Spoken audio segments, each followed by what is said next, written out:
May I request that we start the meeting? So I'm going to request that we all observe a moment of silent prayer and meditation to start the meeting.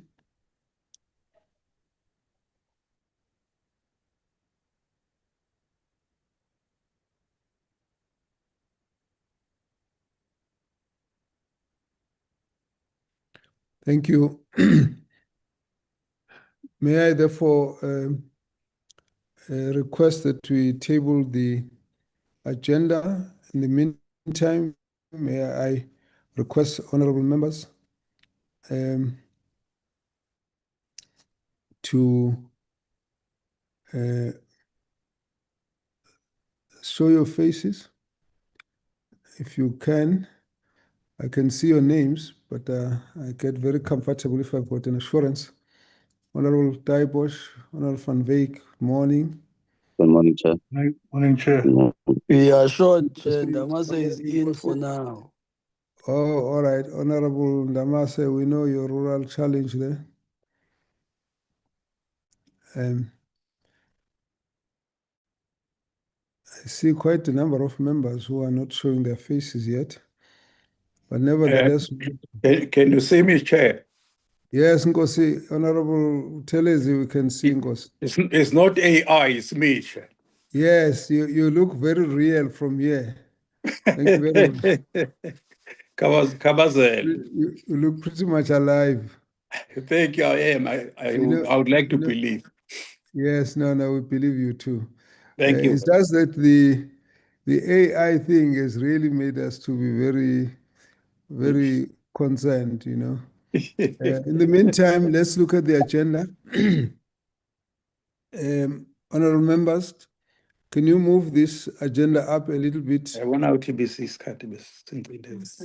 Ngosi, can please mute? Thank you.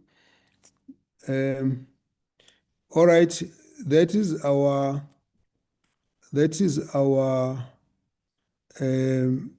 agenda. Could we ask that the agenda be adopted? I move, Chair. Thank you very much, Honorable Mtolo. I support, Chair. Oh, thank you very much. Thank you very much. The agenda has been adopted. May I therefore, at this point, welcome the Honorable, the Minister, Bulawayo Ngoche. Welcome with your team. We welcome the Deputy Minister, Khobetse.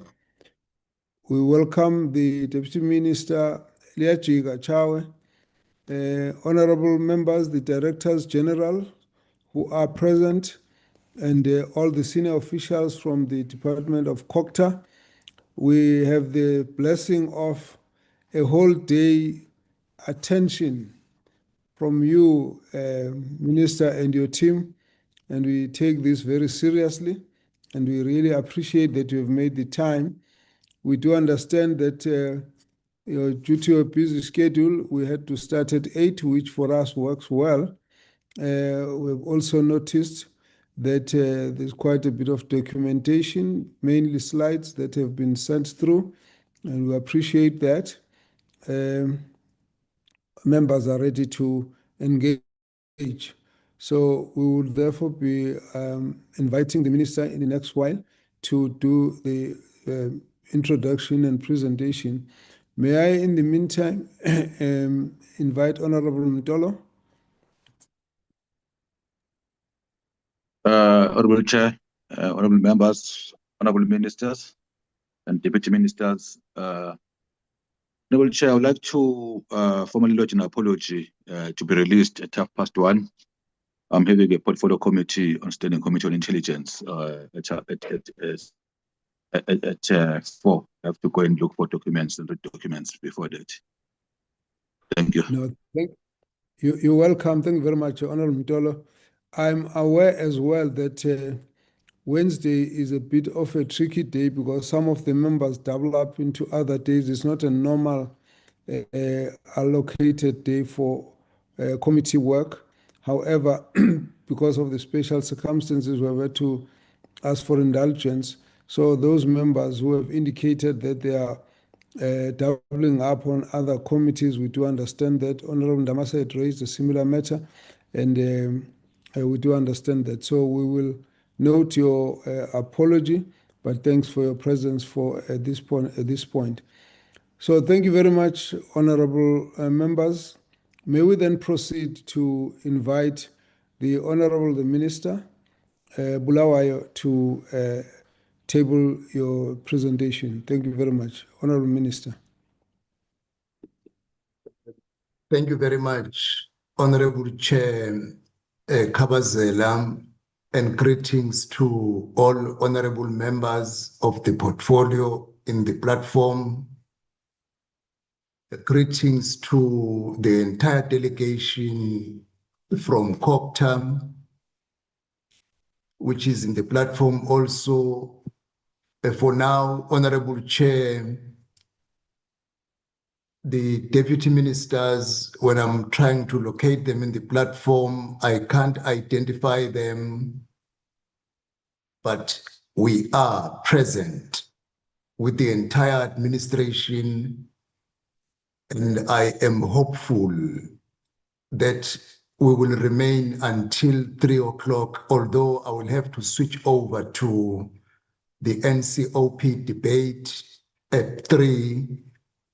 I'm sure it will not begin for my turn before we close this session. Our team comes fully prepared, Honorable Chair and honorable members, to engage the portfolio on all the issues that are reflected in the agenda. And in the interest of time, Honorable Chair, I would like to request the Director General or the person he might have delegated to lead the presentation, as well as introducing people who will present item by item, but we are all at your disposal and at your engagement, and would appreciate the good counsel of the portfolio in ensuring that this department plays in full its cooperative role in enhancing service delivery in our country. I'm thanking you, Chair, very much. Thank you very much, Honorable Minister. Please table your presentation in the way you have prepared. We will engage at the point where you feel it's time to engage, but we are ready and we'll take it in the form you've prepared. Thank you very much.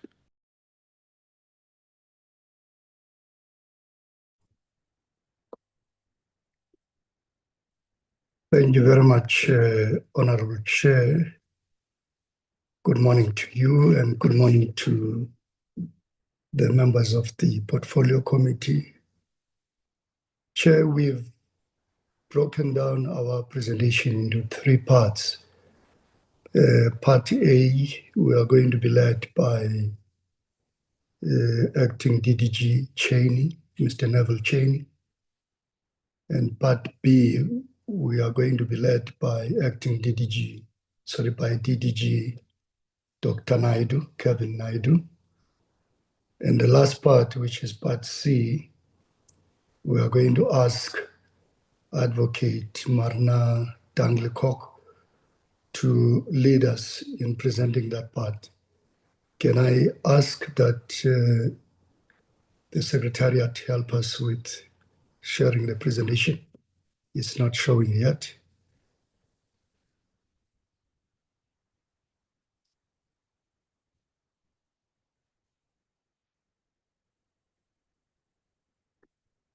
Mati, can you assist us on our side? Thanks, Kevin. Can you put it on slideshow, please? Thank you very much, Chair. Chair, let's go straight to the content page. Yes, we've broken it down into 4 parts, not 3 parts. Part A, we're going to start with Mr. Cheney, who's going to lead us on the interventions and the recommendations that we've made. Part B, we're going to ask Dr. Naidu to lead us there. And then Part C will be done by Advocate Dangli Cock, and then Part D will be done by Dr. Stoll, and then I will wrap it up right at the end. Without wasting much of your time, Chair, let me ask Mr. Cheney to lead us. Neville. Morning, Honourable Chair, Honourable Members, Honourable Minister, Deputy Ministers online, Directors General, DDGs, CEO, as well as colleagues. Morning, Chair. Next slide, please, Kevin.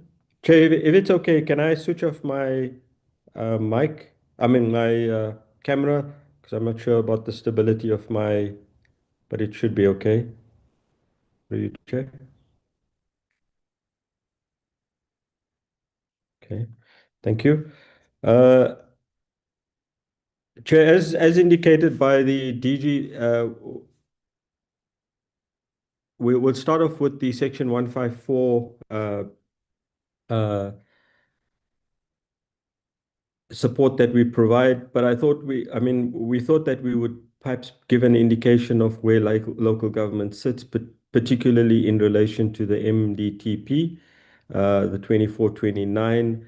As you know, that as the honourable members would know, that local government straddles all three of the MTDP priorities: inclusive growth and jobs, reducing poverty and high cost of living, capable, ethical, and capable state. So those are areas that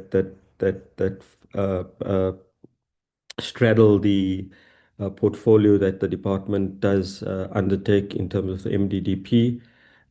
In relation to inclusive growth, you'll know that in the work that we're doing, it covers the metro trading services. So we provide that kind of support to National Treasury as well as the municipalities, the metropolitan municipalities. We have under that the municipal infrastructure grant, and we have a pipeline, and that includes a pipeline of construction jobs. It also contributes through the DDM on the economic positioning pillar. We have investment enablement with regards to property, spatial planning, and ease of doing business.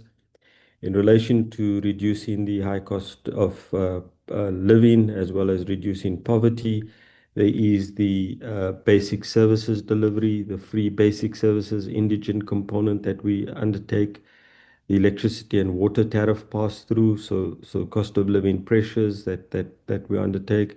And then also importantly is the community work program, which is aimed at ensuring that there is a floor for households who are income constrained not to fall into dire poverty. And then in relation to capable, ethical, and developmental state, we undertake work on professionalization, the Municipal Systems Amendment Act, which is in Parliament, the white paper, which has just been completed and will be introduced in due course by the Minister, and then also the DDM. Next slide, please, Dr. Naid. So in relation to where we're at the moment, and the importance of this slide is basically we've undertaken in our analysis what's working, what's not working, but more importantly, based on the evidence and the empirical evidence that says how we should deal with these issues. So in relation to what's working, we've reached the full rollout of the MSIP municipalities that has been in the Q4 for the previous financial year, which we're carrying into this financial year. So there are 38 of the distressed municipalities in terms of the state of local government that have reached full municipal support improvement plans. Mfuleni, although there is issues around particularly some of the service delivery, One of the things that we do note is the financial recovery plan turnaround in relation to Mfuleni, with particular reference to their bottom line of, for example, some of the issues that they've had to deal with in relation to financial stability. Enoch Ngijima, the smart meter rollout plan, which has ensured that there's been a 36 million rand revenue impact. And then also that municipality has been able to spend 100% of the MIG. In 4 of the 38 distressed municipalities, we've had an improved audit opinion. I'll come back to that, where we've indicated some of the more focused interventions on that, where we've had good outcomes on that. What's working? What's not working? Only 16% clean audits in 23-24, and that was 41 out of 247, and we'll just indicate how some of those things have been improved. The Eskom debt, and then also the Botla local municipality, and then also in relation to Maluti. That was what was working at that point. Next slide. The municipalities at a glance, this is what we all know. I'm not going to belabor this slide. Next slide. In relation to the 24-25, which demonstrates where we've come from. So 15% of municipalities have got clean audits. This is down 2. There was 41 in the 2021. So that was the benchmark that we used. So 15% of municipalities achieved clean audits. There was 46% of the municipalities with unqualified with findings. 75 achieved this via only an audit correction process. So we note that point, that in relation to these 46% with unqualified with findings, that there was a process that had been assisted that resulted in those municipalities achieving that unqualified with findings. There were 38% of those municipalities, 99 modified opinions, 90 qualified, 6 adverse, and 11 disclaimed. We indicated and we presented this to the portfolio at a point that there was only 1%. So we had a 99% submission of audits in this financial year that we've just had under the municipalities, which was a marked improvement in relation to previous.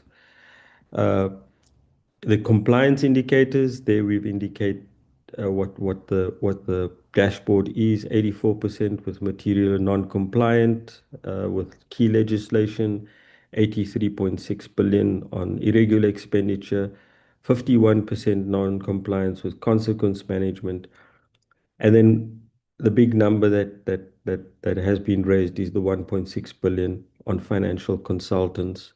So the trend line, as the AG is indicated, is that in relation to one of the issues that we must be able to address, and particularly at this midpoint of the 7th administration, is that 7/10 of the local government system is either static or worse at the 7th administration midpoint, and this is despite a substantial amount of intervention, and that's where we focus in our support and the interventions that we wanting to undertake. Next slide.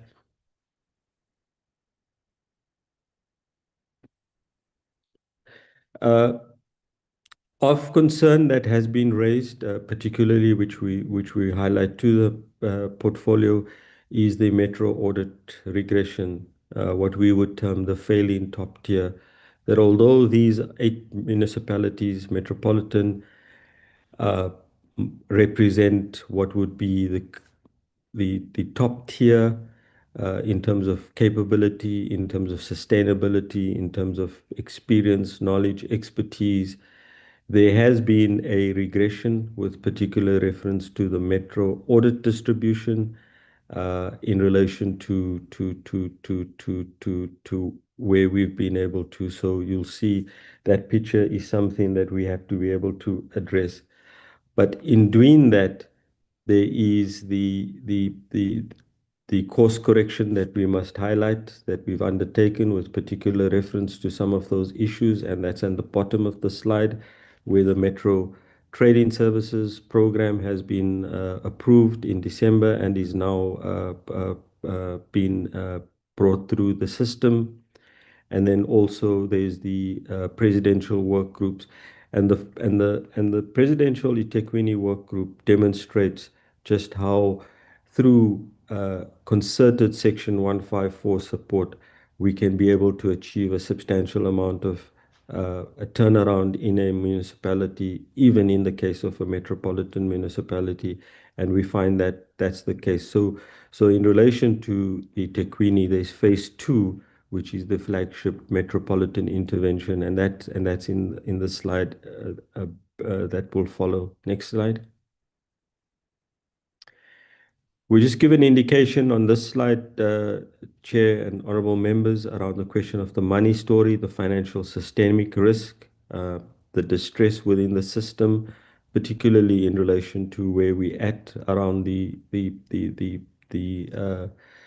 and we highlight the issue around the question of the Eskom debt, as well as the monies owed to the water boards around that, and as well as the issue that although we focus on Eskom debt as well as water board debt, there's also 37.2 billion that is lost through revenue and energy neglect or leaks, illegal connections, or bypassing that takes place.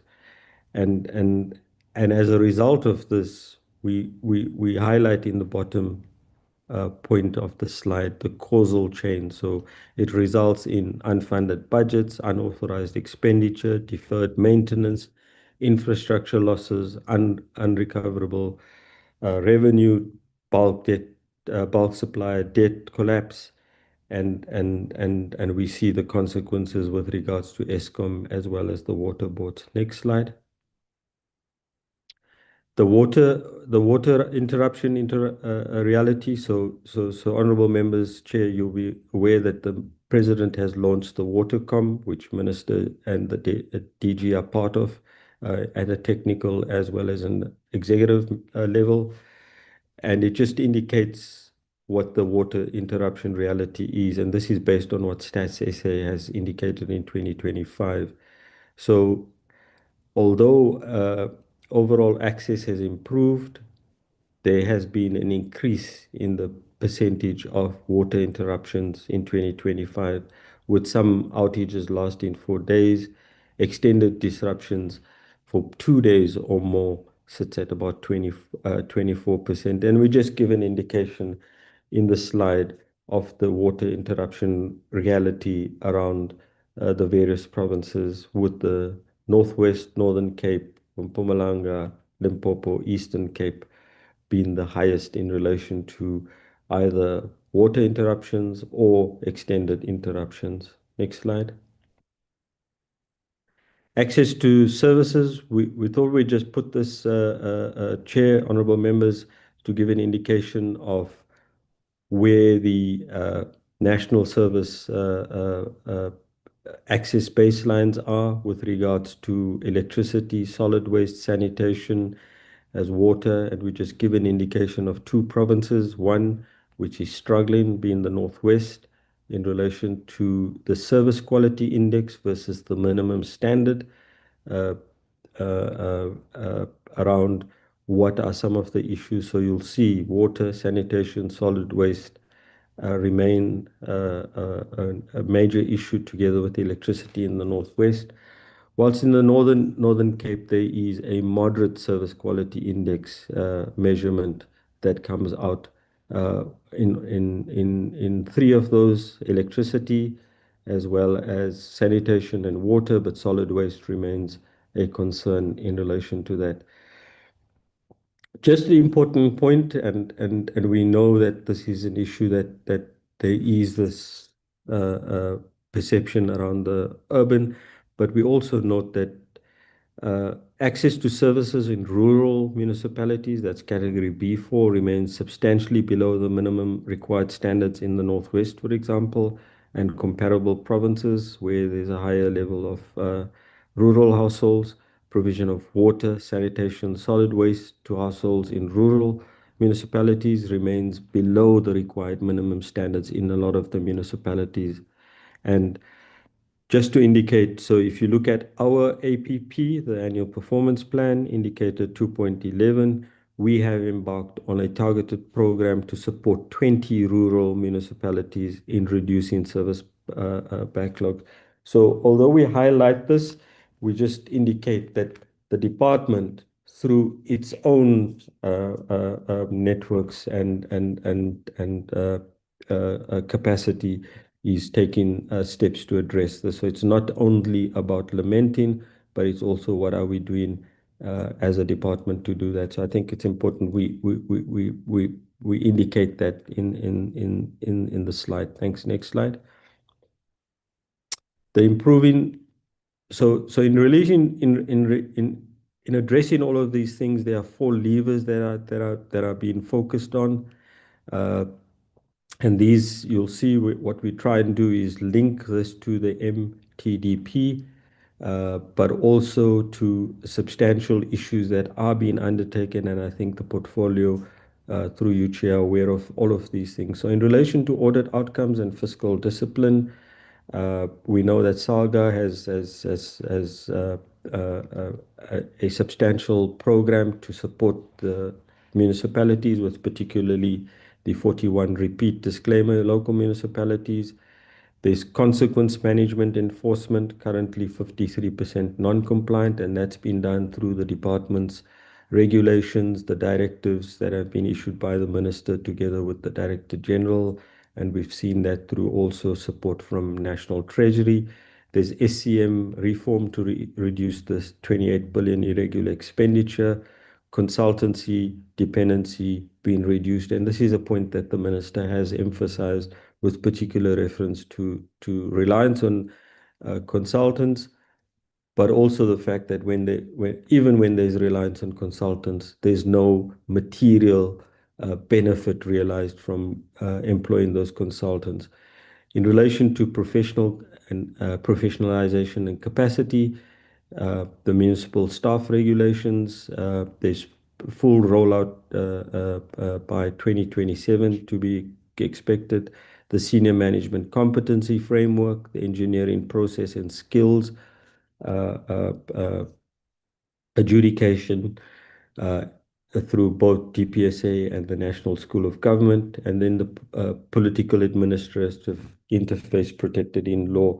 And that's some of the points that are coming out either through the Public Service Commission as well as the white paper. In relation to infrastructure and basic services, we do raise the issue around the mixed split model, perhaps between 6B and 5B, around how we're trying to address where municipalities fail to address the MIG. The Metro Trading Services reform, the Rural Basic Services support, the 20 municipalities referred to, and then also DDM as a coordinated infrastructure planning platform. Of issue, and this is one of the issues that has been raised, particularly by honourable members as well as yourself, Chair, and Parliament. What are the IGR, early warning and intervention systems, so we don't find ourselves dealing with the symptoms rather than with consequences, rather than what are the key problems at source. Intergovernmental Monitoring and Support Interventions Bill, that has been gazetted. There's the Section 154 support as a default, and then Section 139 as a last resort. We'll go through some of them. And then the quarterly provincial Section 154 and 139 registers with KPIs. So in relation to this, having listened to the criticism around this, what are the key targets, outputs, and outcomes that we have to achieve out of these Section 154 and Section 139s, so that we learn from the lessons and we improve on what those outcomes are that we want to achieve. And then And then also in relation to that, what we wanting to deal with is the court order pattern that in the case of, for example, Mfuleni, Nkwate, Lekwa, that these become the exception, not the rule, that it is something that as the executive together with the administration we deal with rather than the courts and to a certain extent Parliament having to intervene where we find ourselves in difficulty. Next slide. So in relation to the MIG split model, we know that there has been a MIG, there's reform required with particular reference to MIG, and in relation to this, we indicate that, for example, 68.4 billion was made available by national government for municipal infrastructure in 23-24. The AG identified that in 77% of the 113 infrastructure projects visited, they had deficiencies in 87, which is 77%. Importantly, we know that in relation to the consequences of this inability to spend the MIG as well as other infrastructure grants, we find ourselves in the situation where, for example, revenue through water and electricity infrastructure gets neglected. So in our deep dive that we've done analysis, there are 5 issues that we have addressed. We have indicated, or there are 5 issues we've identified where there are failures in the MIG, why it doesn't land. So 1, under expenditure, municipalities fail to spend the grant. There's capacity gaps in project readiness, procurement, site management. There's procurement failures, as indicated in relation to not only the AG, but also 87% of the municipalities had material or some SCM findings in the previous and the current audit cycle. There's weak project pipelines, diversion of use. So MIG gets used for unintended purposes. There's lack of consequence management. And then one of the issues that we've indicated and we found is that the MIG formula ties grants to municipal boundaries. When a municipality lacks capacity, communities lose the benefits of that, and it gets reallocated into municipalities or in communities outside of that. And the point that keeps on getting raised, particularly by yourself and the honorable members, is that communities should not suffer because of administrative and governance failures. And the split delivery reform that we put in forward, which we've implemented in terms of 5B and 6B, attempts to do this. Next slide, please. So in relation to this, Chair, so in relation to the announcement in the 26 budget, as Minister Gorongwana has indicated, money follows performance, and the grant stays with municipality of capacity. If not, an implementing agent takes over while the MECs oversee, and the communities are not punished for municipal failure. And that was the principle. So in relation to this, the split delivery model that is being proposed is that Path A, where a capable municipality, the grant flows directly to the municipality. That's business as usual, in inverted commas. You get council-approved municipal SCM process, procures own PMU, MISA, DBSA on standby for technical support, and reporting through National Treasury 6 and 71. Where a municipality fails, or where it seemed to be or deemed to be failing, the grant allocation is redirected to Schedule 6B implementing agent, MISA, DBSA, or a district or another state organ, as indicated in bullet point 2 there. Delivery still targets the same beneficiary, honorable members. The MEC for COCTA provides the oversight, and the municipality is reincorporated back into Path A once capacity is restored. So this is not about taking away a function, it's not about removing a function, it's not about hindering the ability of a municipality, but it basically indicates that where a municipality does do this, it is then able to address that. The trigger criteria, we've indicated that.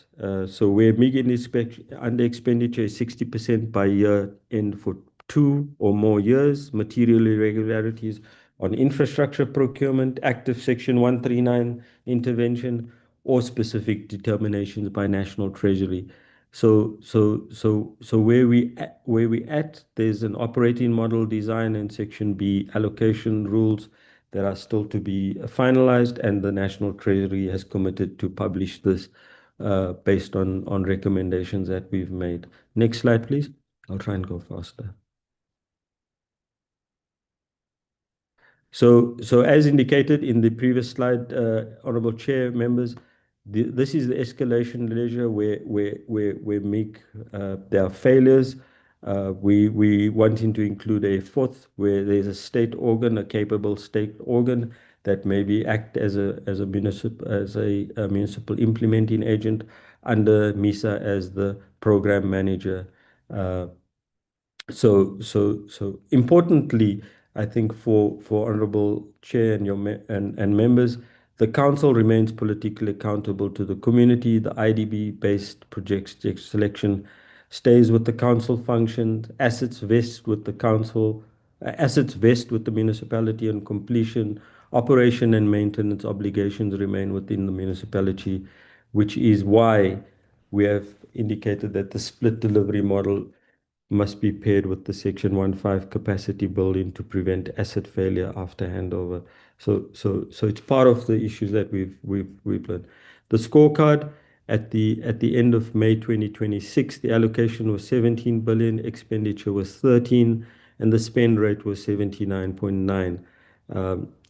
We will come back to the honourable members to the portfolio committee through the minister and give a indication of what occurred at the 30th of June 2026, but this was at the end of May.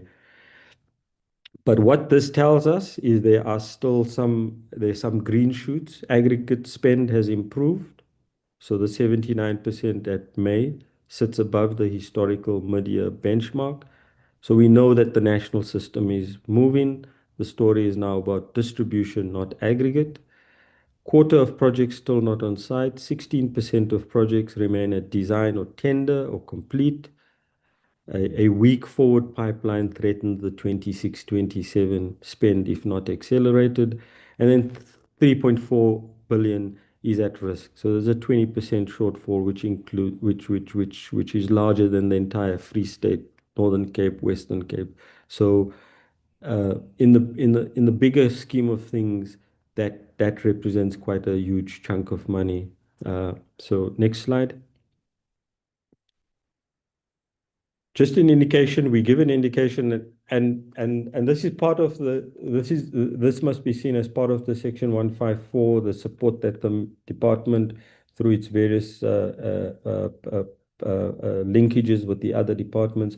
So you'll see we just give an indication of where the provincial league table, as we would talk about Eastern Cape, KZN, Limpopo, Gauteng, with the Free State lagging in relation to its spend at the end of May. Just the finding, there's a 25.5 point spread between Eastern Cape and Free State, which shows performance problem is not systemic, it's concentrated. And I think that's what we're focusing on as the department, as indicated in various of the ministers and the DG's points that have been made around this matter. Next slide. Just an indication of where the money is being spent, because we thought it's important around the question of water. It's approximately 39%, just under 40%. Roads and stormwater, 32%.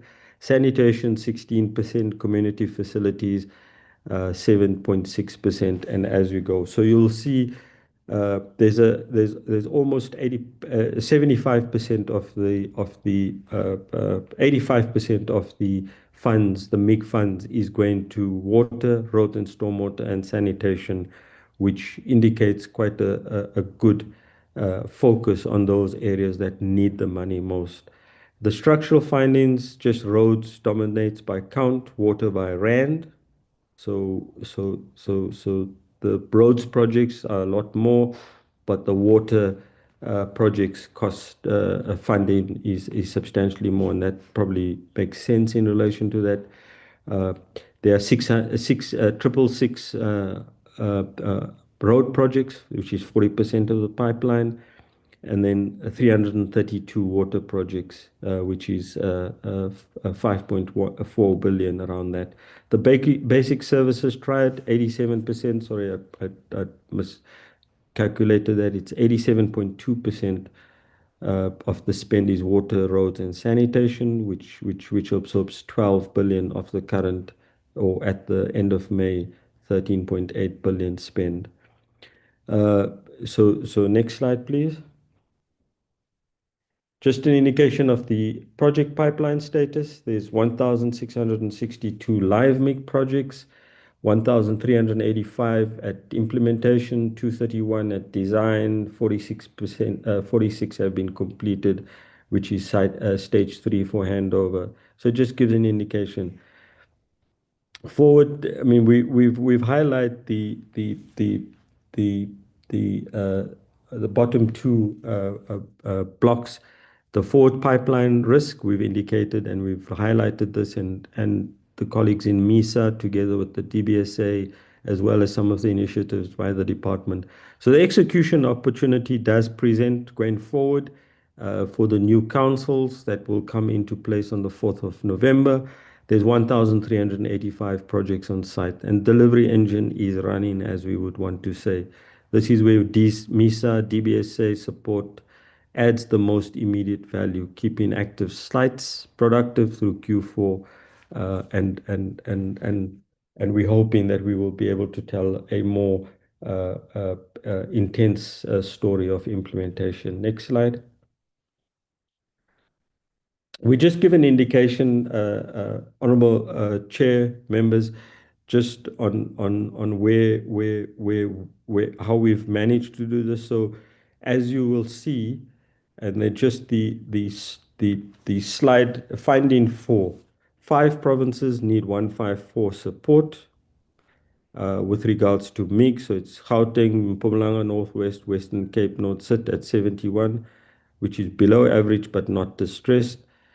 And here, what is being suggested and being promoted is MISA together with DBSA capacity building, not takeover. So it's section 154 support, and not about the part B part.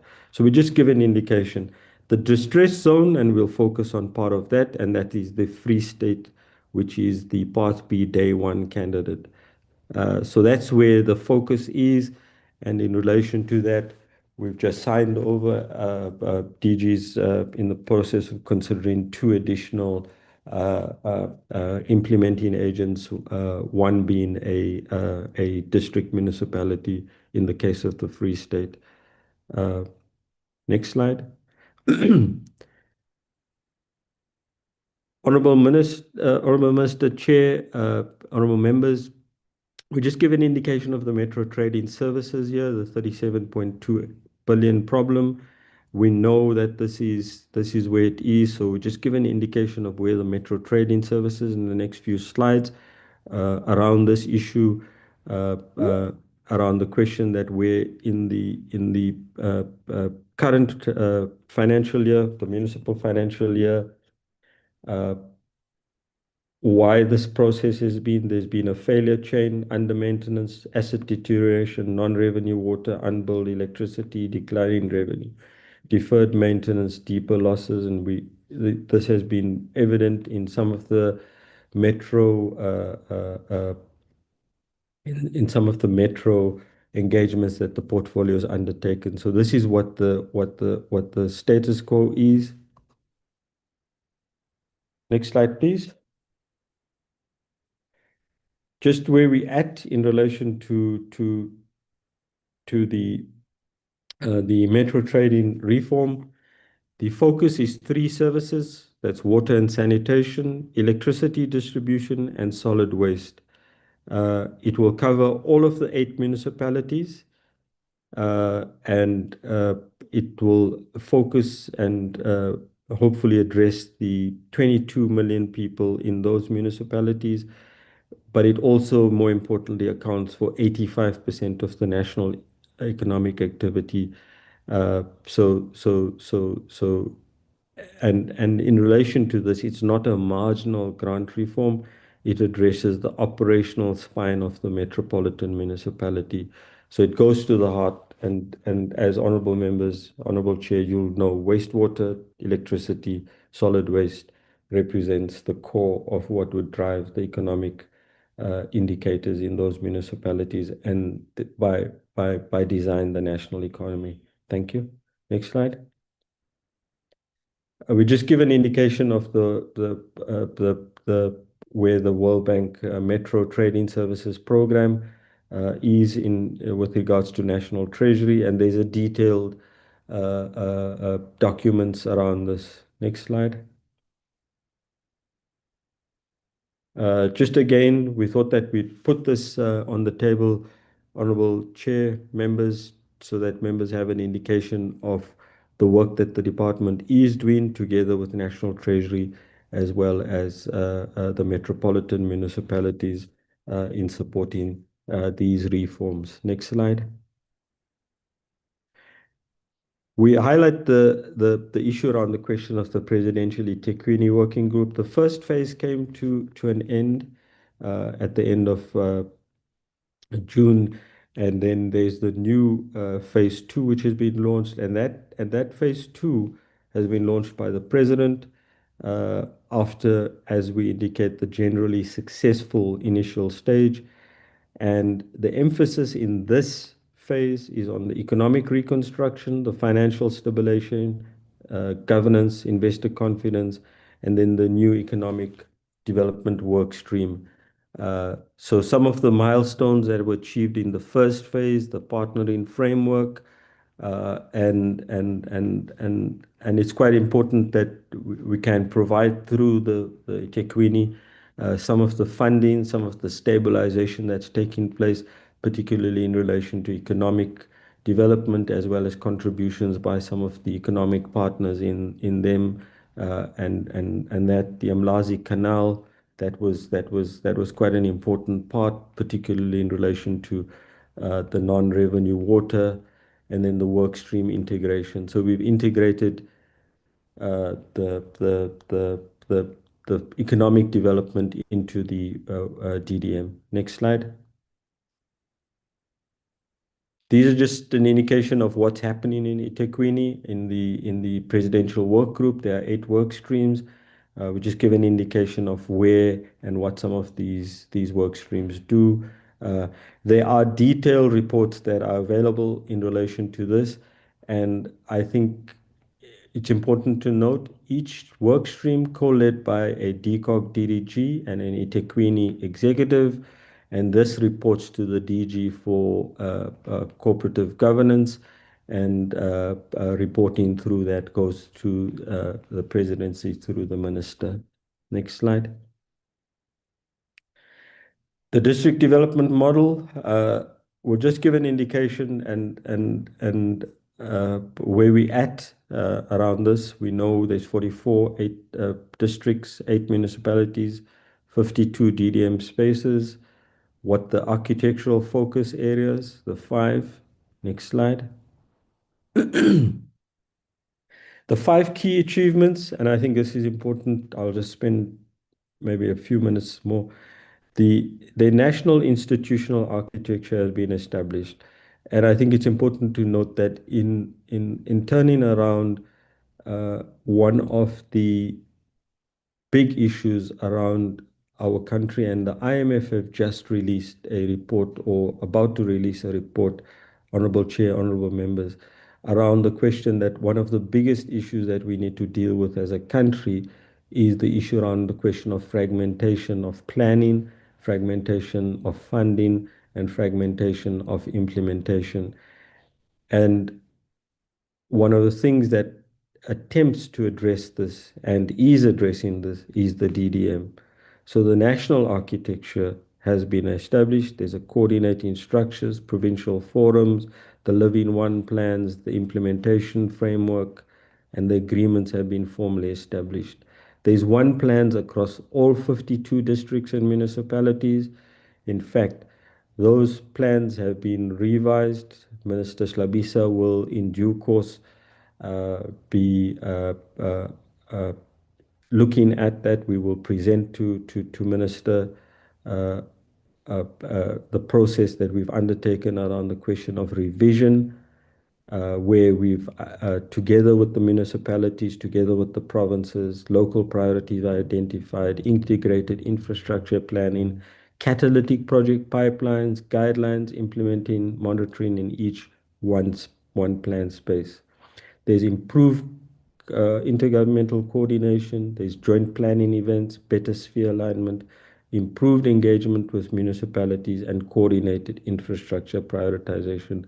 This includes the fact that there is quarterly ministerial DDM champion meetings, oversight reports received by the minister, presented to the president as and when required, supported by a technical team.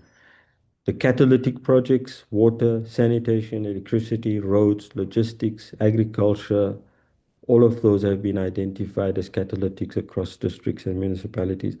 And the real outcomes of these things may not be evident, but if you look at, for example, how some of the gains have been made in logistics, how some of the gains have been made in energy, how some of the gains will be made in relation to water, it can be attributed to some of the DDM1 planning and integration that's taking place.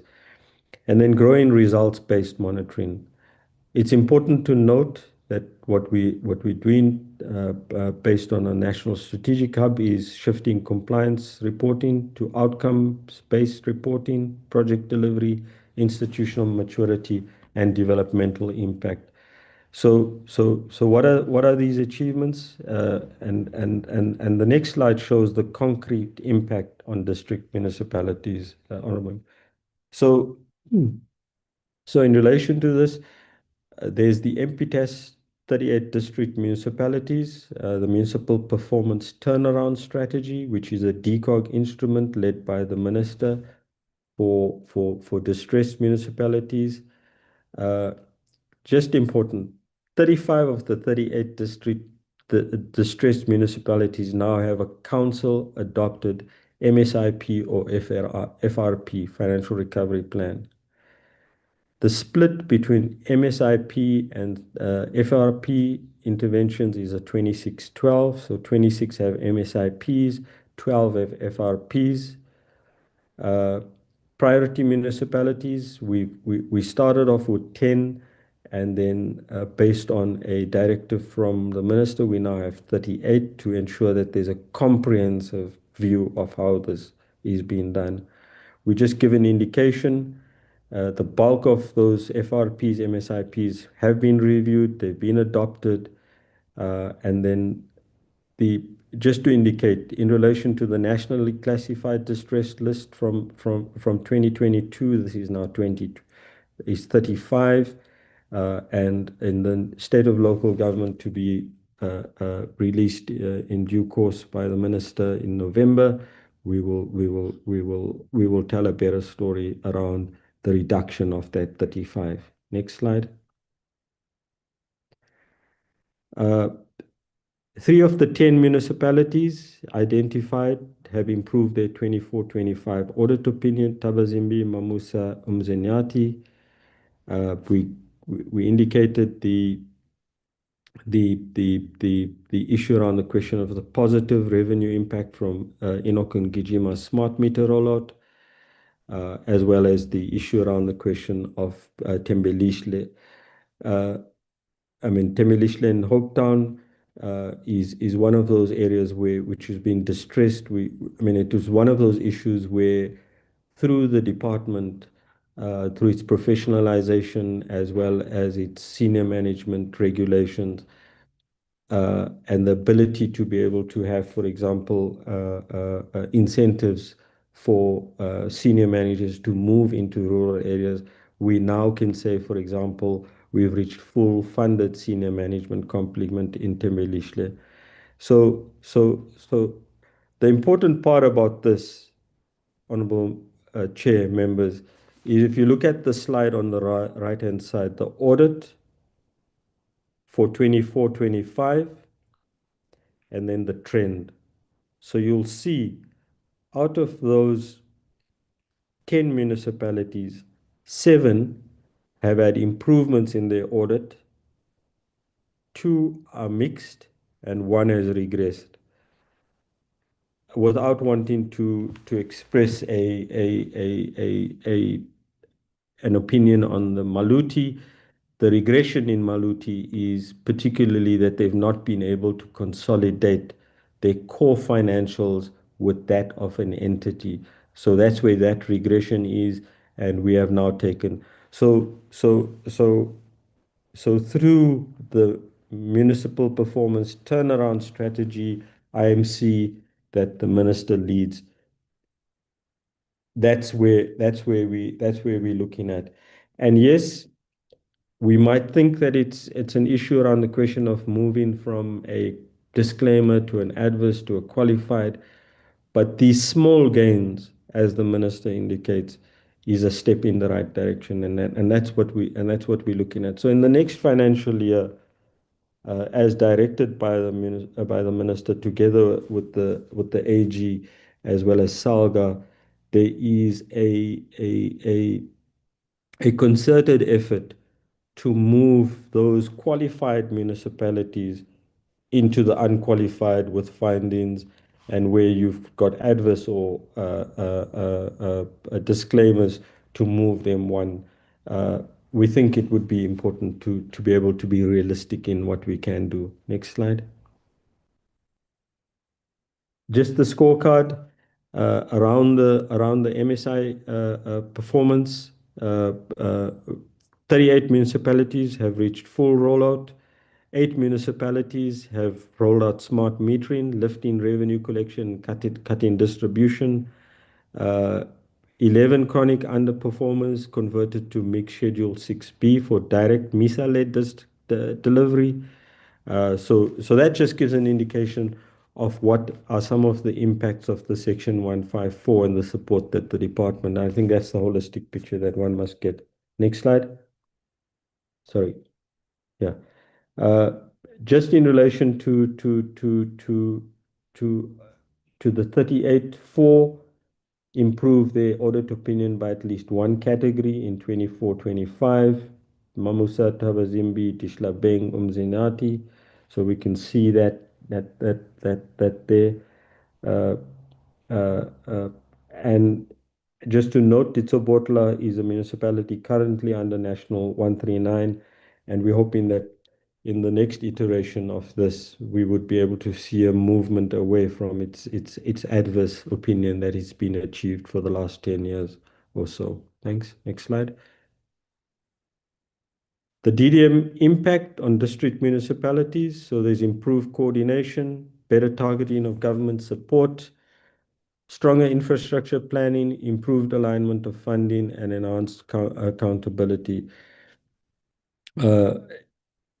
Practical steps and practical experience, for example, on point 2, better targeting of government support, is evident, for example, in the case of Ditsobotla. And Chair, I mean, through Minister and DG, we can present those as case studies of exactly how this is happening. Stronger infrastructure planning, DDM, the Eastern Seaboard in relation to how that is improving. 3 and 4 concrete examples of how the DDM impacts not only on district municipalities and metros, but the broader system as a while. Next slide. Next slide, please. So in relation to Section 139 by the numbers, there are 39 municipalities under Section 139 interventions. And when we talk about these municipalities under Section 139, these are municipalities that are either under a provincial Section 139 or a national. In the case of a national, the Department of Cooperative Governance, we have one, and that's Ditsobotla. The balance either fall under Section 1395 under National Treasury or other iterations of the 139 in terms of the constitution for province. In relation to this, 16 of them have qualified audits have increased over the last 3. The intervention did not yield an audit recovery. 3 out of the 21 had no financial recovery at all. Maiking, Krisani, Kanalan. Chair, honorable members, we put in this because this is one of the issues that the portfolio had asked us to indicate. So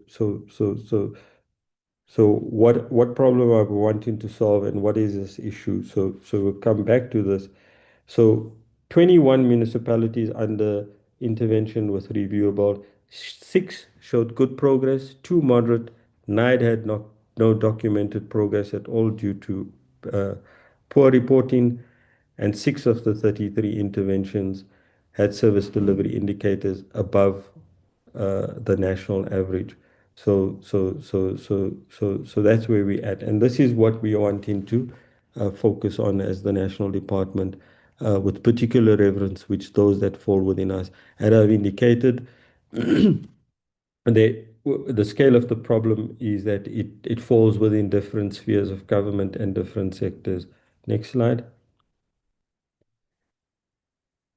Just an indication that, as we've indicated, the Section 154 is first before an intervention. This is the escalation ladder, and we thought it would just be important to retrace the steps. So step 1 is the IGR early warning, MFMA Section 71, 72 reports, the MSA Section 46 reports, and then our analysis is it is at this stage underused at present, particularly at a provincial and at a sector. So it's important to note that MECs are constitutionally required to flag emerging distress before it becomes systemic. Section 2, the step 2 in terms of the Section 154 support is provincial government supports and strengthens the municipality, either with a capacity injection from MISA, DBSA, or the financial support, impact training, Salga stated. This stage, Honorable Chair, members, is what we would think is currently bypassed, and often then, because this happens, your Section 139 or the consequent interventions don't have the necessary impact, because you've got to be able to ensure, and we've demonstrated that capacity, governance, personnel, and professionalization is important. And if we don't do that, with particularly in relation, that's why we focus on capacity injection. Step 3, the Section 139s, those are the provincial ones, Section 139A, right up until Section 139C. Then you have step 4, which is the 139.7. In relation to that, we had Ditsobotla, and then we had Lekwa, which preceded it. Those were the 2 national interventions. Our view, and we put in forward, if you skip steps 1 and 2, the intervention will fail. And this is what the IGR monitoring, the IMSA bill, attempts to do, to make sure that we don't skip those steps. And Chair, I'll leave it at that at this stage. Next slide. Ditsobotla, we give an indication around what we're doing in Ditsobotla. I'll quickly go the last two blocks, why the intervention was necessary and what are the key priorities. Just to remind ourselves, there was persistent governance and service delivery failures, inability to discharge constitutional responsibilities, failure to deliver core municipal services, political and administrative instability, frequent and severe outages triggering protests. Where are we now? We've restored functionality of council and administration, and there's indication that is there, but it's fragile. Restore accountability systems. So we've got MPAC, audit committees, all of that. Restore public trust via visible service delivery. An indication here, Honorable Chair, members, is that in the case of Ditsobotla, the entire municipality is serviced, the water is serviced by, is dependent on water and boreholes. There are approximately 37 of them in the municipality. At the time of taking or institution, when the minister instituted the Section 139 through cabinet, almost 80% of them had failed. Citizens had, or residents of Ditsobotla had between, on a good day, 8 hours of access to water. We've now been able to, and monitoring this, it is now been increased to about 18 hours a day. There's been a substantial amount of rehabilitation of the boreholes. We've just been informed that, for example, SANRAL have commenced with the upgrading of one of the main arterial roads. And as a result of particularly the minister with the support of the deputy minister, there's a whole range of issues. They've also 2 weeks ago signed the DAA. So just an indication of how it's small, steady, progressive steps around this intervention. Next slide. We indicate two. We indicate just what the diagnosis was around governance, institutional, financial management, and service. Because in many respects, sometimes misdiagnosis results in lost opportunities to be able to salvage a situation. So this is the focus: governance, institution, service delivery, financial management, and ensuring that is addressed. Next slide. Honorable Chair, members, we just give an indication of Section 144 support that we're providing to Buffalo City, Nelson Mandela Bay, and Makana. And just to indicate, Honorable Chair, without wanting to bombard the committee with substantial documentation, there are complete sets of diagnosis, action plans, and progress reports for each of these municipalities, which will be made available in due course based on 2 iterations of these workshops that we've held in Buffalo City, as well as Nelson Mandela Bay, as well as Makana. So that's it. So where we at in relation to Buffalo City, we have completed the diagnostic and the planning foundation. We are in the process of obtaining a council-backed implementation discipline, monthly executive oversight, impact, quarterly reviews, non-revenue water reduction tied to council resolution. In the case of Nelson Mandela Bay, we're supporting the municipality together with the metro trading reforms. Financial and water crisis peaked in 2024. The support, there's a substantial amount of work that's been done here, and those reports will indicate exactly what we've been able to do. This includes the fact that, Minister, we've provided, through you, Minister, to the Chair, There's a report that we have compiled as requested on the evergreen contracts as well as the UIFWE. So there's a detailed report that we have available to the portfolio on what the Section 154 team is.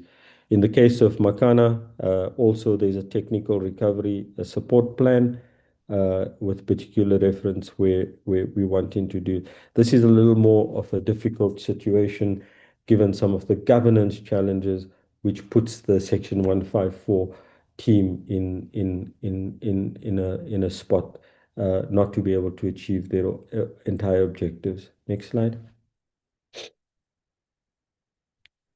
So in relation to this, the local government interventions, the 8 lessons learned. Early detection and intervention is critical. Revenue management drives recovery. Without that, everything else falls by the wayside because you cannot then pay for the service delivery impact you want to be able to achieve. And through this, the ESCOM, the water, the smart metering, the funding of the capacity. Capacity building matters as much as oversight. And I think Minister will raise this, DG will raise this, that you cannot send one person into an environment and expect change. It needs to be support. It needs to be a team to be able to achieve those objectives. Without that, the criticism around Section 154, 139s will continue. But it's a whole of society issue that we've got to be able to fund this without lamenting it. The department has those capacity constraints, the fund in particular. Community trust and stakeholder engagement, important. And we've learned that lesson, for example, in Ditsobotla, where through NCR, with the support of the council, as well as the minister, together with the deputy president, we've been able to install that. Political and administrative stability matters. It's a given. The interventions must address the root causes. So it's not about cosmetic vanity projects that must be addressed during a course of an intervention. Strong intergovernmental coordination. This is not about DCOG. This is not about COGTA. This is about all of government. And in the case of Ditsobotla, and when we have an opportunity through your chair to be able to do that, you'll see that whole of government, whole of society matters because it can only work then. Accountability and consequence management, and that's a given as well, as been frequently stated by the committee as well as our political principles. Next slide. Just again, where we at, an indication of the midterm diagnosis on the left, and then on the right is what is already in motion. So you'll see there's a substantial amount of work that the department's doing. On the right-hand side, the correction already in where the reforms are landing. And I think in the latest slides, particularly around the question of legislation and the policy that will be presented, it'll give an indication of where we're at. Next slide. I think I've come to an end. Okay. Just an indication of the Q3 to Q4 2026 commitments, where we at the revised white paper, the IMSI bill, as well as some of the other issues. But this will be detailed further down in the presentation as well. The next slide.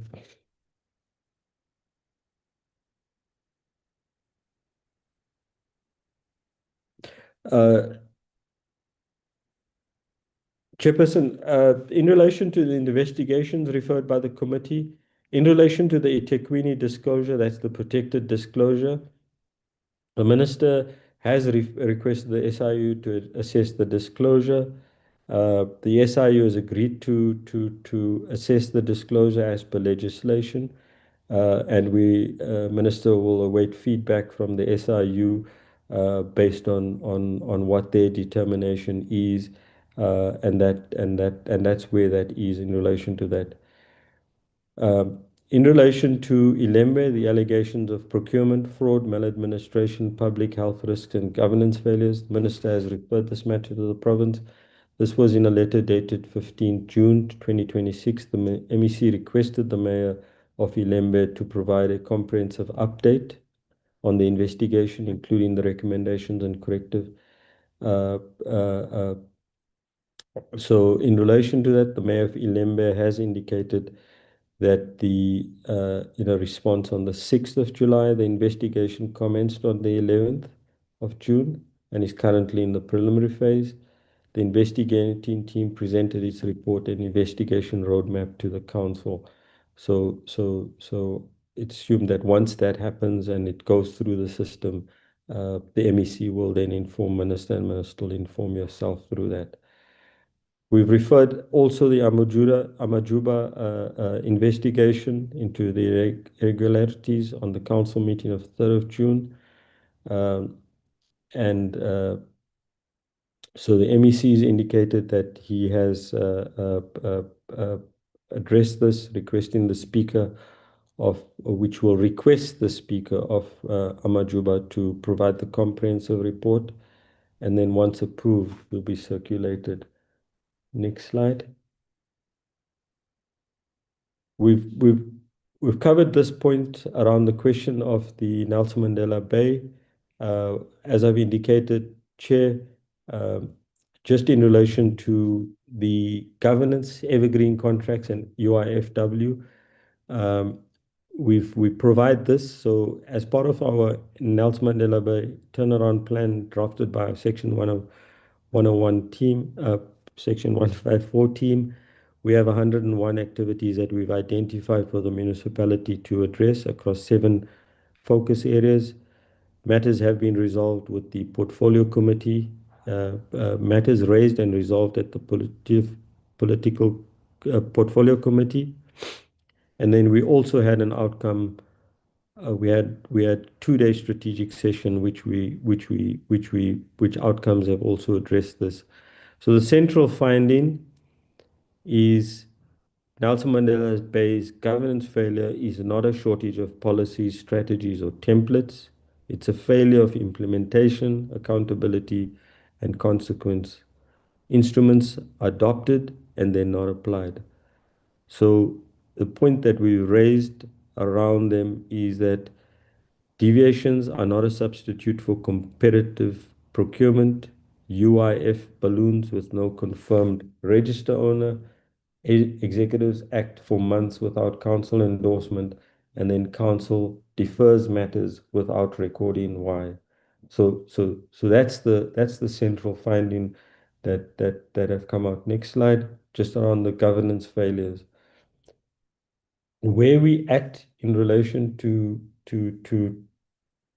or where the team is in relation to supporting Nelson Mandela Bay on its turnaround plan. As I've indicated, there's 101 activities that have been identified, 69 are in progress, 18 have been completed, and 9 are overdue.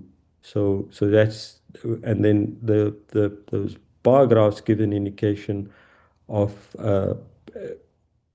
these specific areas: project governance, stabilization, institutional capacity, service delivery, financial health, improvement, and supply chain. So those 101 are spread across those 7 areas, Honorable Chair.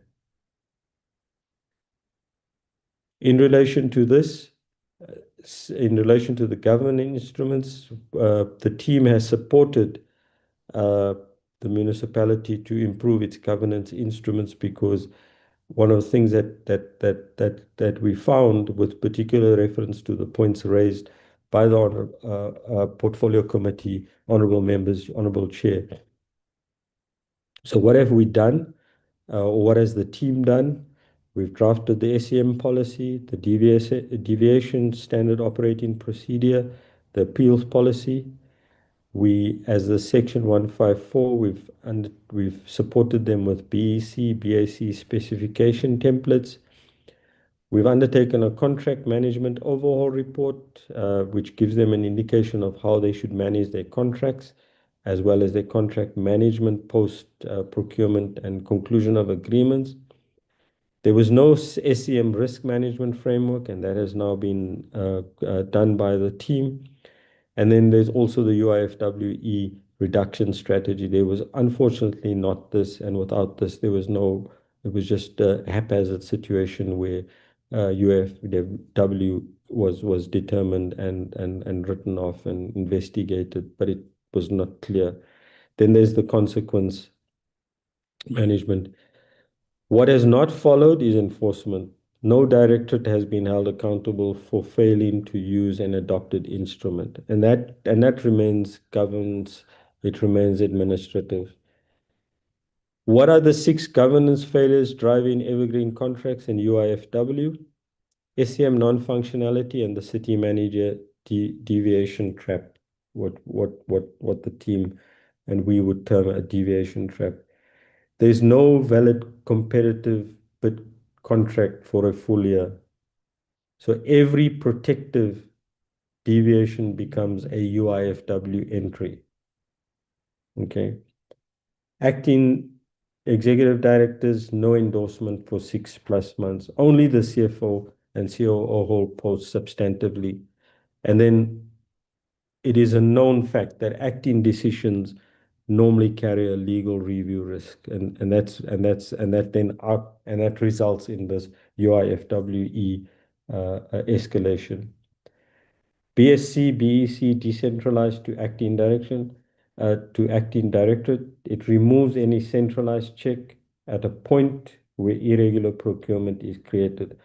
So one of the problems that you have in the Nelson Mandela Bay is that there's a substantial amount of BSc, BEC decentralization. And this is one example of where centralization in relation to procurement is necessary and required. Either EPWP officials driving core SCM functions. There's a 24 billion rand exposure function run on short-term placements without stable institutional memories. So you have temporary officials employed within the EPWP who are managing and overseeing core SCM functions. So if we know, and I think it's not not all of us, but where someone is in a temporary capacity, there's no incentive to ensure that you will do things right all the time, every time. And that's not a generalization, but in this case, this appears to be what's happening. The centralization proposal developed but may not implemented. The Section 154's fix for centralized. So the team has suggested a centralized proposal, as is the case in all of good practice, including national departments and provinces. So we've suggested the centralization proposal, but that's been not implemented. And then the other important thing is the council defers matters without adequate reasoning or tracking. We just indicate, and we note, minutes were only confirmed for 2 of 16 meetings. So one of the things that happens is that deferred items vanish with no record. So this is a governance failure or governance issue that must be addressed. Next slide. There are 24 evergreen contracts that were identified by the portfolio, Honorable Chair, as you will note. There were deviations recorded against some of the individual contracts, 8 or more of them. There's a 24 internal UIFWE figure versus the 28 reported externally. So the figure is 24 billion internally, but externally the reports indicate 28 billion. That's an issue that the team has raised with the CFO. In relation to Evergreen's contracts, the scale of the problem, there's been zero consequence management outcomes since 30th April 2026. So there's nothing happening. So what is the contract management overall report that we've developed as the Section 154? What does it provide for? It says a review of all evergreen contracts where cancellations were warranted, specific control against deviation of a deviation. I mean, I think we know what that problem is. It was highlighted before this portfolio committee. Formalized specifications, so deviation is not the default procurement. So it comes back to the issue around the question of the decentralized BSc, BEC, those things. There's no panel, so we're asking for proper provision of proper panels and term contracts. So there's no panels, any of that sort. Forward procurement planning ahead of contract lapse. There's no demand management strategy plan, and procurement planning is virtually non-existent. But we have a draft SCM risk management framework which was circulated in July 2026 as a result of previous issues that was raised, which we asked the team to undertake, but that's also been unimplemented. Next slide. We just give an indication as requested, Chair, sorry, on the list of services for the 24 evergreen contracts.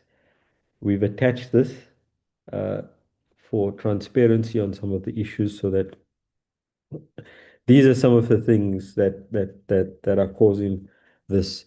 And we indicate it's around this question of the trap that the city manager faces without the concomitant addressing of this.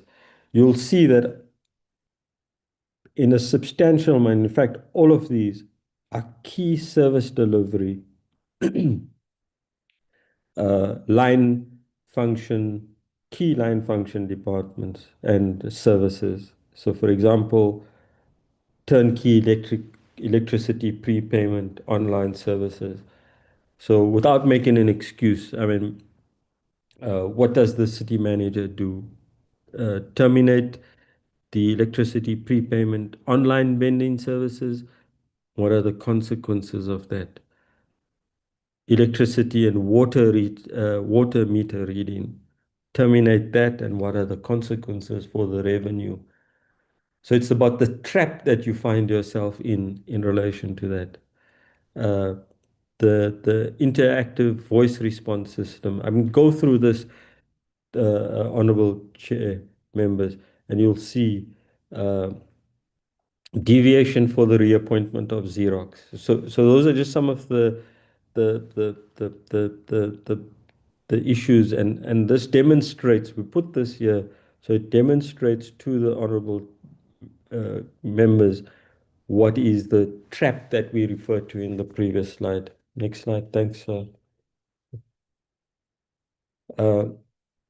We just give an indication of the 24 contracts that have been identified via the tracker, the 22 that were flagged by Parliament, and the Nelson Mandela Bay's own internal count are not yet reconciled against a single definitive schedule, producing a schedule that is a priority action. So we just to give an indication of what are some of the issues that we are busy trying to deal with. So of importance is July 26, where the executive mayor publicly acknowledged the intervention is not progressing as swiftly as anticipated, and cited resistance within municipal management on procurement matters. So that's that's an issue that we can, and our Director General is undertaking an urgent consultation with the Metro in the next few days to then put in a plan with the acting city manager on how do we address this issue. Next slide. Just again an indication around what we've suggested. Register ownership and unresolved control failure.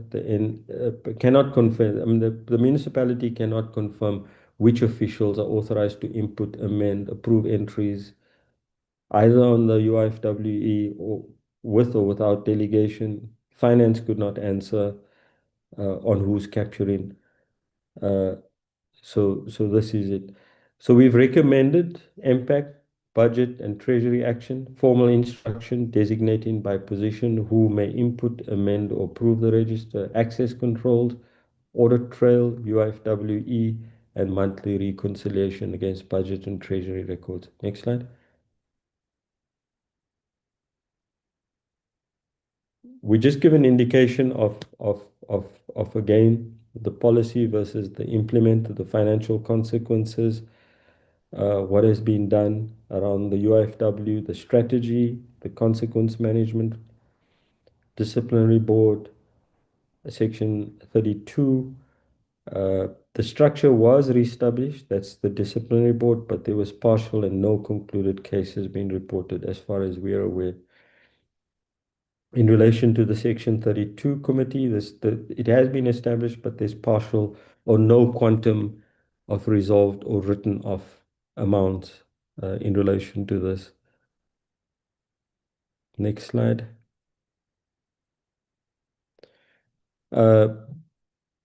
We trace this around Section 7 with particular reference to the macro, and these are issues that was raised by the portfolio, Honorable Chair, on that evening. So we just put this before the portfolio so you're aware of it. So a realigned structure exists but remains unapproved by council. Not a technical delay, but one with direct and financial operational consequences. So there is a current macro and micro organizational structure, but it's not aligned to the Metro Trading Services. So there is this issue. The consequences of this organizational structure, Metro Trading Services alignment, is that there's a possibility of loss of grant funding, blocked appointments, so recruitment into posts across affected directorates may not be lawfully proceed against an unapproved structure. MEC minister would not be able to do that. And then it would compound and probably is compounding instability. So every month unapproved is a further month of acting arrangements continues, and specification, deviation, consequence management, and functions remain on an acting basis.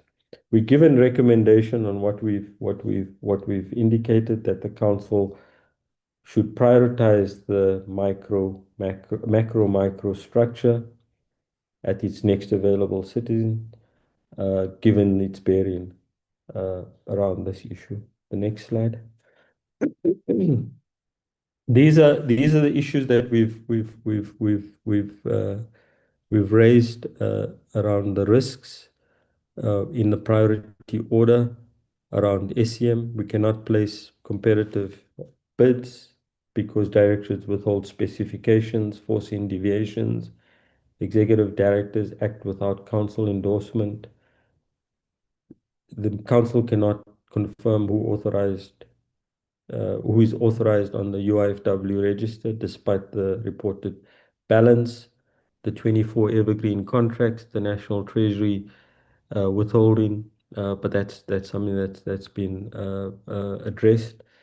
So we just give an indication here of the risks in priority order for consideration, and some of the issues that we are wanting and assisting both the executive mayor and the acting city manager to address.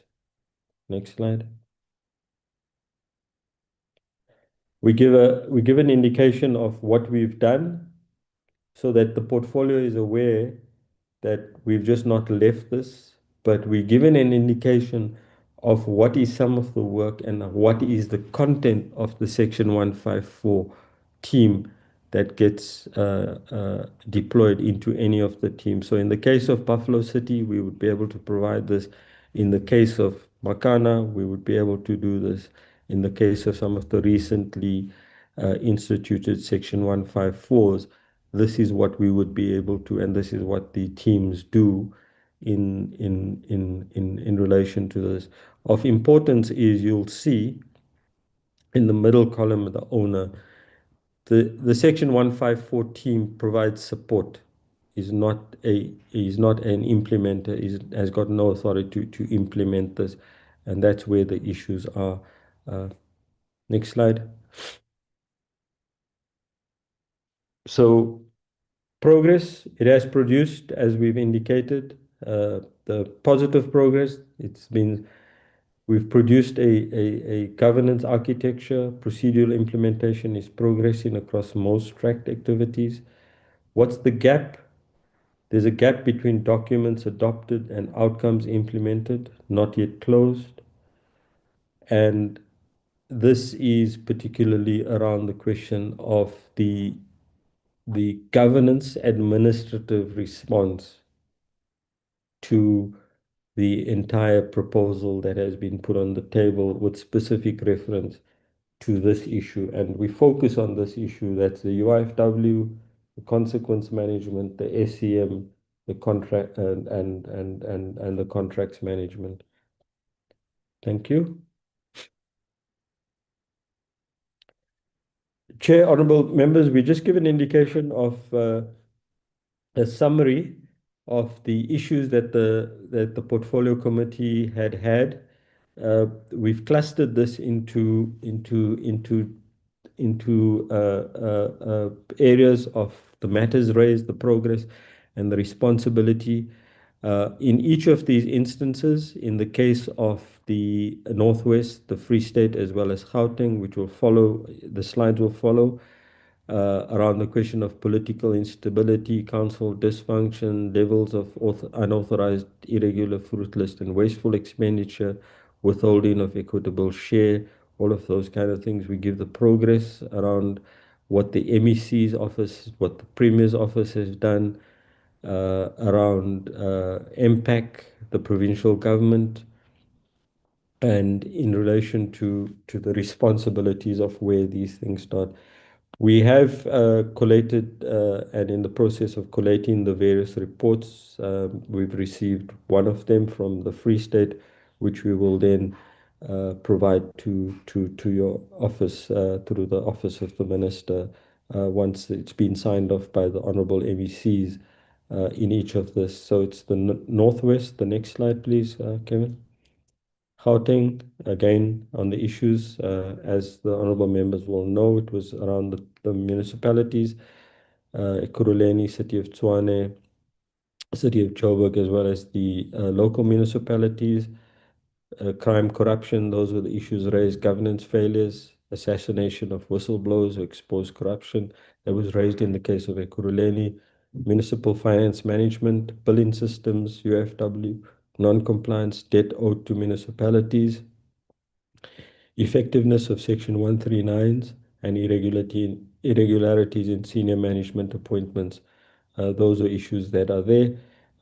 These reports, as we indicated, Honourable Chair, members, there's detailed reports that we've requested around all of these, but we've given a summary of what we've received in relation to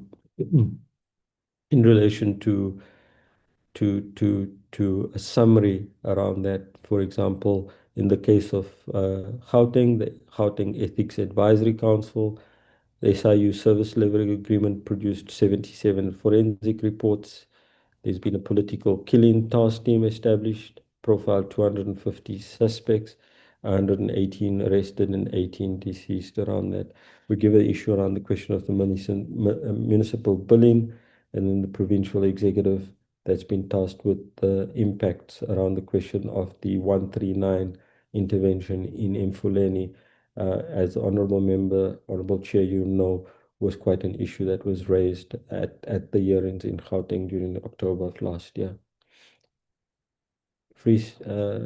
No, next one is a Free State. Next one. Next one's, sorry, Kevin, next one. Unless, of course, yeah. Sorry, DG, I'll just then hand over. That's the, my apologies, Honorable Chair, Minister. I think there's a duplication. There's a Free State slide that we need to add, which provides a summary of the Free State. Thanks. Thank you very much, Mr. Cheney. Good morning, honorable members, honorable chairperson, all the honorable members of the committee, the honorable minister, the honorable deputy ministers, the DGs, CEOs, and colleagues. I am going to take the committee through this part of the presentation. Advocate Duncan Cock will assist us when it comes to the Q&A session. So perhaps as I start, the key point one would want to make is that the department is not only identifying challenges in the local government system per se, but it is also advancing the policy, the legislative and the regulatory instruments that are required to improve stability, accountability, professionalization, and service delivery. Much of the matters that Mr. Cheney had alluded to in his presentation. So, Honorable Chair, this slide highlights one of the most pressing governance challenges that we have in the system presently, and perhaps to refer to it as coalition instability. As you would see, the number of hung councils increased from 29 in 2000, our very first term of local government, to just over 80 after the 2021 local government elections. Now, this demonstrates that coalition government is no longer an exception in the sphere, but it has become a significant feature of municipal governance and therefore would require a clear framework. The instability in these municipalities has to a large degree had direct consequences for stability, where we've seen political parties are unable to maintain stable, let's call it power sharing arrangements. Municipalities are often drawn into leadership disputes. There's been shifting of majorities and repeated changes in executive authority. The consequence is that the focus moved away from service delivery and towards, some would say, political survival. So having noted all of that, the department has perhaps approached this in two ways, two complementary interventions, if I can call it that. The first is a legislative intervention through amendments to the Municipal Structures Act. And the second is a perhaps, to call it maybe a non-legislative intervention through coalition guidelines. The point we would want to emphasize here is the department is not really seeking to interfere with democratic outcomes, but rather the aim is to provide a predictable governance framework so that coalition arrangements do not undermine municipal stability, accountability, but then to also ensure that there is continuity in service delivery. This slide, so firstly, the provisions relating to council qualifications in the bill that we had presented to the state law advisor had to be reformulated. So one must be very mindful of Section 1D of the Constitution, where it is stated that our state is founded on universal adult suffrage. So meaning that if I'm an adult, I can stand for an election, and if I am elected, I can hold public office. So when we had presented this councillor qualifications requirement, the concern that was raised was to avoid possible constitutional difficulties around the right of political office bearers to contest elections, but at the same time while still promoting capable and accountable councillors. Secondly, the proposed collective executive system that we had in the bill that was published for public comments was removed. And the concern was that introducing such a system could create further confusion or instability in the existing municipal executive arrangement. So the department took a more cautious approach, particularly where the matter required further consultation. Thirdly, the matter relating to the electoral threshold proposal was removed, and this was done following legal opinion. Now, this reflects quite an important principle, so that while the department supports stable councils, and we were advised at the time by the Chief State Law Advisor that reforms must remain constitutionally defensible and must not unfairly limit democratic participation. The overall result is that the revised bill retained the core coalition governance framework while removing provisions that required stronger constitutional and legal justification. Now, as recent as last week, on the 28th of July, Cabinet had approved that the bill be submitted to Parliament. Now, the way it happens now is that the Chief State Law Advisor must give us final certification, and the Chief State Law Advisor will only act after they have seen the Cabinet resolution or statement.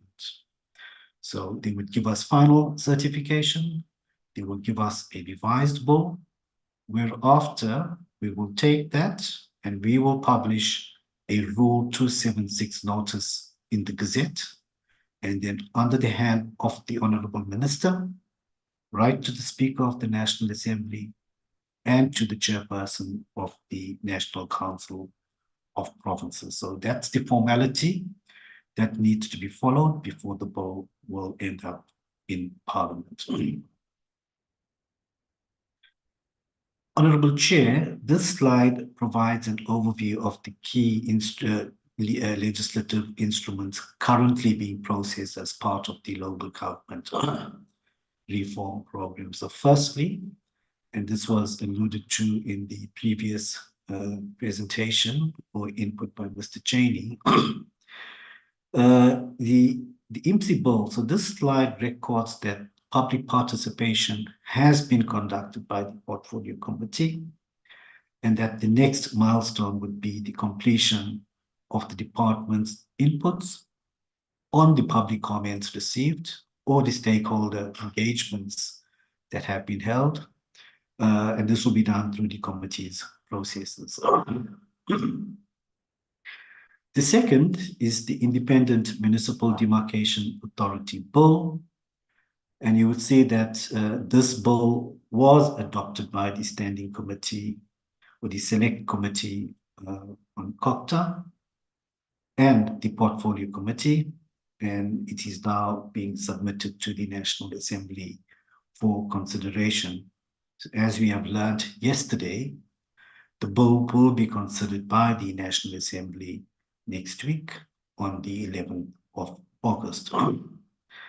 We believe that this is quite an important development because the focus would now shift from the parliamentary processing and for the department to get implementation ready. That would mean us dealing with the proclamation planning, the development of regulations, the transitional arrangements from the MDB, the Municipal Demarcation Board, migrating towards the Independent Municipal Demarcation Authority to deal with matters relating to resourcing, communication, the readiness for the establishment of the Demarcation Appeals Authority, but then a very important feature in the IMDABO, which deals with municipal capacity assessments and the regularity of having those assessments done by the to be established authority. The third bill on the slide is the Coalition's Bill, and I have already provided an update in relation to that.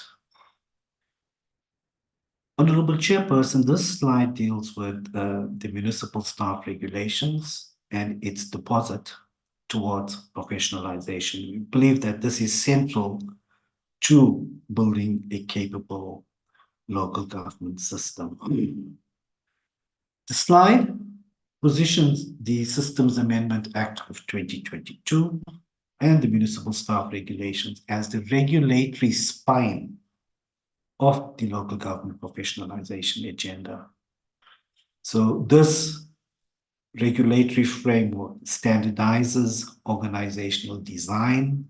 It deals with recruitment, it deals with performance management and skill development across all of our municipalities. The framework also consists of 5 key instruments, so standardized organizational structures by municipal category, a competency framework for senior management, recruitment and selection procedures, including Section 56A ethics screening, performance management linked to the integrated development plan, and skills development planning at individual, institutional, and at sectoral levels.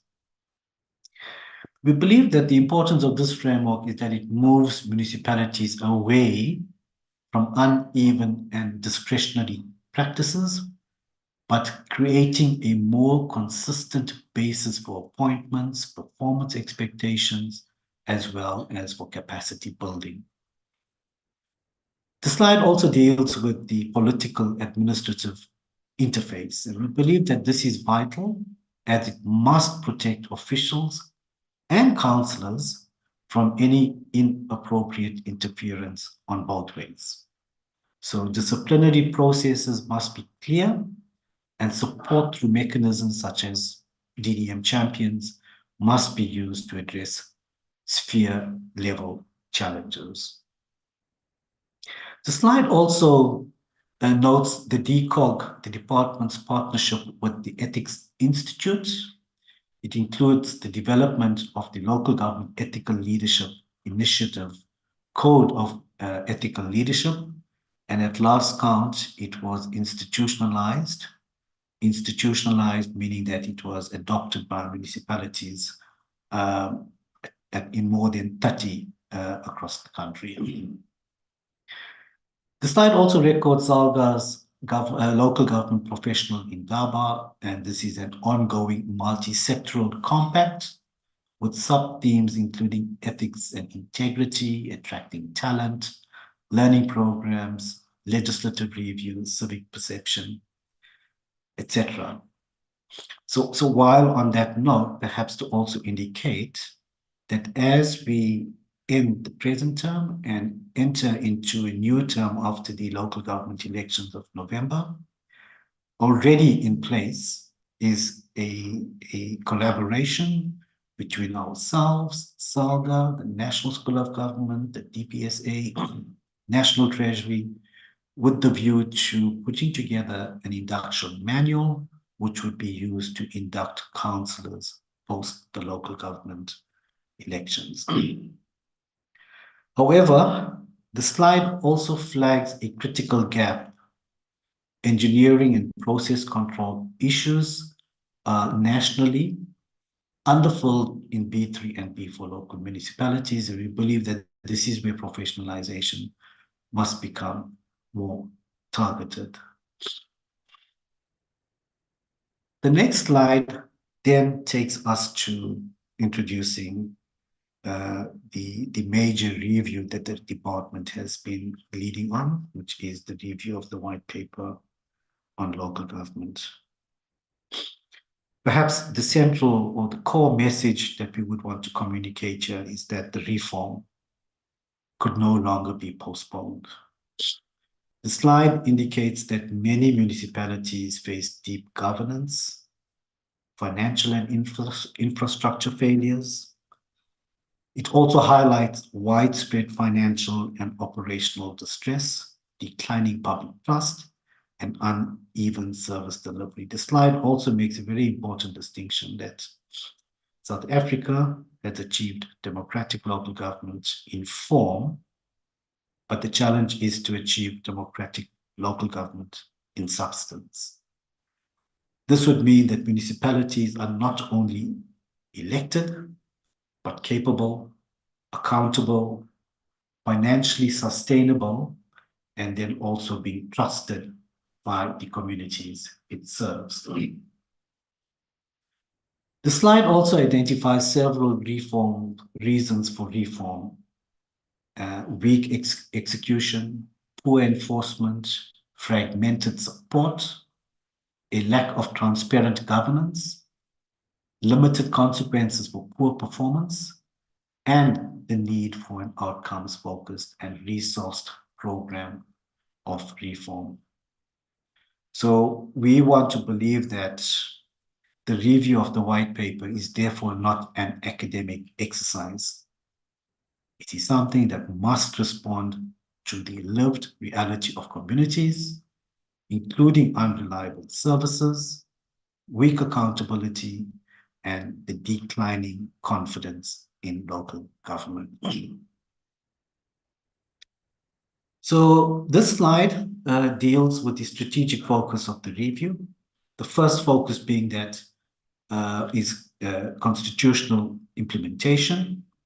The review must give effect to the 2025 State of the Nation Address commitment to address structural weaknesses in local government through comprehensive reform. One would note that this was repeated by His Excellency the President in the 2026 SONA as well.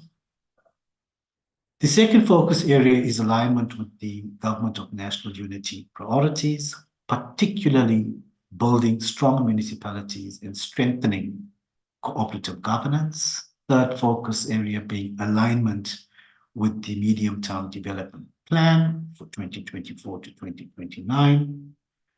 The fourth focus area is support for the National Development Plan's emphasis on professionalized administration, stronger governance, financial sustainability and accountability.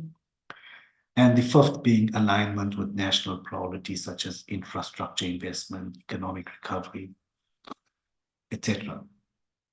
The strong and the strategic message that we want to get across here is that the review is not isolated from the broader national agenda. It must become the local government expression of the country's development priorities. Honorable Chair, this slide presents the key milestones in the white paper review process. So we start on the extreme left. The draft white paper was gazetted for public comment on the 7th of May.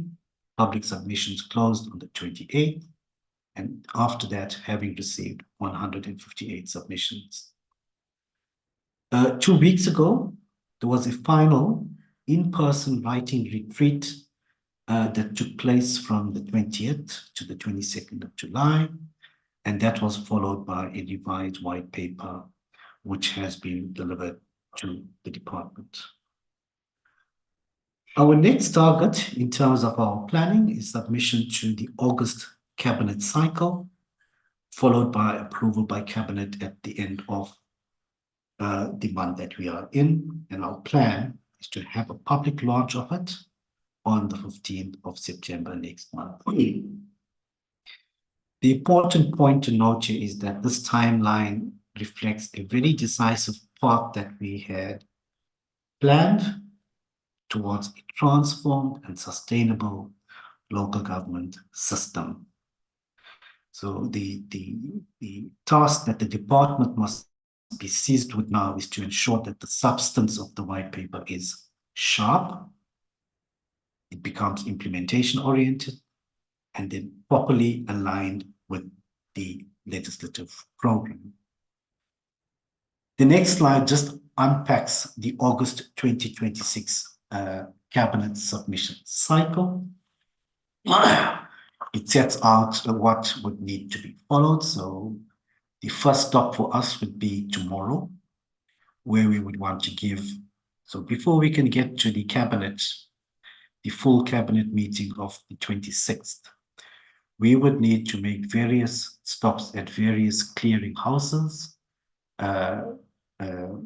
cluster fora before we can get to cabinet. So tomorrow we will be going to the working group to give them an update as to what has transpired, where we are in the entire value chain towards getting to the finalization of the white paper. We would then go to the cluster to present our work there. This must be done by next week. And then thereafter, cluster meetings are scheduled for the 13th to 14th of August to provide successive reviews by the DG's cluster and then also the ministerial cluster. The cabinet committee is scheduled for the 18th, where the final committee level review will take place before the submission proceeds to the full cabinet. As I've indicated already, the final cabinet meeting is scheduled for the 26th of August, which would conclude the August submission cycle. The message we want to communicate here, Honorable Chair, is that there is a clear path, there is collaborative review with stronger governance and then better outcomes. So this has been a very, very tight process. We've been on the clock all the time. It is up to us now to ensure that this final process is tightly managed, because slippage at any point here could affect our approval timeline and the planned public launch. That would be the end of the part dealing with the legislation and our policy work that we're doing as a department. I will stop here, hand over to Dr. Sithole, who would then take us to part D, which deals with the disaster management component of our presentation. I thank you very much, Honorable Chair. Dr. Sithole.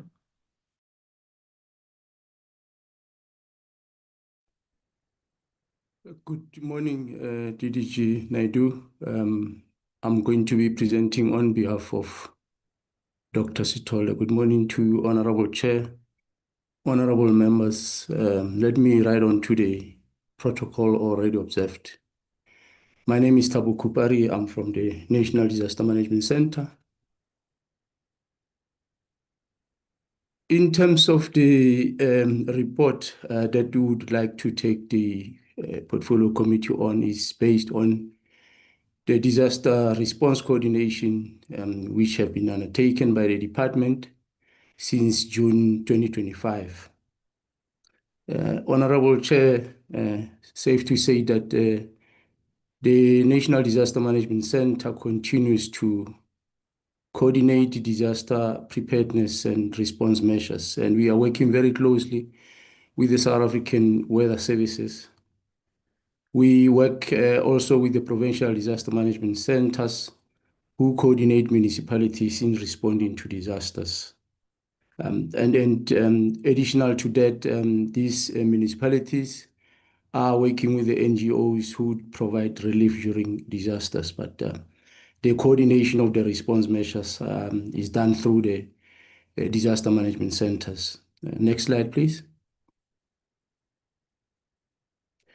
Honorable Chair, these are the structures that are established in responding to disasters. At the bottom, from 1 to 8, these are the task teams which have categorized in terms of response. In responding to floods, we have a committee which is called National Joint Flood Coordinating Committee. And as and when we have drought, we'll also have a committee on drought. These committees are chaired by the head of the disaster management centers. All the sector departments nationally are members of this committee, including the provincial disaster management centers, the state-owned entities, and SALGA. This committee report to a committee which is chaired by our DG, where all the DGs and HODs are also members of the committee. The committee of the DG reports to the Interministerial Committee on Disaster Management, which is chaired by the Honorable Minister of Cooperative Governance and Traditional Affairs. Next slide, please. So, Honorable Chair, these are the classification of disasters which has been issued since 2025 June. We had a national classification of severe events which occurred in June. There is a spelling mistake there, in June 2025, Honorable Chair. And it was published as such, and they go on that list. We have the second one. It was also in March 2026, and we have a provincial the disaster which was classified for the Eastern Cape, which happened in June. We also classified a classification for Gauteng for the sinkholes, which are happening mostly in Merafong, Tshwane, and city of Joburg. It was also gazetted in March 2025. Going to 2026, Honorable Chair, we had severe disasters which has affected mainly the province of Limpopo and Mpumalanga and other provinces, but mainly the two provinces were affected from January until February. And we also had a foot and mouth disease outbreak, which was also classified. Limpopo was also affected by another severe weather event, which was classified as a provincial disaster. We also have the national disasters, which were classified from May until the 9th until the 18th of May 2026. Next slide, please. In terms of this classification that I've been referring to, we had fatalities which were recorded. Unfortunately, we have lost lives. We had a classification in June 2025 in the Eastern Cape, where we lost, unfortunately, 103 people. The classification of the sinkholes in Gauteng, the fatalities are not yet recorded because mainly the impact is on the infrastructure, where water pipes and roads experience the sinkholes. In terms of the national disaster which was issued for gender-based violence, the stats are related to crime, and this is managed by the net joints. In 2026, we experienced floods in January until February, where mainly Limpopo and Mpumalanga were affected. Unfortunately, 48 lives were lost. And we also had a provincial classification for Limpopo later in the year in April, where 4 lives were lost.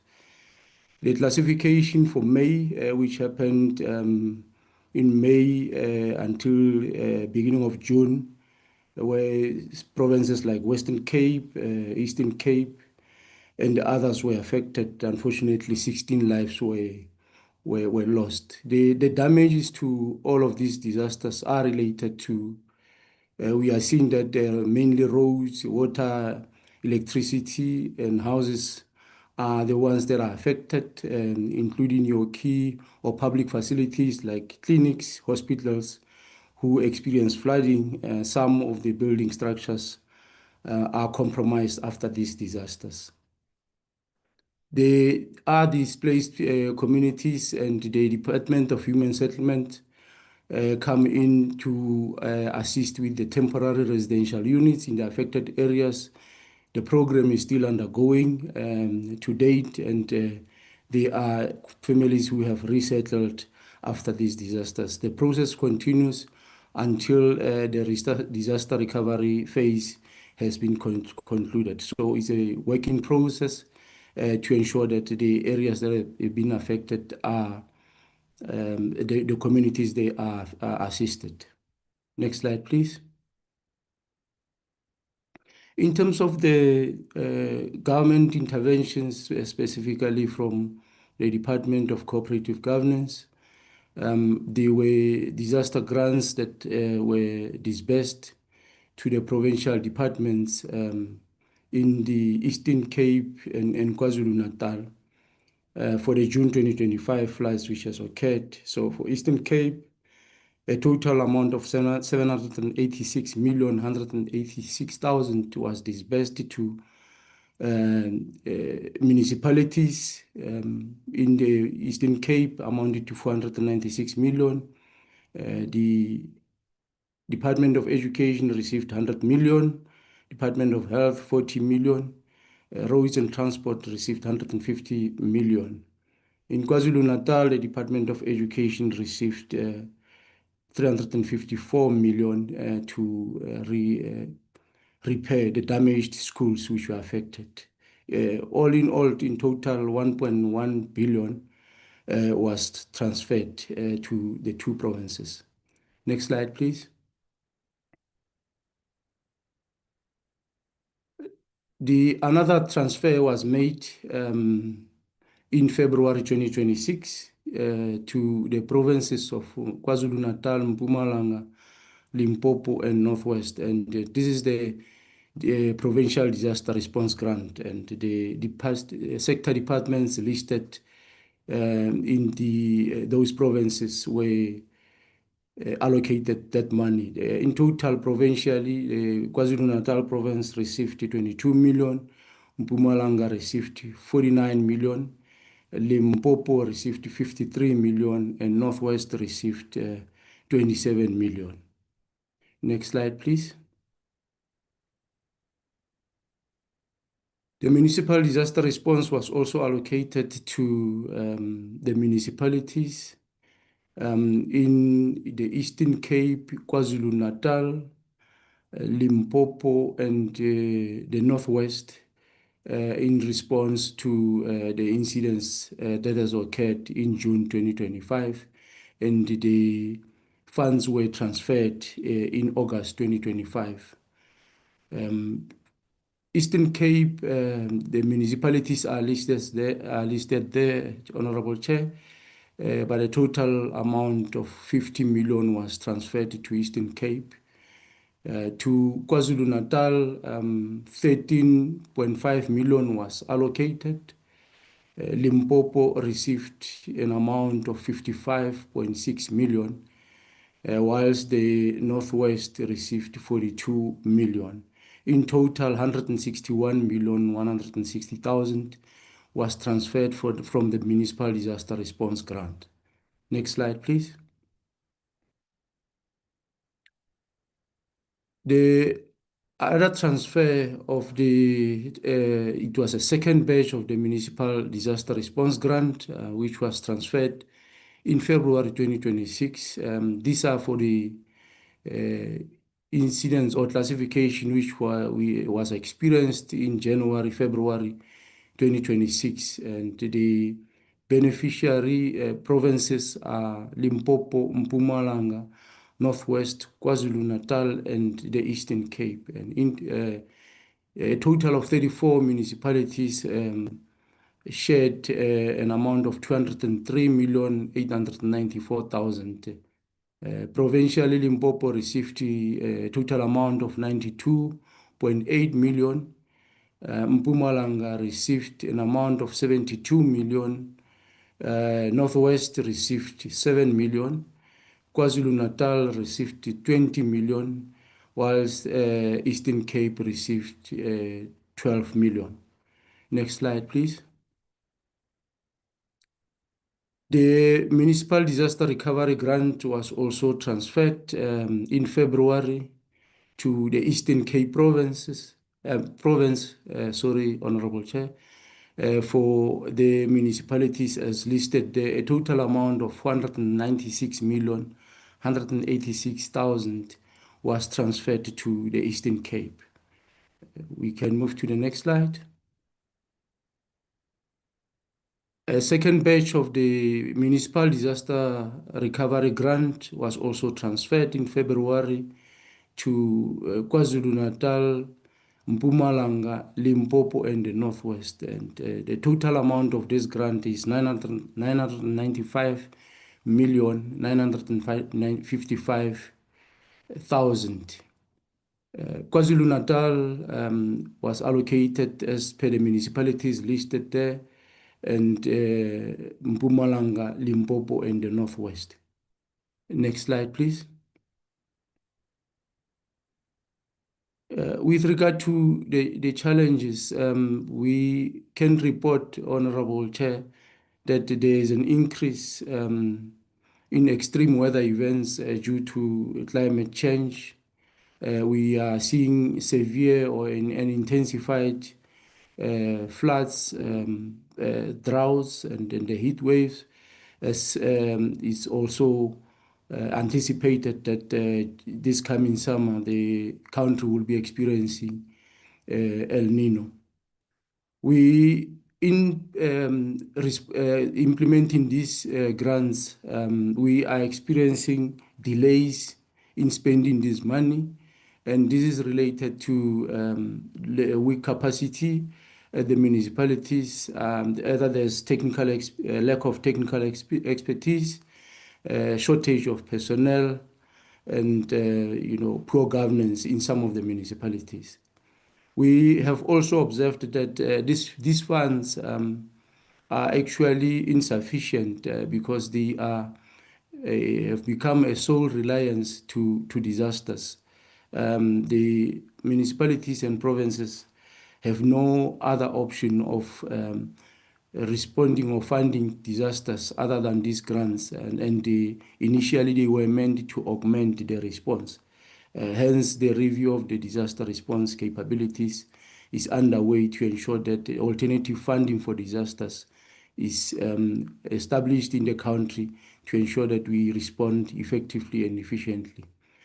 The infrastructure that we have in our municipalities is aging and is becoming inadequate, and therefore become non-responsive to a number or an amount of water that they would experience and supposed to channel. The bridges that are there are aging and are no longer able to withstand the impact of these disasters. Of course, we have also experienced that there's a rapid urbanization. More people are moving to town, and informal settlements are also mushrooming.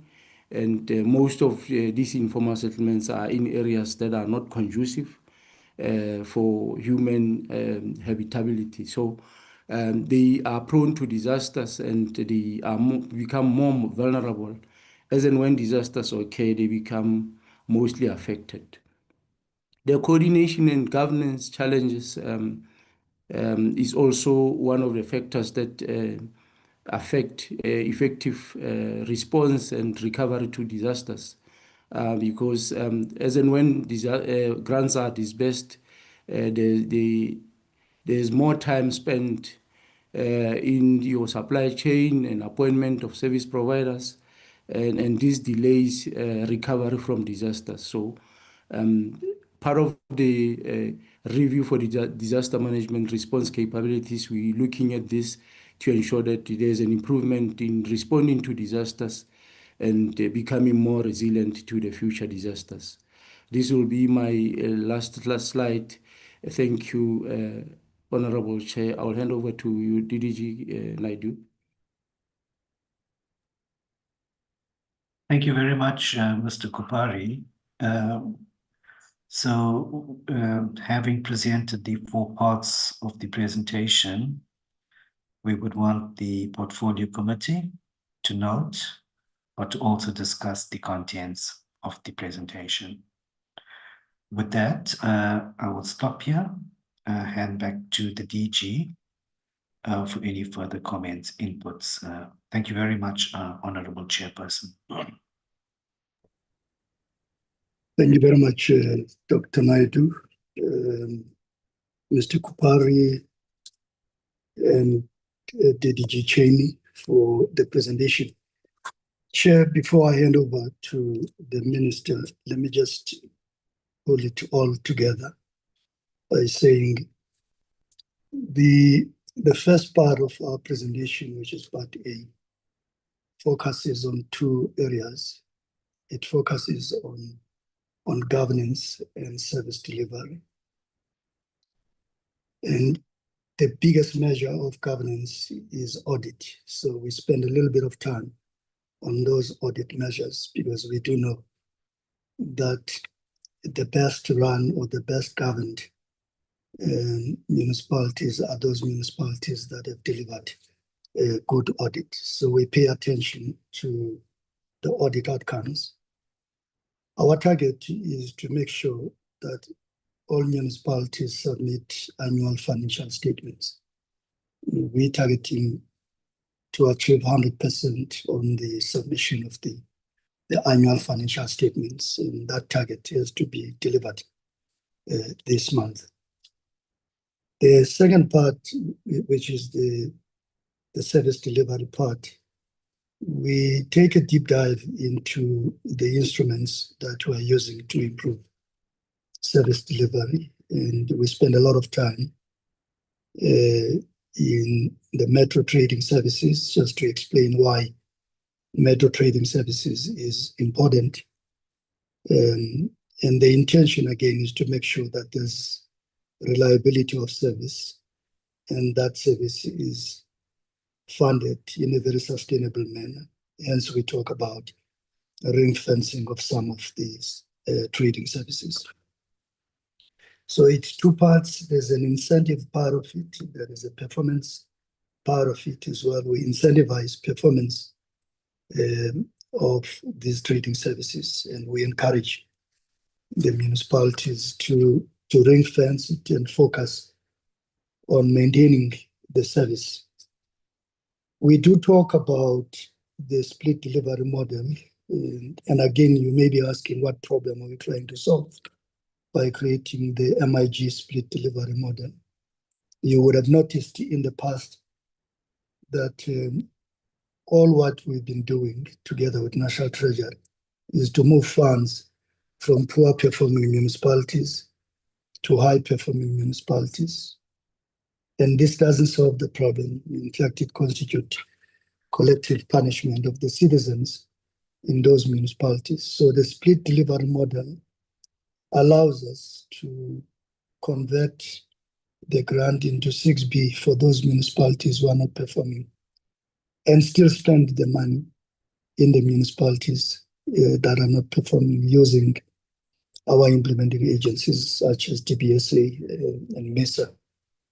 So we're trying to solve the problem of poor service delivery by not moving the funds out of the municipality or punishing them, by getting the implementing agents to implement the programs on behalf of the municipality.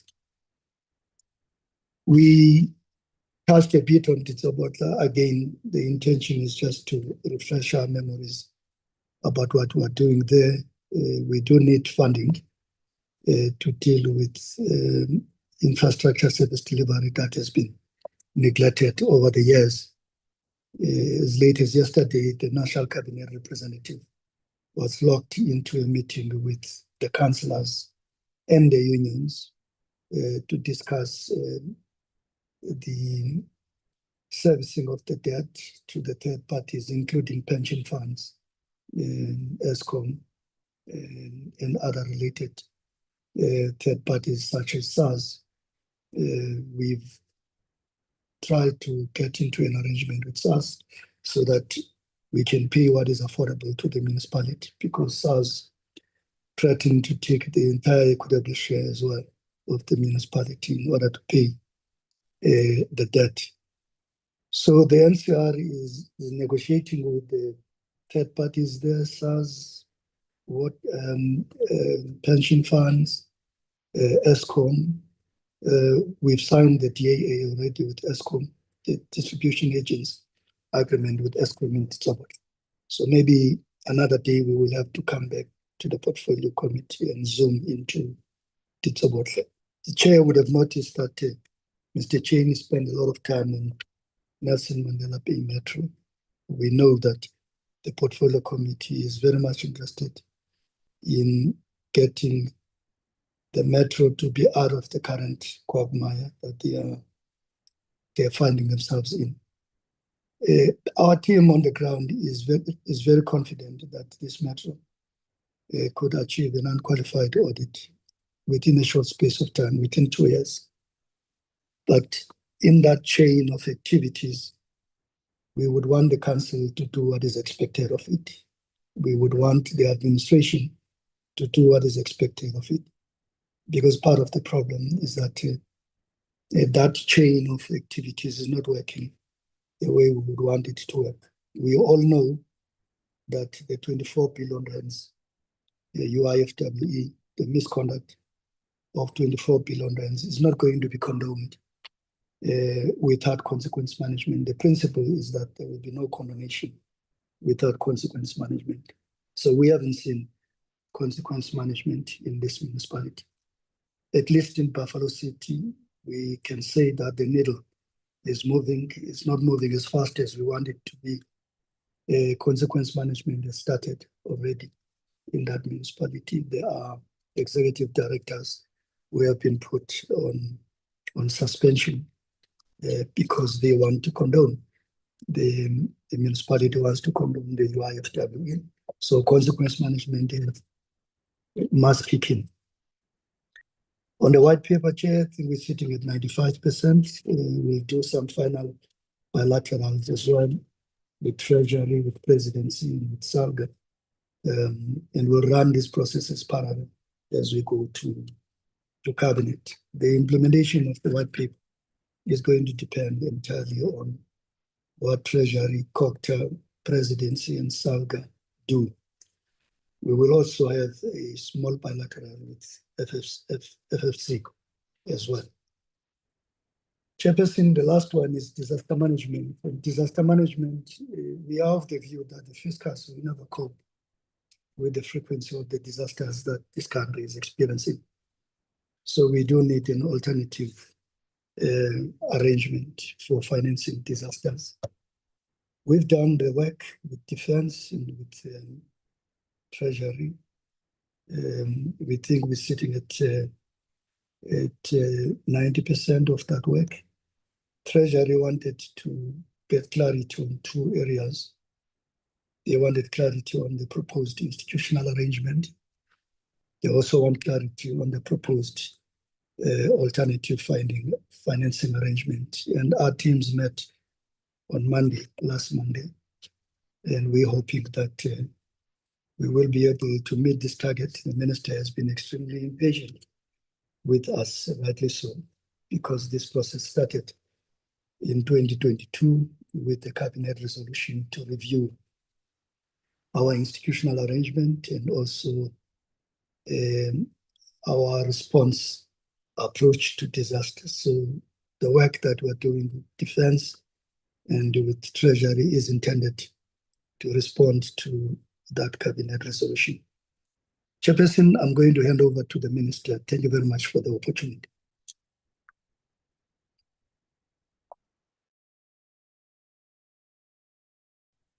Thank you, Director General. Let's hand over to the Minister.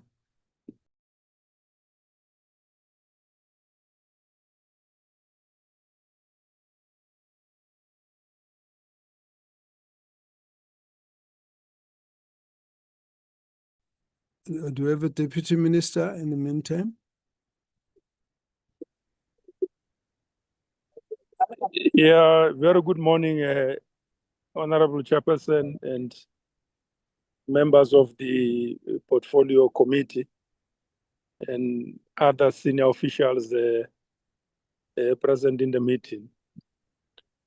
I suppose the Minister will be able to make the reflections, Honorable Chairperson, and what the DG has commented on represent our collective management with regard to those related matters of the system and how we seek to impact through your leadership oversight all these matters that have been presented through those various reports. At this point in time, I don't have much to comment, and I think Minister will be able to round up the engagements, Honorable Chair. Thank you. Thank you very much. That is in order. Minister, I see your system is up now. You can make your comment. Thank you very much, Honorable Chairperson, and greetings once again to honorable members, the Deputy Ministers, and the Cooperative team. Honorable Chair, as I said in the beginning, we are at your disposal.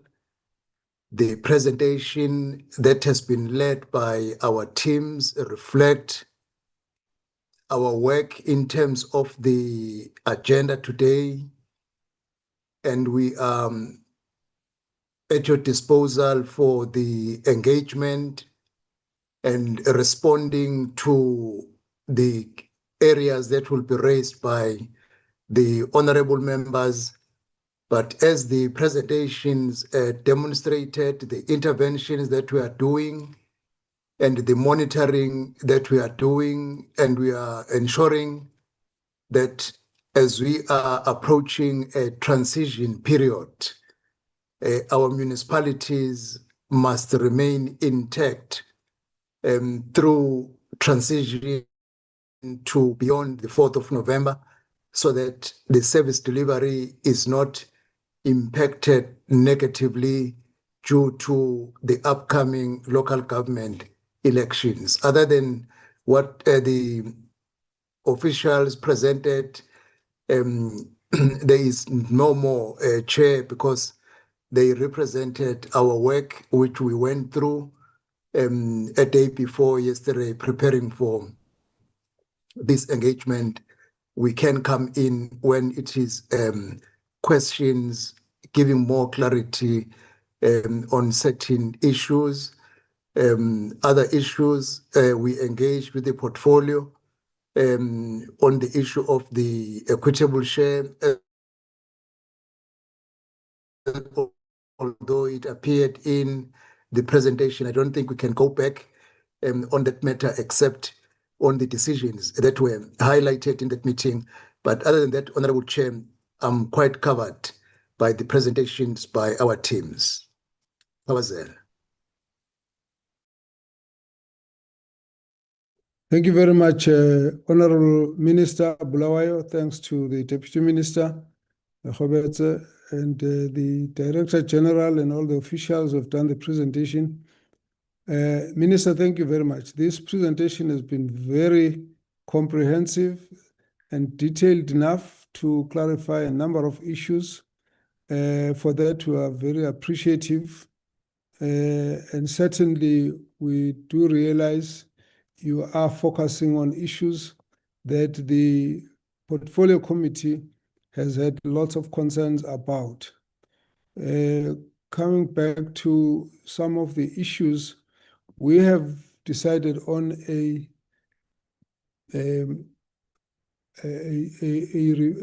joint oversight program with the various other committees, and we've been around a number of municipalities. And as a result, we then came up with very comprehensive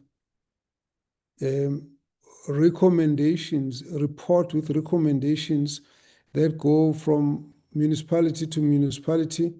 Almost all municipalities, but some of the provinces, we've just selected very significant municipalities where there are issues to raise. We do appreciate the fact that you have looked at those issues and are addressing some of the issues raised, particularly when it comes to the Northwest, the Free State.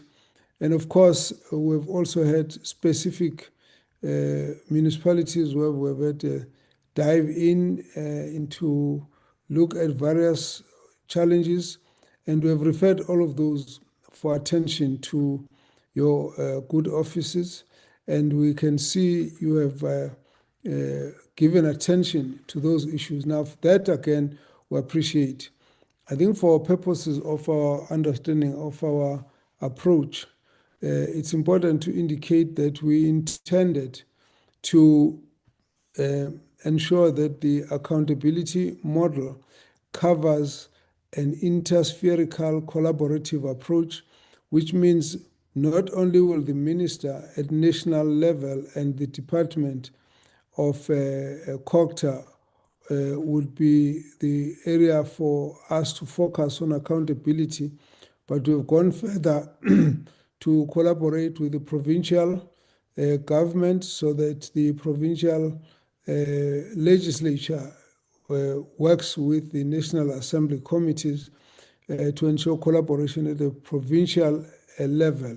And therefore, we take reports that come from the provincial premiers, from the provincial MECs as well. But of course, we still direct our attention to the specific municipalities, which is why we've actually lifted a number of them and indicated that we need them to respond, but also we want to see what is the response from the provincial and national government level, because we all agree that to ensure accountability, all the three spheres have to be aligned in terms of the accountability processes, but also on responding to correct what weaknesses have been identified, to prevent irregularities, but also to follow up in terms of consequence management after some of these reports have been tabled. And so we believe that we're on the right course, and certainly, as you indicate, there will be elections and new councillors in place next cycle. We believe that by the time they come in, the system will be ready and well organized for purposes of accountability. The members of the portfolio committee have got issues they would like to discuss, and therefore we would like to approach this conversation this way. I think if the members might be able to just focus on the first two aspects, because although they are a bit different, but they are very closely associated. Now, the first section deals with more principled interventions, oversight, monitoring, and particular areas of action from the department. Then the section B, excuse me, deals with the same issues, but in a form of an example of a municipality where we've picked up issues, raised them, and asked for action, and therefore it becomes more or less the same issues. Now, I will also, when we sent the letter to the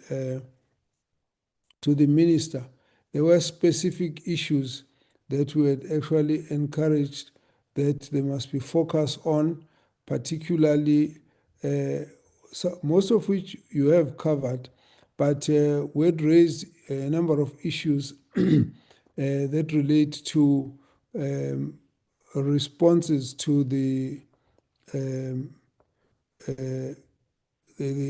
what you call the Auditor General as such.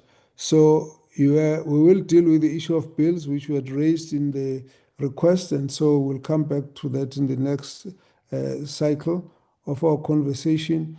But we'd raised issues around the issue of over-reliance on consultants. We've seen that you've touched on that, issues of municipal debts.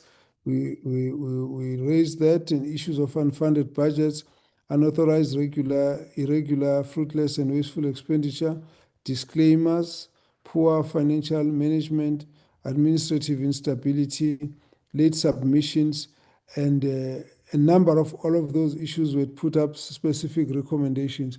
And so that's the guide that had actually brought us to a point where we needed this conversation. There are a number of other issues that you've had to deal with, which were raised to you. So we would like to therefore thank you for the attention you have given on these particular issues. May I invite the honorable members to start the processes of engagement. If any member would like to comment on the first two parts of the presentation that deal largely, excuse me, with the issues of managing the whole accountability ecosystem, as the Auditor General normally refers to it. So I've got the first hand, Honorable Van Zyl, and then we'll follow the other members as they arise. Thank you very much, Honorable Van Zyl. Good morning, Chairperson. I have a bout of sneezing, so I might disconnect and come back on if it happens. I've got a bit of hay fever. Good morning also to the ministers, the departments, and everyone on the platform this morning. I'm just looking at Section A and Section B, and for the department, it continues to present the district development model as the centerpiece of local government reform, but there's still so many municipalities that are on a decline, municipal debt increasing, service delivery, etc. So I really just want the department maybe to tell us if there's, or identify 3 municipalities where the DDM has resulted in measurable positive improvements in audit outcomes and financial sustainability or basic service delivery. Then on Section 139 interventions, if interventions continue for years without meaningful improvement, at what point does the department conclude that intervention has failed? Because we see municipalities on interventions for 5 years, 8 years, 10 years, and the like. So what consequences are there for the provincial government, who is ideally responsible for those failed interventions? Then the presentation that we had this morning also states that over half of municipalities still fail to implement consequence management. And that is why South Africa's municipalities are the state they are in, because of that. So I have a couple of questions on that, and they basically are, who has actually been held personally accountable? Can the department maybe provide us with the number of municipal managers that have been dismissed, the number of CFOs that have been dismissed, the number of disciplinary cases that's completed and opened, and the money that has maybe been recovered over the past 3 financial years? I understand that might actually be in a written report. Then just quickly on the split delivery model, we also agree that communities cannot suffer because of municipalities that cannot deliver. But what safeguards will exist to ensure municipalities do not simply become dependent on DBSA or even MISA indefinitely, instead of fixing their own institutional failures? How will municipalities graduate, if you can call it graduate, back to managing their own infrastructure? Then on the distressed municipalities, it was stated that only 4 of the 38 distressed municipalities improved their audit outcomes, which is probably about 10%. That's the improvement rate. After, that's the improvement success rate, you can say, after many years of intervention. I'd like to know what benchmark does the department use to determine whether its support programs are effective or not. Then just on water losses, the presentation has finally correctly identified that municipal infrastructure failures is the primary cause of water interruptions, not so much water scarcity. How much of the 37 billion rand lost annually through leaks and electricity losses, to include that maybe as well, has actually been recovered through infrastructure upgrades over the past, say, 3 years? We all know that is actually the real problem. Then at some point it was spoken about professionalization. I just want to find out how many senior appointments have been prevented, cancelled, or set aside because they failed to comply with Municipal Systems Amendment Act. And how many municipalities are now fully compliant? We know of many instances where MECs of COCTA do not give concurrence to Section 57 managers. What is the department's comment maybe on that? And then there was a slide, it was called Section 139 by the numbers, the scale of the problem. There was a slide and it said Mangaung Metro has been escalated to national. If I can just maybe understand what that, because that was the only thing that was set out on that slide. And then just very quickly, because it's section A and B, I wanted to talk about Nelson Mandela Bay.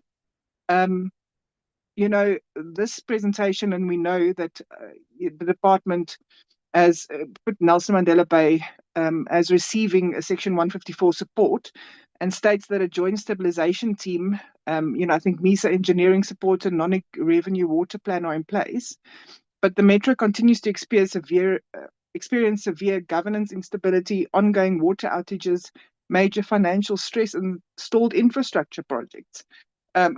What can you point to maybe that demonstrates that Section 150 support has actually stabilized Nelson Mandela Bay? And then also talking about the widespread failures in consequence management. In Nelson Mandela Bay specifically, as the DCOG recommended disciplinary action against any senior officials or political office bearers whose decisions contributed to governance failures, project delays, or service delivery collapse. If not, why not? Because we know that it's a complete mess in Nelson Mandela Bay. Chairperson, I think for Section A and B, that would be it, my contribution for now. Thank you. Thank you very much. Looking at the number of questions you have raised, I would request that there must be direct responses to that so that we can clear them and move on, so as to also avoid repeat of the same questions. There might just be answers that will help to reduce the questions on the other members. So please, DG, please come in. Thank you very much, Honorable Chair. Thanks to Honorable Van Zyl for the questions. I'm going to ask Mr. Cheney to go in first, and Dr. Naidu or Mr. Mtlashping can come in on the compliance matters on the appointment of Section 56 and 57 municipal officials. But let me ask Mr. Cheney to go in first, and then I'll respond to some of the questions as well. Never. Thank you, DG. Honorable Chair, thanks for the points raised by Honorable Van Zyl. Chair, I'll start from the Nelson Mandela around the question of the issues around the question of consequence management. As we indicate, and we reiterate the point, and I think as honorable members will know, that consequence management remains the responsibility of the council in respect of its delegated responsibilities, together with the administration, together with the executive where it's applicable. And as the department, particularly in relation to the section 154, as we reiterate in this presentation, there's a sequential responsibility that must occur as would be required. So I think the issue is that the department, as we in this presentation, we recommend that there are issues that both impact the municipality, either through the executive or the council, must address. It would be remiss for us as the department to be able to recommend at this stage any consequence management. We do indicate that there are, you'll see in the presentation, we indicate that consequence management must be applied because there are certain things that are glaring that come out of this. But you must remember that in the first line of accountability is the council in all its forms, administrative, executive.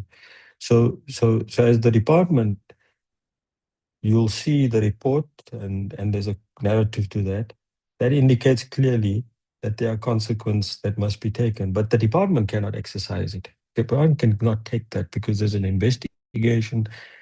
And I think what we must guard against is, particularly in relation to situations where things don't get done in a sequential manner, and you find all of the lawfare that takes place, particularly between administrations, the council, officials, those kind of things. So we're very, very clear that there must be a sequential, directed, proper process to allow for consequence management to take place.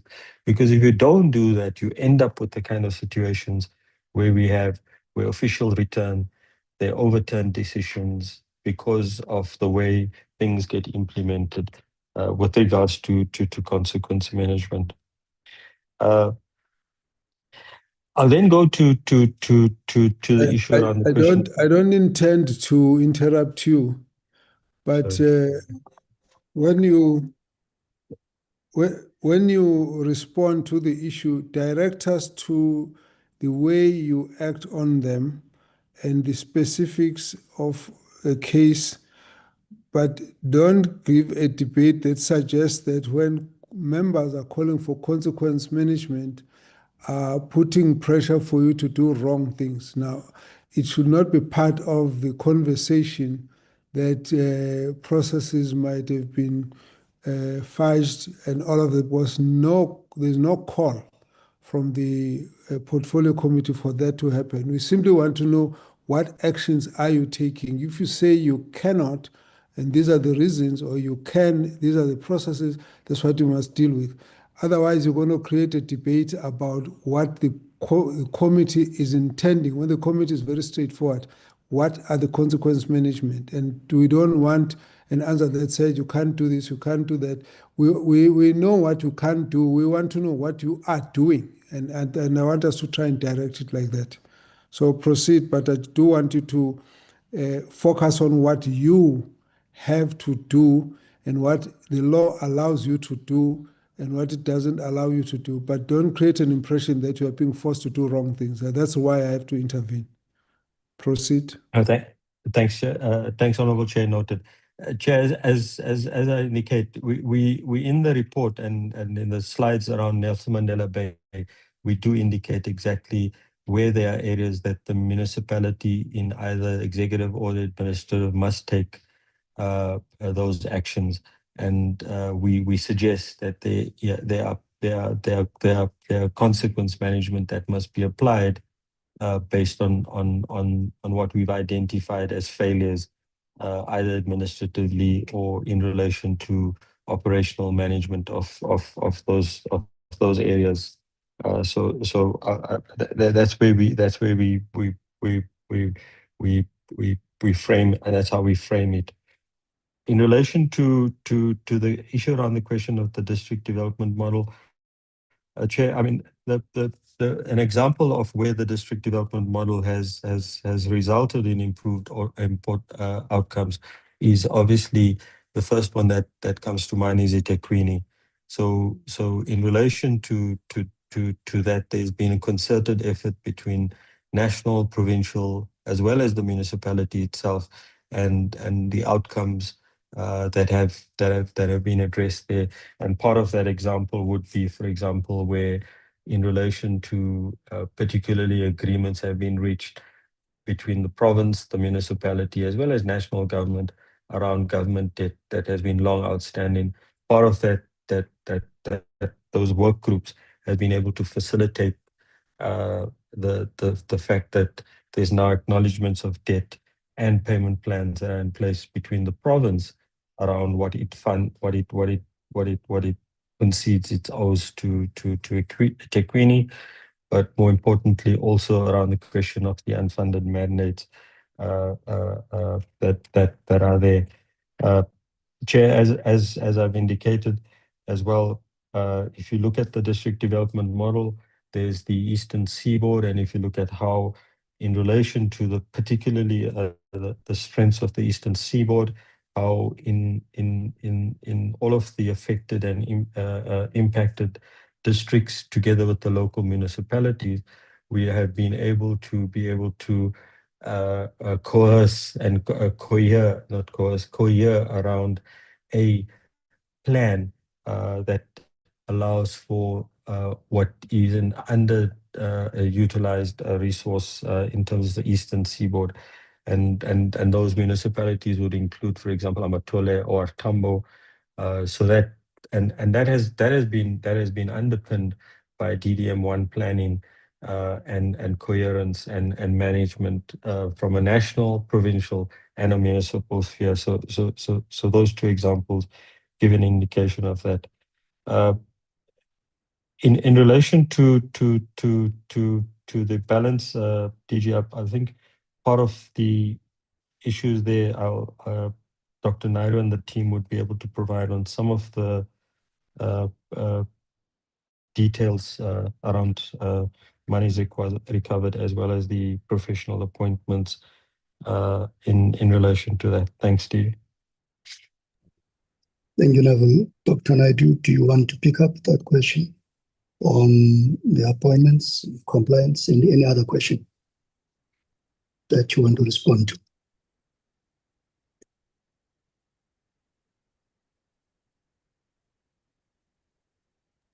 Okay. Yes, thank you. Yeah, no, sorry, TJ. I was just okay. All right. I was just struggling to unmute. Let me take two of the matters that has been raised by the by Honorable Van Zyl. The first being the issue relating to consequences for provinces when a Section 139 intervention fails. I would want to respond by saying that perhaps there isn't any consequences that the Constitution would prescribe or provide specifically when a Section 139 intervention instituted by the province fails. But maybe to say when such intervention is purported to have failed, the NCOP may, one, review the interventions. Secondly, the courts may scrutinize its lawfulness. But then at a national government level, you could have the national government intervening through Section 100 of the Constitution or Section 139(7) of the Constitution, as we have seen in Okajima, in Lekwa, and in Mangaung. And maybe the last point that I've made is to respond specifically to the matter raised by the honorable member, where it was picked up from the presentation as to why Mangaung has been elevated to a national intervention. And honorable member, it has been indicated as such in the presentation because it is a 139(7) intervention that had taken place there. I think more significantly, the bill that we have introduced into Parliament, it being the Intergovernmental Monitoring Support and Intervention Bill, attempts to start creating an accountability value chain that perhaps presently doesn't exist in the present legislation that we have. So firstly, by introducing an early warning system, by making monitoring mandatory, by making reporting obligatory, and then also reviews when there are interventions in place. So we believe that, you know, there's clear, for lack of a better word, let's say escalation pathways, but it also provides greater oversight of provinces by national government. I think a very key component of the entire ecosystem that I've just made mention of, and drawing from the Honorable Chair, is that the early warning system would have checks and balances in place. It would be an early warning system that would be parked or driven by the Office of Standards and Compliance in the DPSA, and which Office of Standards and Compliance is provided for in the Public Management and Administration Act. On the matter relating to appointments, I do not have all of the specific information at hand now, but the honorable members may recall that there was a very specific question, a parliamentary question that was posed to the minister that had asked for the detail in relation to all of the appointments made since the honorable minister had taken office, those that were compliant, those that were not compliant, and we had provided a very detailed breakdown of that information when responding to that very specific parliamentary question. Honorable Chair, Honorable Minister DG, it's a matter of retrieving that to get the detail, and it would be something that we would resend to the Portfolio Committee just to elaborate on the question posed by the Honorable Minister. Let me stop there, DG, and hand back to you. Thank you very much, Dr. Naidu. On the split delivery model and reliance on DBSA and MISA, we started testing the model in Mfuleni and Cooperative. And by the way, we're not the only department that is implementing the split delivery model.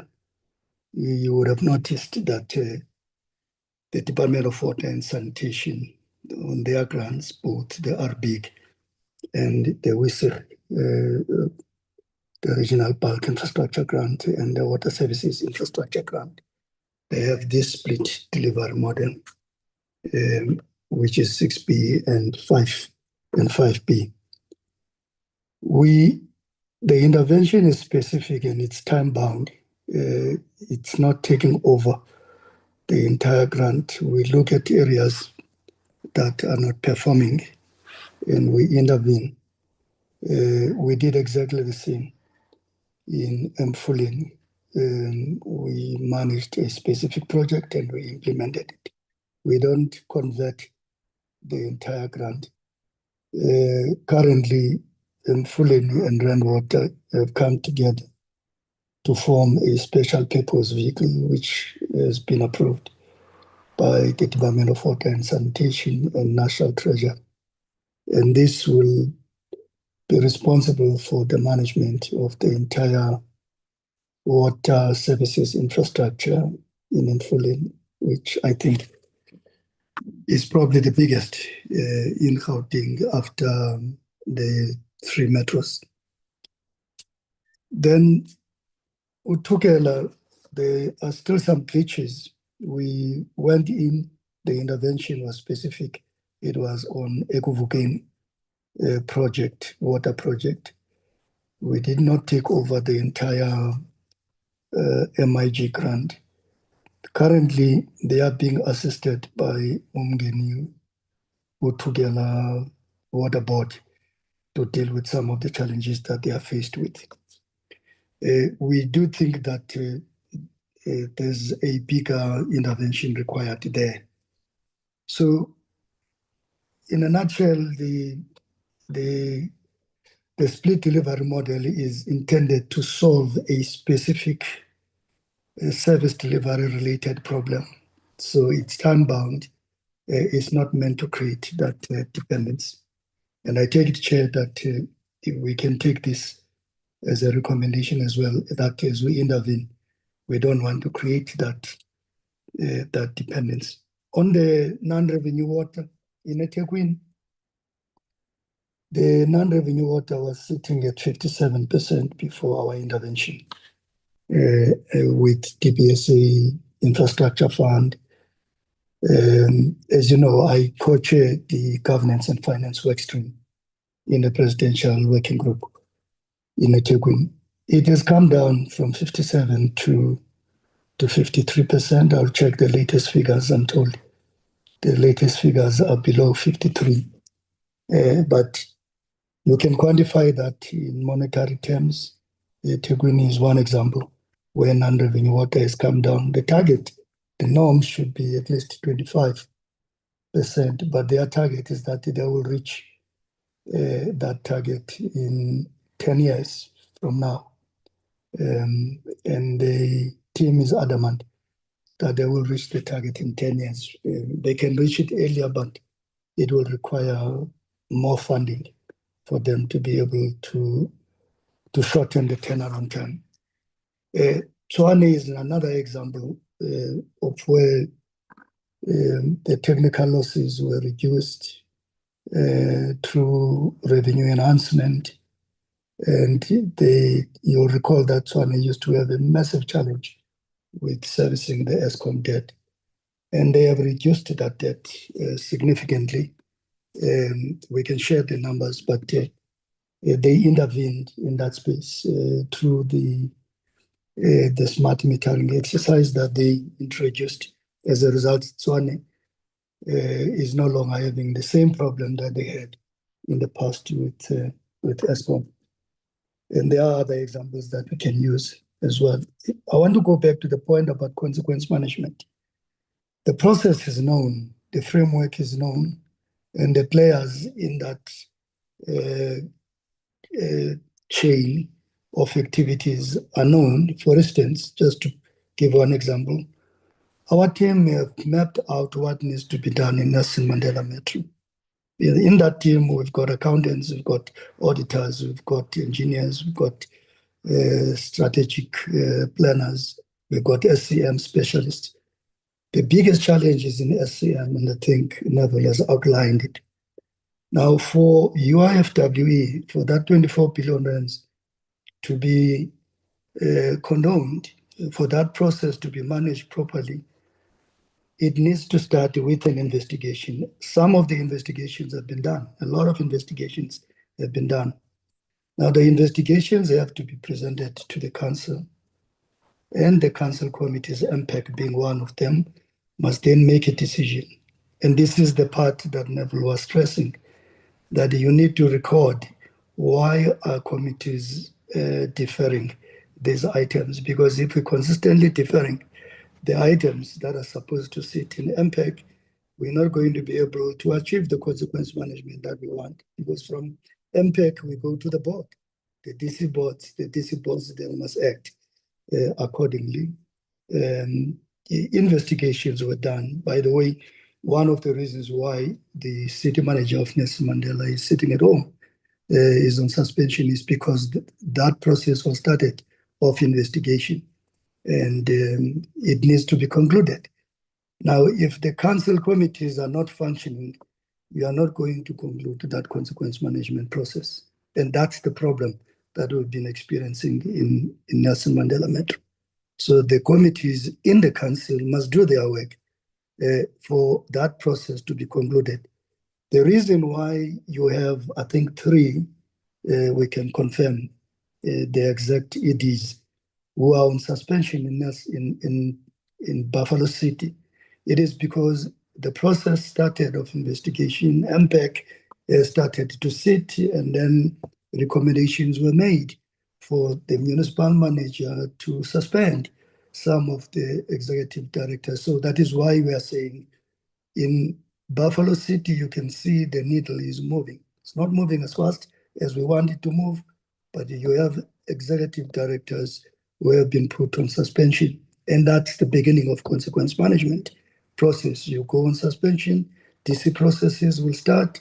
You can be acquitted or you can be found guilty, but that's how the consequence management process is structured in this country for all of us, the provincial, national level. That process is known by everyone, and you have to follow the process. In our jurisprudence, the process is as important as the outcome that you want to achieve. So respect the process, and the outcome will take care of itself if the process is managed properly.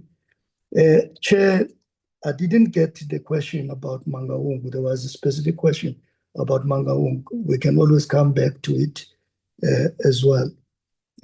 Another example on 139, successful 139, even though it was through the national intervention. It is Enoch Mkijima. If you look at Enoch Mkijima, when we activated section 1397, that municipality was paid. They were receiving their grant on the basis of a cost reimbursement process. In other words, they need to go ahead and they get paid on the basis of the costs that they have incurred. They're out of that process now of the cost reimbursement. We brought in DEE, the Department of Energy and Electricity, to assist with some of the challenges that they were experiencing around electricity and metering, and also the entire distribution. They have managed to service their debt with ESCOM as well. There is a little bit of stability in their distribution network, and this is through the intervention. So they're out of the cost reimbursement process. We're paying them directly, which means that there's going to be an improvement in terms of service delivery. Now, what happens is that sometimes these things, the graph goes up and then it comes down again, like in Mangaung. I didn't get the question, but in Mangaung, when we intervened with section 1397 and 1395, the intention was to assume the executive responsibilities, which we did. We deployed the officials to act as executive managers. We deployed HODs from MISA, from various organizations, from Treasury, and they did the work up until the appointment of HODs was done, and the appointment of the city manager, who is the current city manager, and the arrival of the new mayor. We then said there is no need for us to continue with the assumption of executive powers, because now you have a new team of people. But we continued with the financial recovery plan, which is administered by National Treasury. Now, if those that we've left behind as executive directors, HODs, and city managers are not doing their work, then we need to start that process again with the province and ask ourselves if we should not package another 154. And if 154 doesn't work, then we go into 139 provincial. And if 139 provincial doesn't work, and then we come to 139 national. But the intention in 2023, because the new mayor came in 2023, the HODs came in 2023, the city manager, they came in 2023. The intention was to say, let's allow them, give them the space. We handed over everything to them. One of our chief directors was acting city manager there. The DDG, responsible for affordable housing and human settlements, acted as a city manager there for a while, and then handed over to the new city manager. So if they have regressed, then it means we need to go back and resuscitate what we started in 2023. Thank you very much, Chair. If there is any other question, that you might have missed, please feel free to direct us.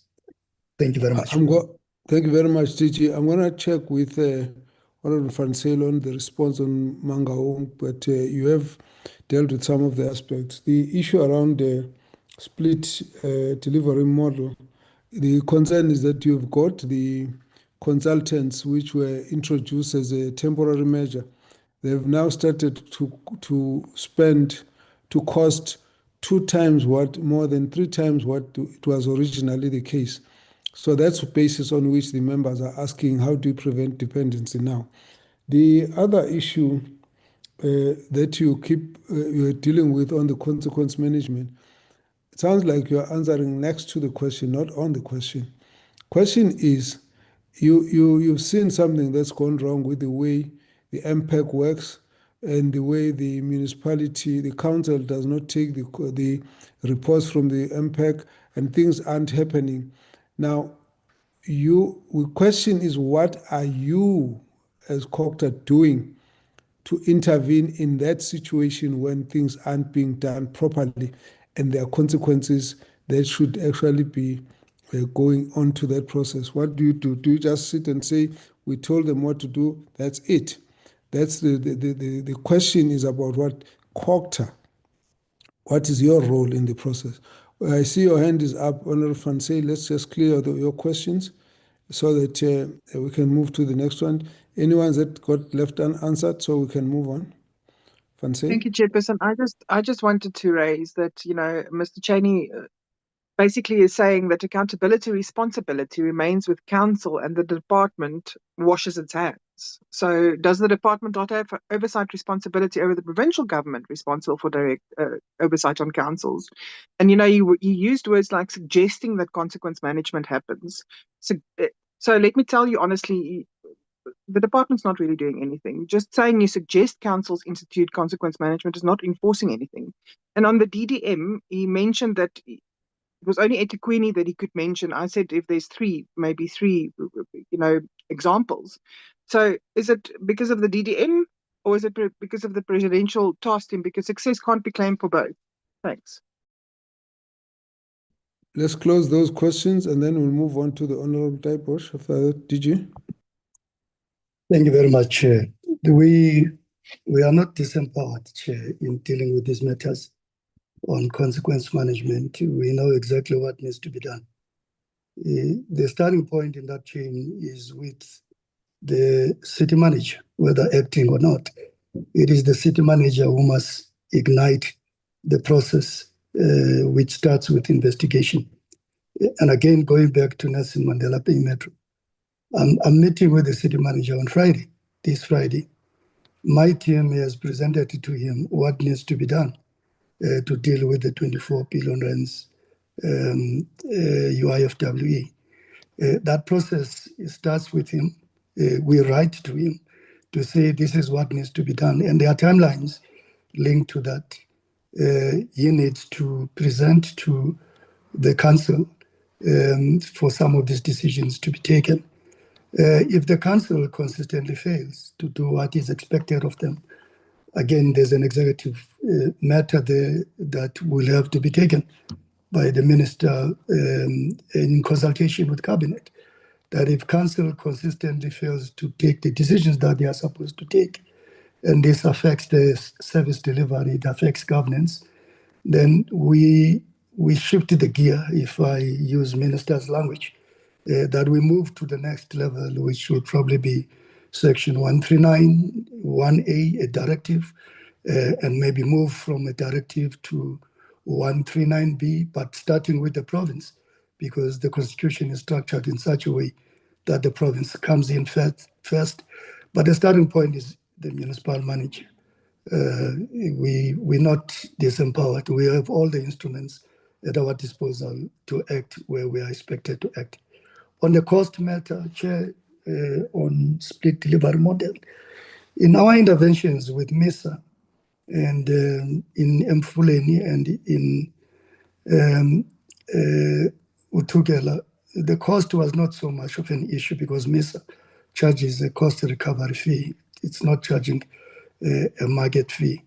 It may be an issue with other players, Umgeni, their fee was flagged to be high, but all of those are government institutions, so we should be in a position to negotiate the fee. It's only if you bring private sector institutions that are going to charge market-related fee where you're going to run into trouble. But if you're going to use a government implementing agent like Umgeni, DBSC, we should be in a position to negotiate the fee. Even if there is a markup, it should not be way above the cost recovery fee. Thank you very much, Chair. So the question really, are you as COCTA reluctant to act? Because we want to try and get a situation where these transgressions have happened and there's action shown by COCTA at national level that you have acted. Now, I hear you know what needs to be done. I hear you know what you should be doing. I haven't heard you are doing it. We are doing it, Chair. And again, you may be frustrated maybe by the pace, just like in Ditsobotla, there were quite a number of people who were frustrated by the pace, but we intervened in Ditsobotla. We went to Cabinet, Cabinet approved our intervention. We'll take the same route everywhere where we intervene. In Nelson Mandela Metro, we are at 154 at this stage. And Section 154 is, in a way, nudging and helping them at the same time to do what they are expected to do. Just one example, we may not be reporting everything here. The drafting of the budget this year, one of our team members assisted the finance team of the city manager in Nelson Mandela Bay Metro because the CFO was on leave at a critical time when the council is supposed to pass the budget. So our team is getting its hands there as well and assisting the council. But as you know, Section 154 has limitations. And if there are certain things that we are not in a position to do within Section 154, we shift the gear. We move to 139 because 139 will give us some of the instruments that Section 154 is not in a position to give us. But our focus is to put as much pressure as possible to the council and hold them accountable when they are not moving on things that they are supposed to move on. Hence, we are asking for documentation. If the council doesn't sit, as a council committee doesn't sit when they are supposed to sit, and they defer a matter, we want that to be recorded because it's going to help us when we make decisions to shift the gear, because we will shift the gear. We said the same thing in Ditsobotla when there was resistance, that if they're not cooperating and they're not doing what the NCR is asking them to do, we'll shift the gear. And in Ditsobotla, shifting the gear would mean that we dissolve the council because we are at the highest level of 139 now. The next level will be to dissolve the council. And all of those instruments are at our disposal in Nelson Mandela Bay Metro as well. Thank you very much, Chair. Yes, I see Dr. Naidu wants to come in. Yes, indeed, Honorable Chair. I just wanted to make a practical example and connect it with the question that was posed by the Honorable Van Zyl in relation to appointments of senior managers in municipalities. So how have we intervened as the National Department? One, we have introduced norms and standards. We've provided for specific competency requirements for these senior managers. But when you look at the scheme of the way in which appointments must take place in municipalities, we've carved that out in the legislation to say, one, once a municipality, a council concludes the appointment of a municipal manager, for example, that report is submitted to the province for consideration. But more than that, it is escalated to the national minister for consideration as well. Now, since the minister has taken office, there was a specific question that was raised, which I managed to retrieve. And having looked at the legislative regime, right, we have found that 145 appointments that have been made have been non-compliant. Now, what happens when the Honorable Minister finds out a non-compliant appointment? The Minister would write to the MEC to say, bring this non-compliant appointment to the MEC's attention and asks for decisive action to be taken. And that action could include the Honorable MEC going to a court of law and obtaining a declaratory order setting aside that appointment. So, Chair, I've painted this picture in just one instance in terms of how we collaboratively with the province intervene in inverted commas to deal with a specific matter.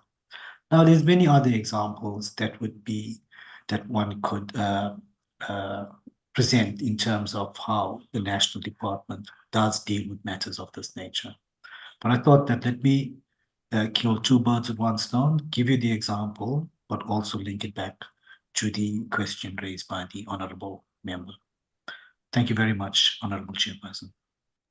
Thank you. Let's take Honourable Taiposh. Is the next to deal with the question. Thank you, Honourable Chair. Honourable Chair, you know, I'm sitting here and maybe I don't understand how government operates. And I need to go back and I need to, because things are just not, they're not tying up. Let me start with, and Honourable Van Zyl covered me very well with a number of things, but I need to add on to things like the DDM. If KZN is a success story, can we hear more about the success stories? You know, we addressed the DDM with COCTA, and we gave them our concerns on the DDM. And we never got anything back regarding the DDM and our concerns. Similarly, the Eastern Seaboard. We spent a lot of time on the Eastern Seaboard discussing it. We gave our concerns. I hear reports now that the Eastern Seaboard is looking very good and very. We raised some serious concerns on the Eastern Seaboard, and I still question all these success stories about the Eastern Seaboard, because to me, in my mind, and what is happening on the ground is just not what I'm hearing in you know, coming back from the report here. Honourable Chair, I want to go back, and I need to touch on consequence management again. Yes, it is I listened to Dr. Naidu, I listened to the DG, and I listened to Mr. Cheney. Are we saying that COCTA cannot take action if people are not looking after the governance, all right, of the municipality? Are we saying that, and I hear the DG saying we have instruments to act, all right, but these instruments, why does it have to take years? Why does it have to take billions of rands to be lost, to be stolen, to disappear before we can use these instruments? Why does it take so long? Is there no political will to do it? Please explain to me, and I love it when you say you have the instruments. Take Tsobotla, for instance. How long did it take to act? Let me mention another one, which you haven't acted against yet in terms of this harshness that the Tsobotla is getting in terms of dissolving it. Malutia Pofung in the Free State. Things are still going on a daily basis in Malutia Pofung. Chair, really, I'm getting emotional, but anyway, let me recover. All right. Then, Chair, I want to move on. in terms of the use of MIG funding, all right, to pay for operational and to pay salaries and stuff like that. Chair, that is desperation.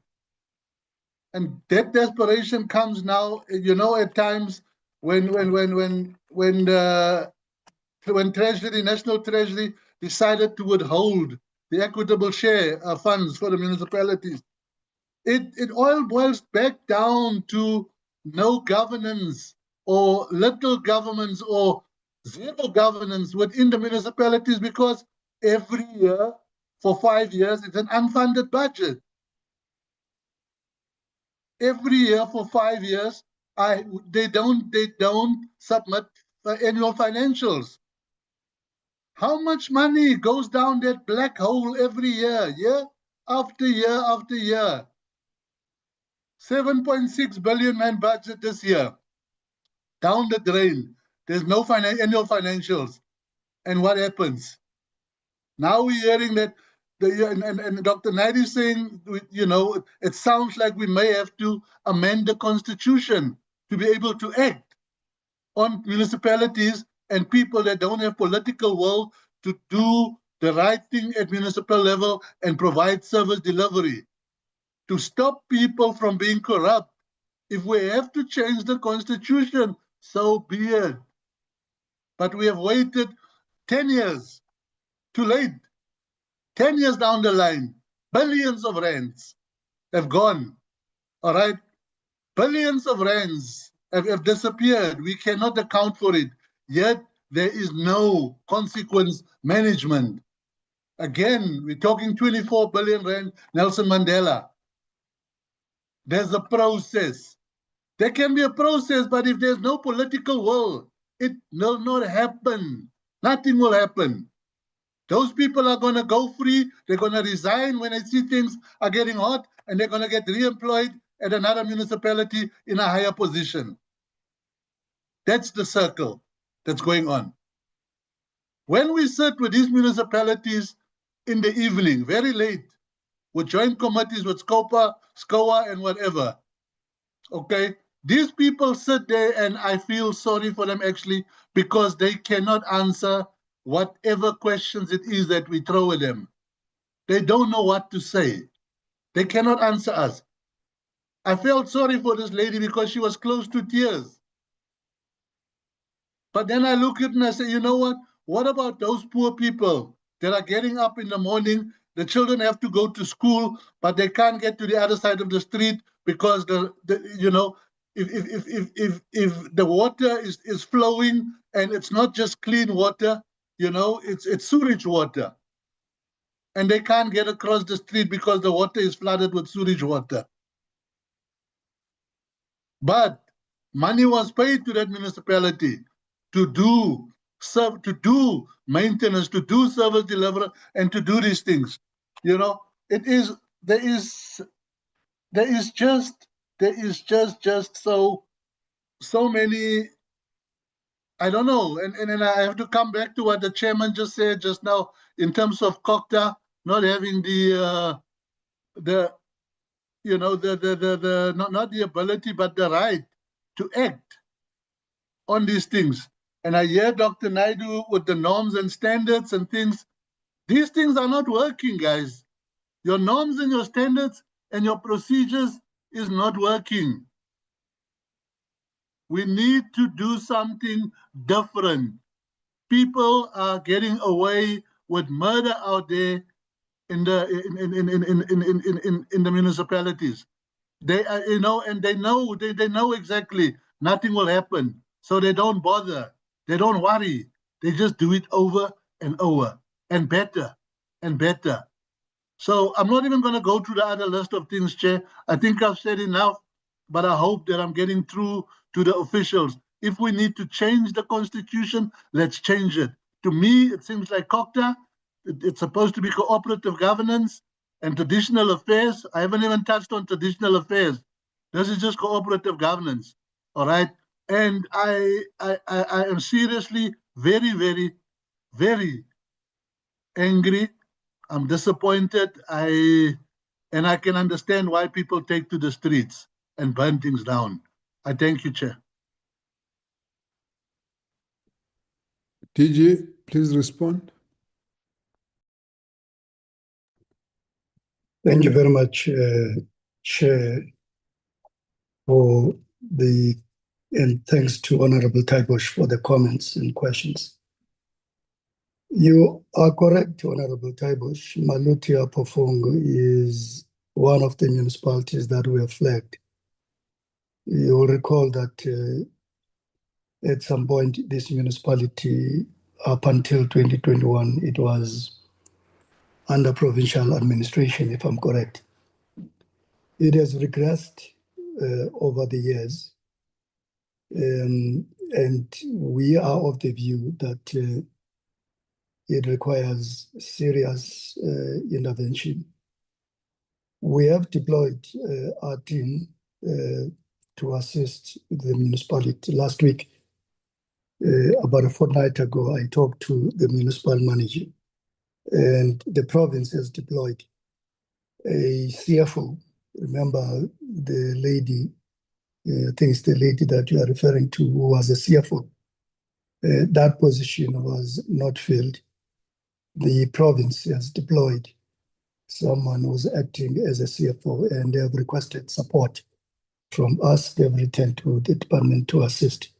So we have to assist this municipality. We have to stabilize this municipality. You would have noticed that it's one of the municipalities that has not submitted the annual financial statements.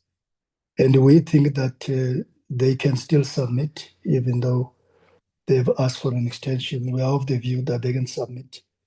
And we start there with governance issues, with audit issues, because that's what determines which municipality is governed properly and which municipality is not governed properly. There's a positive correlation between poor governance and poor audit, poor governance and poor service delivery. And that's why we zoom into those audit issues. So you are spot on. Malutia Pofongo, we have to intervene. We don't have much of a choice. But the constitution was structured in such a way that first the province must intervene before national intervenes. These things are done in a very hierarchical manner in the constitution, the way they are structured. So we concur that Malutia Pofongo needs immediate intervention. The DDM, we keep going back to this issue about DDM. DDM, unlike other planning instruments that we have in the country, like IDP, it is not analyzed properly. For now, DDM is an intergovernmental planning and budgeting tool. And it's not only unique to this country that you get 3 spheres of government to put all of its efforts together to plan for the spaces. China does the same, Brazil does the same. It's just that we have to get to a point where we institutionalize DDM properly. It becomes a requirement. And this issue is addressed in the white paper. There is a chapter that talks to this issue in the white paper, that DDM must have the same status as the IDP. Currently, it doesn't. But it's not all doom and gloom. We've looked at one plans in Waterberg. You asked for examples. We have close to 41 DDM1 plans that we will be reviewing. We can give you as many examples as possible of the best, the ones that are not good. So we do have a variety. For instance, in Waterberg, we worked with the private sector, the NBI, Exaro, and other private companies assisted us to package DDM, because remember, DDM is not only about government, it's all of government and all of society working together to perfect service delivery and economic growth and deal with other challenges in all the space. So it is more of a coordinating tool It is more of an approach to get all the stakeholders in those 52 spaces to work together. We make an example about the Eastern Seaboard. We think that the Eastern Seaboard is the first of its kind in this country. You already have a framework, a spatial development framework approved for the 4 districts. It has never happened that you get something like a city region made up of 4 districts coming together to plan for service delivery, for economic growth, for challenges around crime. And I think that needs to be celebrated. It may be slow, but we're working with communities, we're working with traditional leaders. As you know, Eastern Seaboard is made up of Uku District, Yerigwala, Alfredo, and OR Tambo. And these are 4 vast districts. And these are districts that that are amongst the poorest districts in the country. I really don't think that we should throw the baby with the bathwater on the Eastern Seaboard. I think where we were 3 years ago or 5 years ago and where we are now, I think there's a lot that has been achieved. In my book, I think the glass is half full in the Eastern Seaboard. We're not in despair, Chair. I understand your frustration, and I think your frustration has a lot to do with the pace of getting all of these things done. But we are not in despair. As much as we do want to intervene and get things done as quickly as possible, we also want to follow the process. I know it is the process that is a legislated process that is frustrating you, and we really understand where that frustration comes from. But we have to follow the process. Provinces are not moving with speed in getting these things done. It's going to be difficult for national government to move with speed. And again, Ditsobotla is one good example where the minister provided leadership, consulted political parties, consulted the provincial government, and then once we have agreed on what needs to be done, we then went to cabinet. Because the foundation of all of these instruments is based on intergovernmental relations. So whatever we do, we need to respect intergovernmental relations, and that's what slows down the process because we have to consult all the other spheres of government. On early warning, for instance, the chair talked earlier about the accountability ecosystem. And this accountability ecosystem starts with the council itself, the quality of the councillors that we have in municipalities that are not doing very well. And that's where the first layer of accountability starts, in the council. When we get to the province, it is because the first layer of accountability by the council has failed. Then we get to the province for the province to intervene.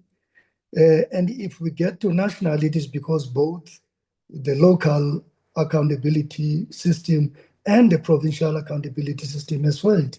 So therefore, we need to get national to come in. And that's how the whole ecosystem on accountability is drafted in this country, and which makes the process a little bit slow. But we understand exactly where the frustration comes from. COGTA will act, and COGTA will act decisively. I think the minister has demonstrated over the last 2.5 years that we will act where we are expected to act. National Treasury activated Section 216 precisely because they are frustrated by some of the municipalities, even though there are questions about the process, but the intention was to make sure that we hold the municipalities accountable. So 216 is another instrument that we have used at national government level to get municipalities to do what is expected of them. So, Chair, I understand your comments and I understand exactly where you're coming from. On DDM, we can share with you various practices, even in the Western Cape, where they have taken a decision that they're not going to comply with the requirements of DDM. We've seen good examples. For instance, the JDMA, the Joint District and Metro Approach model that the Western Cape adopted. It works wonders. It does exactly the same thing that DDM seeks to achieve, which is the intergovernmental planning and the intergovernmental budgeting and working with communities in all those district spaces. For instance, the district plan of Winelands region is a very good plan that we have seen. And it's made up of the local municipalities, the provincial departments, and the district leading. Even though they may not call it a DDM1 plan, it's referred to as the JDMA plan. It is exactly what DDM seeks to achieve. So is the Garden Route municipality. We're dealing with a challenge right now of the province trying to withdraw the road services which were implemented by the district over the years. But all of those challenges, they get implemented and they get debated and discussed through an intergovernmental structures. And so DDM is an approach to get the whole of society and the whole of government to work together in the spaces. I really don't think that we should throw the baby with the bathwater and think that DDM is not working. I think it is working, not only in KZN, it's working in other districts as well. And we can come back and share with you examples of plans that were formulated through DDM. Thank you very much, Chair. Thank you. Dr. Naidu, you will come back and just explain the 145 non-compliant of appointments. When you come in, please just remember to touch on that. Honorable Minister, you had your hand up. Do you want to come in at this point? No, thank you very much, Honorable Chair and honorable members. I felt, Honorable Chair, that one must come in now. I sympathize with Honorable Taibo's frustration, but I just want to highlight this angle. Honorable Taibos raises the issue of municipalities unable to submit annual financial statements and COGTA is not doing anything. It is on record, Honorable Chair, that through our intervention, Auditor General reached a record time last year where only 2 municipalities could not submit their annual financial statements. And it just didn't happen on its own. It was through our intervention, and we have ring-fenced those 2 municipalities this year. Last month in July, we convened the MINMEC with all MECs and said, MECs, you have 30 days to go before the end of August to ensure that every municipality submit the annual financial statements.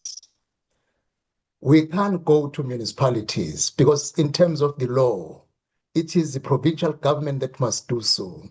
I think this engagement, Honorable Chair, if it can lose sight of the fact that COGTA at a national level cannot override the provincial government and go straight to local municipalities, we can debate for the whole year, not understanding each other because we are missing what is guided in terms of the law. It was through the intervention that we did last year that we managed that only 2 municipalities remained outstanding. And that is why this time around, we have made a resolution with the MECs, and the MEC from that province gave us assurance that he has done everything it takes that even the 2 municipalities will submit come the 31st of August this year.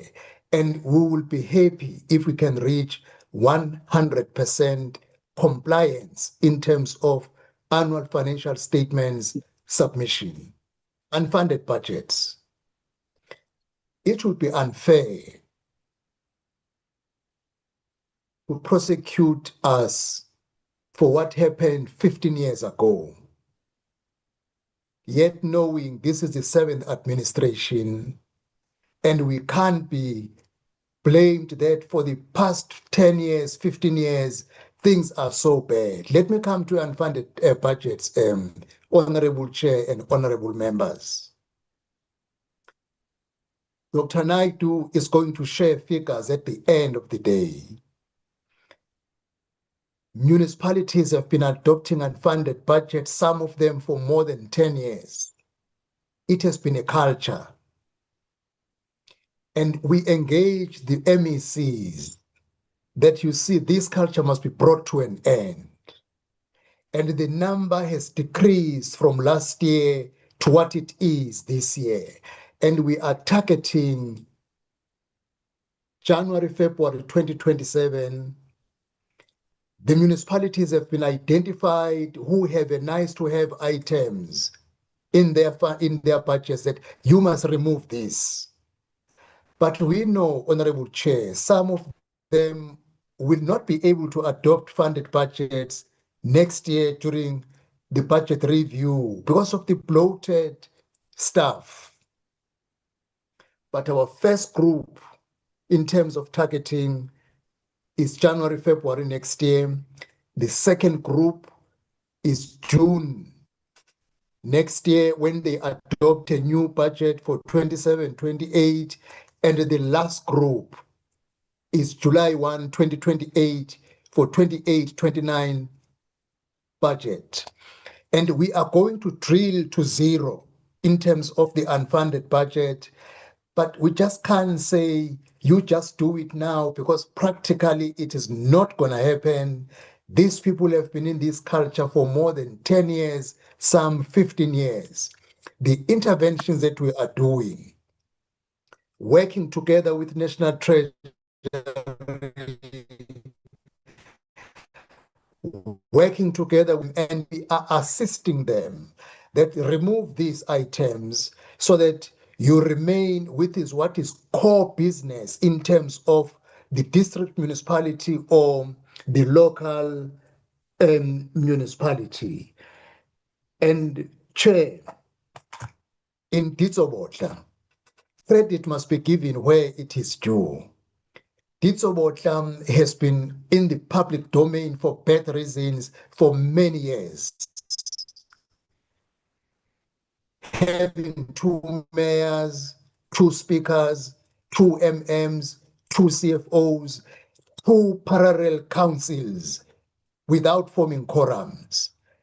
The law did not allow us to intervene willy-nilly, but we firstly engaged the provincial government.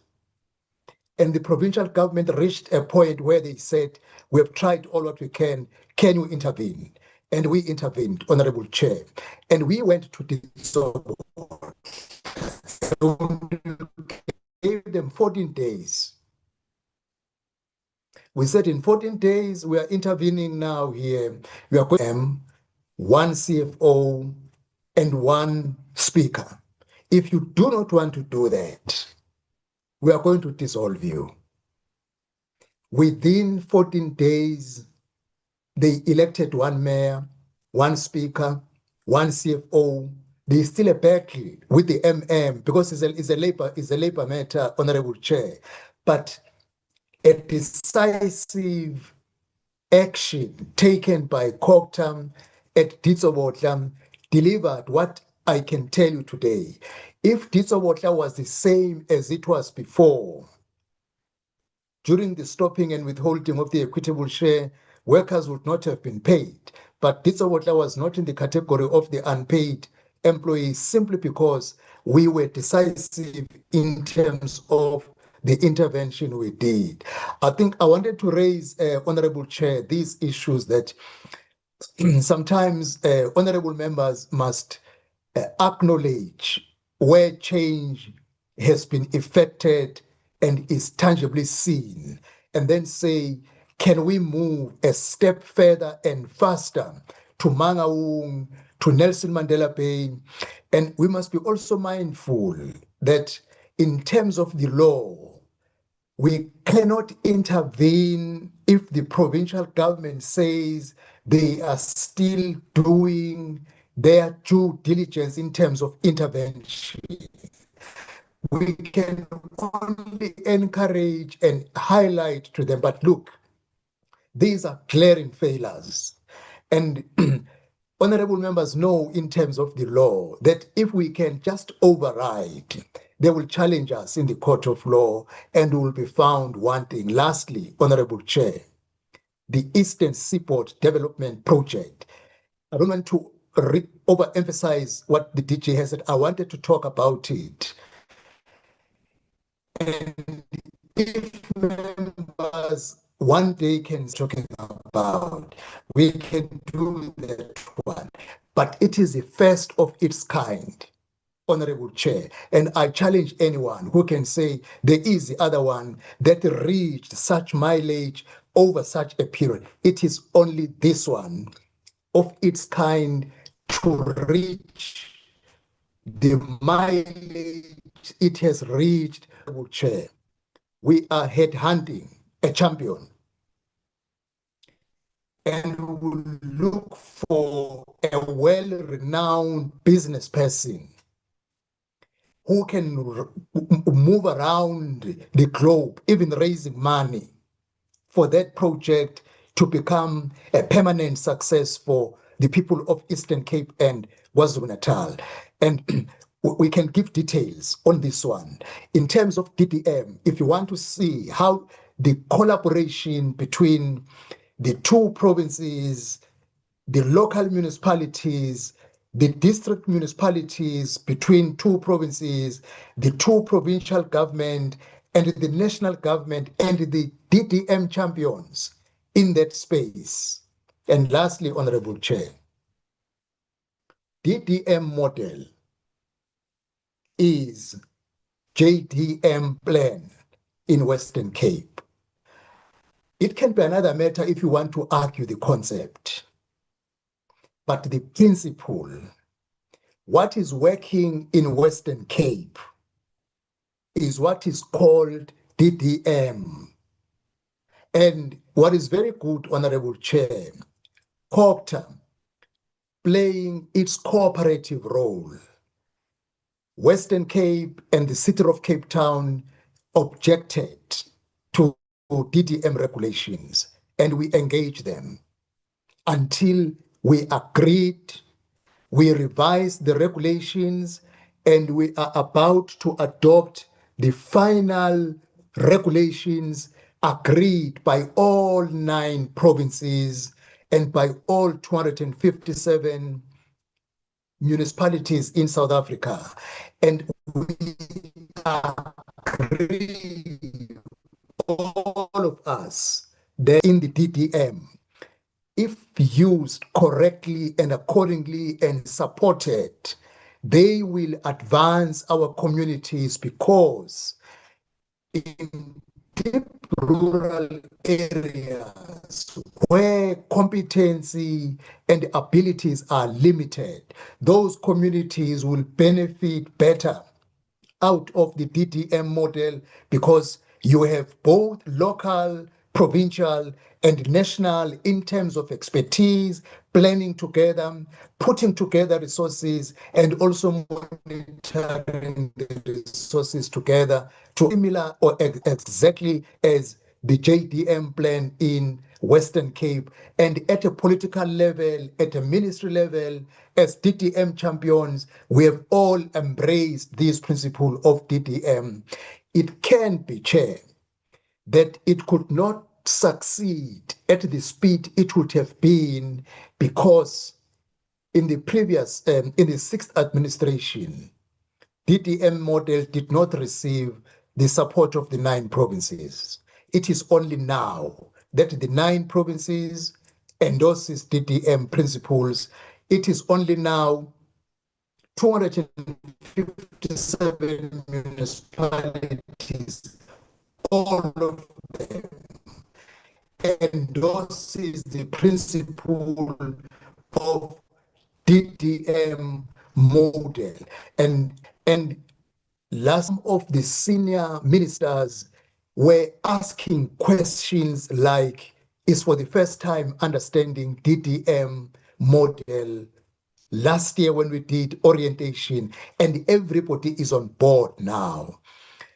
My appeal on behalf of the ministry and to the portfolio, if we can extend each other's hands and say, can we see this plan being implemented and give us progress quarterly, we can do that one, because now we are in the same space, all champions, all provinces, and all municipalities. It is only now that DDM model gets an opportunity to be implemented, also supported by all other people. I'm sorry, Chair, to be more elaborative, but I wanted to rather take a different approach than arguing, because I don't see it will help us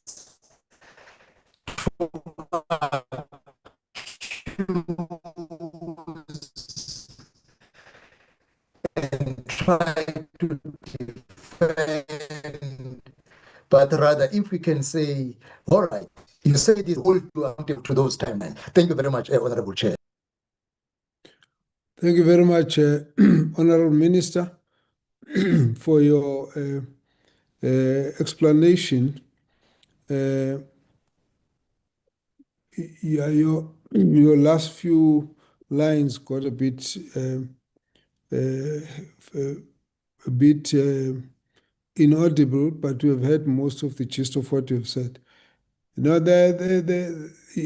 explanation is important. This is why we have the engagement. Your explanation is important.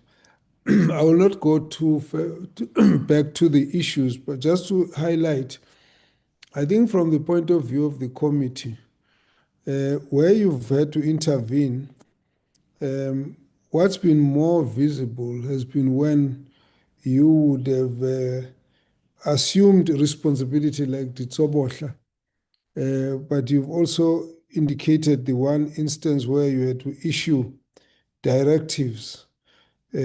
Now, in some of the transgressions, the committee would have loved to see that when the MPEC is not operating properly, and we can see that there's a problem, that somebody must then say, province, you should be doing 1, 2, 3 on this matter.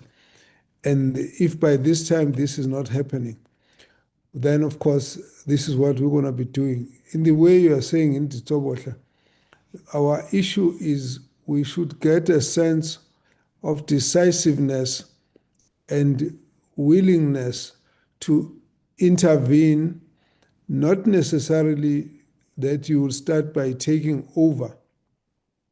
But what we are seeing is a situation where the municipalities seem to feel that nothing will be said or happen to them. And so we would like to feel a firmer hand that will push us in the direction. Your comment about the annual financial statement, indeed, it's been acknowledged that the collaborative work has actually landed us to a 98% submission. Now, that is the way we should be going. So each one of us playing our role to make sure that we get to that point. So I think the issue has got more to do with concretely saying, let's let the province and the municipality feel COGTA is nearby to act and intervene, and pushing them to do certain things rather than wait until things have gone very far bad. So that's really I think the message out of the engagement. Can we come back then to Honorable Labuschagne? If you can just come in, we'll follow with Honorable Van Wyk and then Nkosi Buthelezi. We'll do the same. We'll get you to ask you all your questions. We'll get the answers and then come back. Honorable Labuschagne.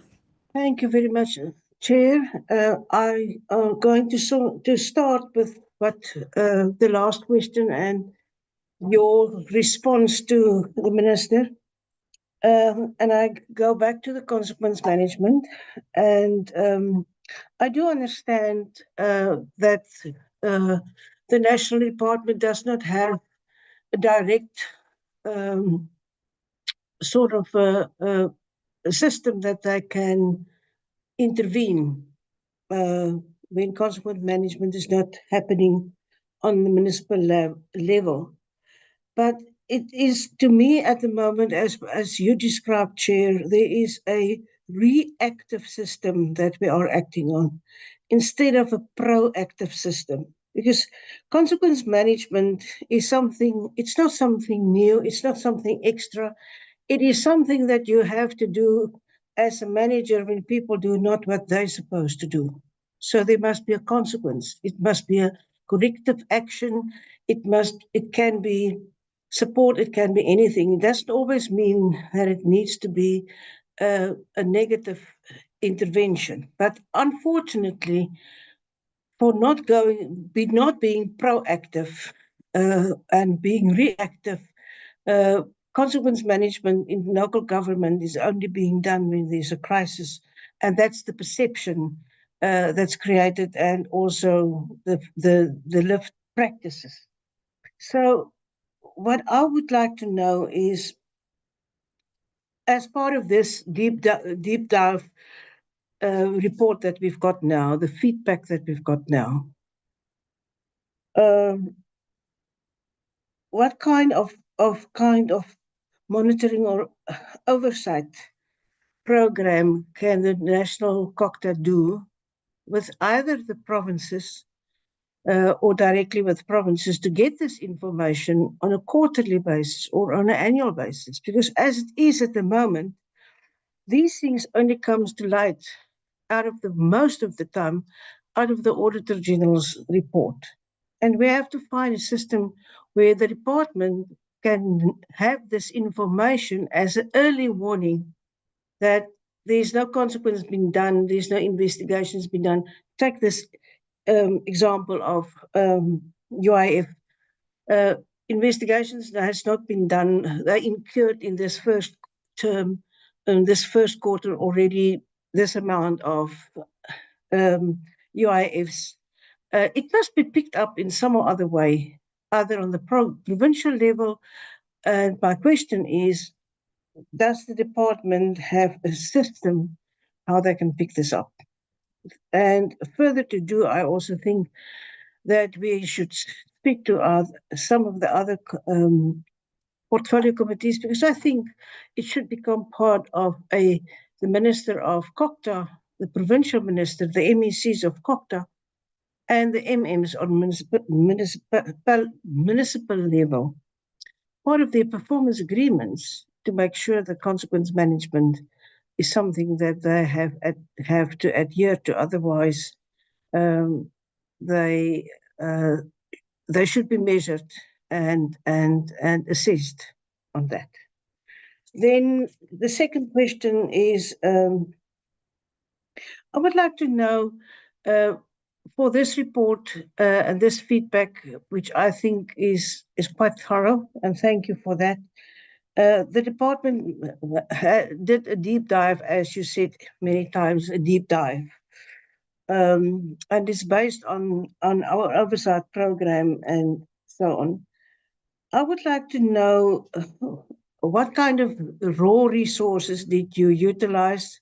Was there any reports, any things that you had to get from municipalities or from provinces that you don't normally get? And if so, will you be able in future to incorporate this in your quarterly and annually reports to be able to pick up on the early warnings? Because we are constantly dealing with things by the time it's only a crisis, while we know that we have to have early warnings. So, for instance, can there be a timeline for provinces for a Section 71 and 72 reports from municipalities to them, and so on? Then With a reference to the MIG grants and the 3 trading services, we see that water and electricity had early warning systems over years and is now a crisis that needs to be managed. And when I look at that, at the solid waste and the spending of the MIG grants, it says the sector spent only 1.6% of the MIG grants was spent on solid waste, and only 0.9% of the budget of the MIG grant was spent on solid waste. Now, we know that landfill sites and solid waste and waste removal and all these things already are giving us early signs, early signals and warnings. And with the cost of landfill sites and recycling and land available issues, what does the department do, or is there a plan for the department to prevent a full crisis on this trading service as well? Thank you, Chair.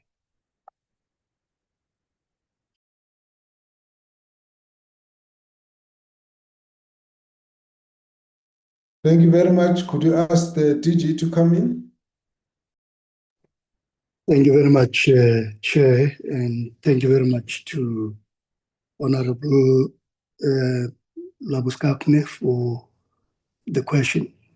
I'm going to ask Mr. Cheney to come in first, and then I'll come in on 2 other questions. Mr. Cheney.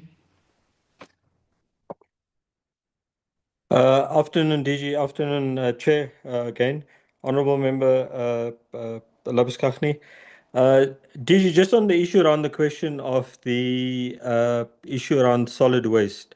As part of the Metro Trading Services, it includes the solid waste. So solid waste is included as one of the trading services, given that it forms part of that.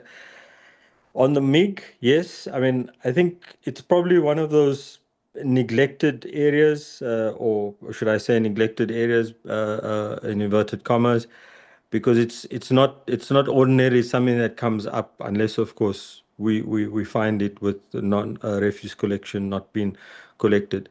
So in relation to this, we have, as part of our MPTAS, the Municipal Performance Turnaround, we are including environmental,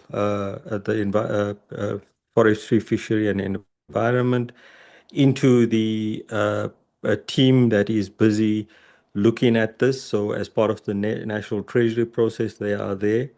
On the MIG issue, yes, we have observed that it's one of those areas that it does not find expression or sufficient expression.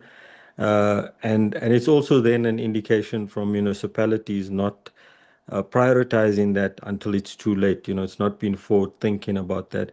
So it's one of the issues that we are busy in the process, and as we've indicated, there are those services that we are wanting, together with National Treasury, as well as the other departments, to make sure that there's a minimum spend on these key focused service delivery areas, one of them being solid waste, landfill sites, all of those kind of things. So yes, we've noted that part. Did you, if I could just, in relation to the documents, and I suppose Mr. Naidu and yourself will amplify what I'm saying. Our reports that we are taking now is we've got the National Strategic Hub. We've also assembled a team that assists us with the analysis, particularly in relation to the MIG information. We have a MIG information system that logs all of the projects, all of the registrations, everything of that. What we are doing now is utilizing that information to make sure that there's evidence to what we do, so that we know what we're doing is based on evidence, so that we can achieve the required outcomes. So with also better collaboration with National Treasury as well as the sector departments, there's a host of information that National Treasury is now beginning to share with ourselves, and we're sharing. So, for example, the My Muni, honourable members may want to refer to that. And there's also the My Mzansi platform, our own national strategic. So there's all of this that collates and integrates that information. And yes, on an as and when required basis, we also then have external parties because there's an Auditor General that also collates information. There's outside independent bodies that are also focused on municipalities. So all of that, and hopefully going forward, we'll be able to improve our information database, evidence and analysis. Thanks, DG. Thank you very much, Mr. Cheney. Just to amplify the point as well on consequence management. If you look at the audit outcomes, what the AG does, which makes it easy for everyone, is that the AG states explicitly the areas that we need to pay attention to. Now, most of those areas, especially around SCM or around UIFWE, we converted them into an audit action plan. They would be referred to as the post-audit action plan. That after every audit, there are activities that you need to pay attention to so that you don't come back to the same position again. Now, some of those activities, like the UIFWE, will not move unless you implement consequence management. And that is why earlier I said every municipality in this country knows exactly what needs to be done to deal with the areas that require attention and that require consequence management. The same applies to the department that I'm leading. When I took over, there were 6 MIs, material irregularities. We knocked all of them. We had to run through the process. We implemented consequence management, even though some of the officials who committed the misconducts have left. We followed the process. We packaged all the investigations that were done, and we discussed those investigations with AG, and the AG satisfied themselves that consequence management has been followed, because those MIs will not disappear if the consequence management process is not followed. So we do have that data throughout the country.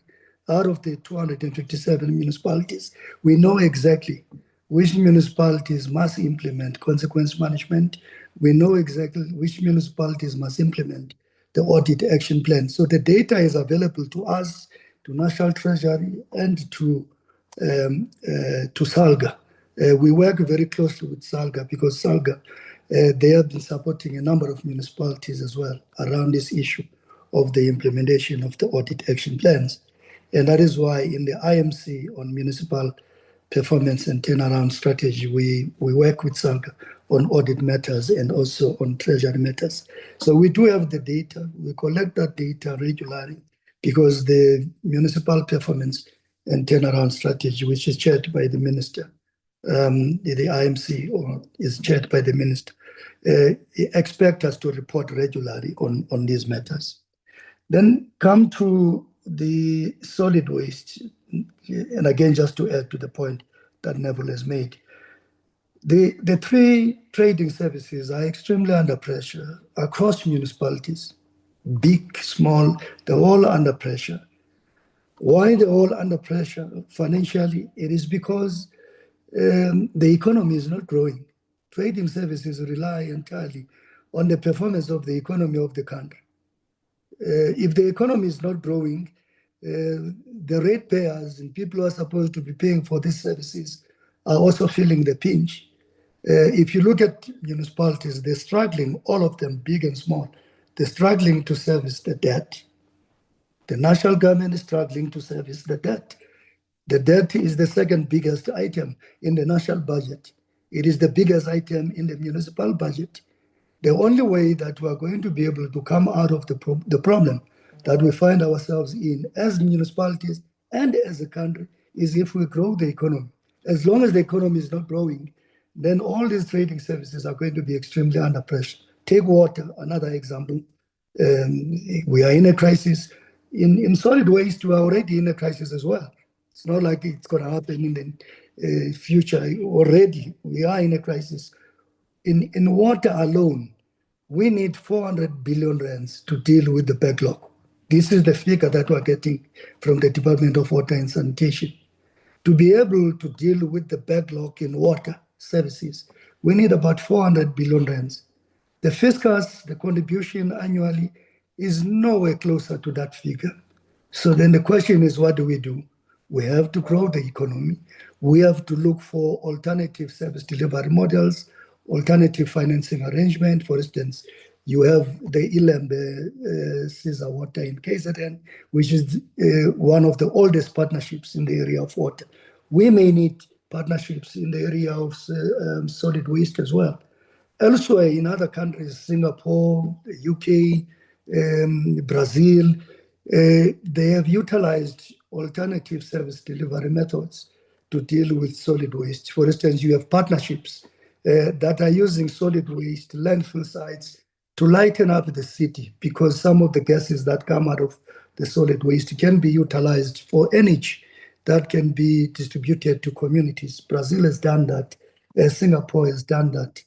So we need to innovate around solid waste, and that will probably grow the economy of that municipality as well, because to sustain trading services, water, electricity, sanitation, and solid waste, you need to grow the economy. You need to come up with a sustainable model for people to pay for the services. And if the economy is not growing, it's going to be very difficult for people to pay for these services, and municipalities as well to pay for other services, especially for services that are provided by bulk distributors. So all in all, on the information side, we think we do have all the data. The only thing that we're trying to do now is to find a system to track this, a dashboard to track this on a manual basis. But the data is there. It doesn't change that much per annum, but we track it per quarter, which municipalities, and I think your proposal is that we need to have a system that reports on which municipality is implementing consequence management, and by implication, implementing the audit action plans. And we need to be able to look at that, which ones are red in terms of consequence management, which ones are amber, and which ones are green. And that's exactly where we are going, Chair. Thank you very much.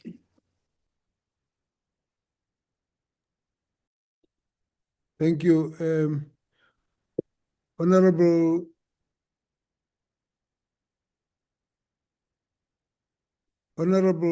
Labuskaghni, are your questions covered?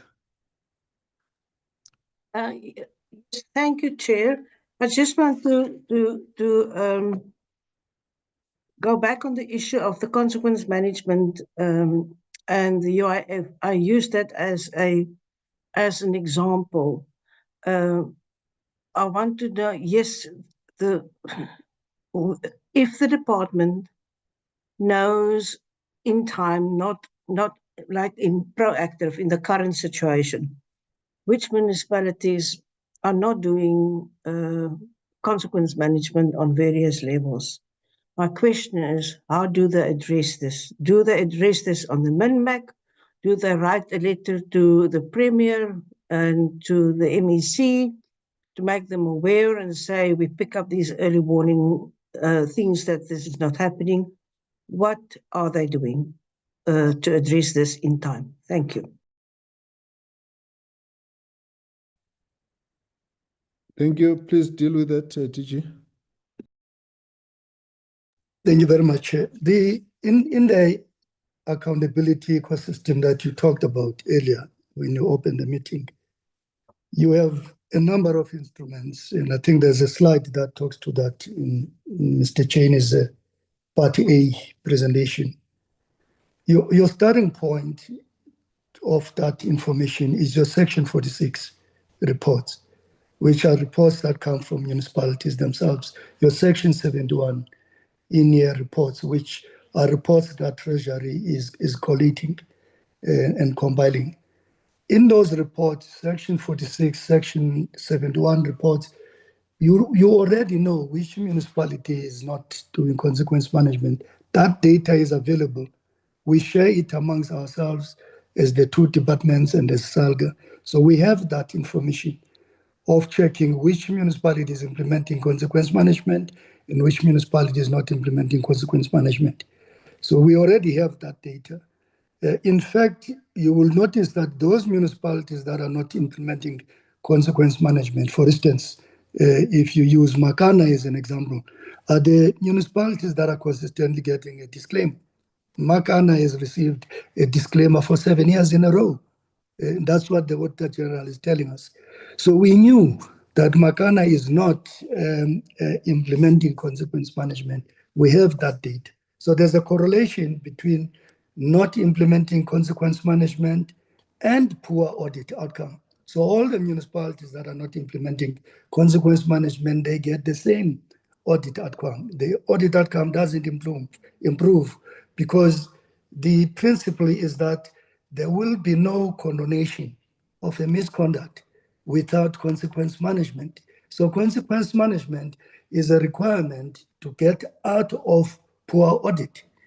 So we all know that, officials in municipalities know that, but then we get into details as to why it's not happening.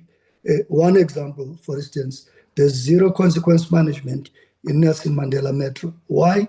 Because the processes are not implemented. The MPEC is not doing what it's supposed to do.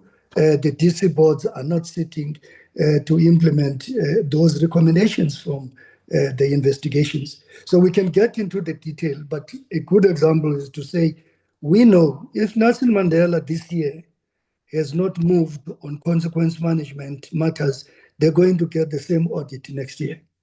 If yes, you see, that is actually the nub of the discussion. And the issue is 7 years Makana has had disclaimer. And 7 years they have done the wrong things repeatedly and it has been pointed out. And 7 years we believe that there's created a culture of impunity. And over the 7 years, we now need to know who was there when these transgressions happened and did not act to get them corrected. So now let's start. Was the CFO there? Was the municipal manager there? Was the mayor the same there? Was the speaker, the council there? Okay, was the provincial coctor there and the provincial treasury, were they present when this happened? Was the national coctor, national minister present? So what have they been doing each time you found this problem? That is the question we're asking. And the question is, yes, you predict. That answers half the question. The next question is, what action? Now, if you keep saying to us that there is a problem because there are things that can only be done by the province, we are not disagreeing with you. That's why I reacted earlier to say, don't tell us what should not be done. We are not there. We are saying there is a chain of activities that does not demonstrate somebody has acted to change this culture, and we're asking Cocta that question. That is what the member is asking, and the same question was asked earlier. It's the same question, and the issue is what action. Now the question has been simplified. When this happened 3 years ago, did Cocta write a letter to the Premier or to the Speaker of Council or of the province to say, you've got a report that's coming to you. That report is indicating failure to comply by the municipality. Have you taken a course of action on those?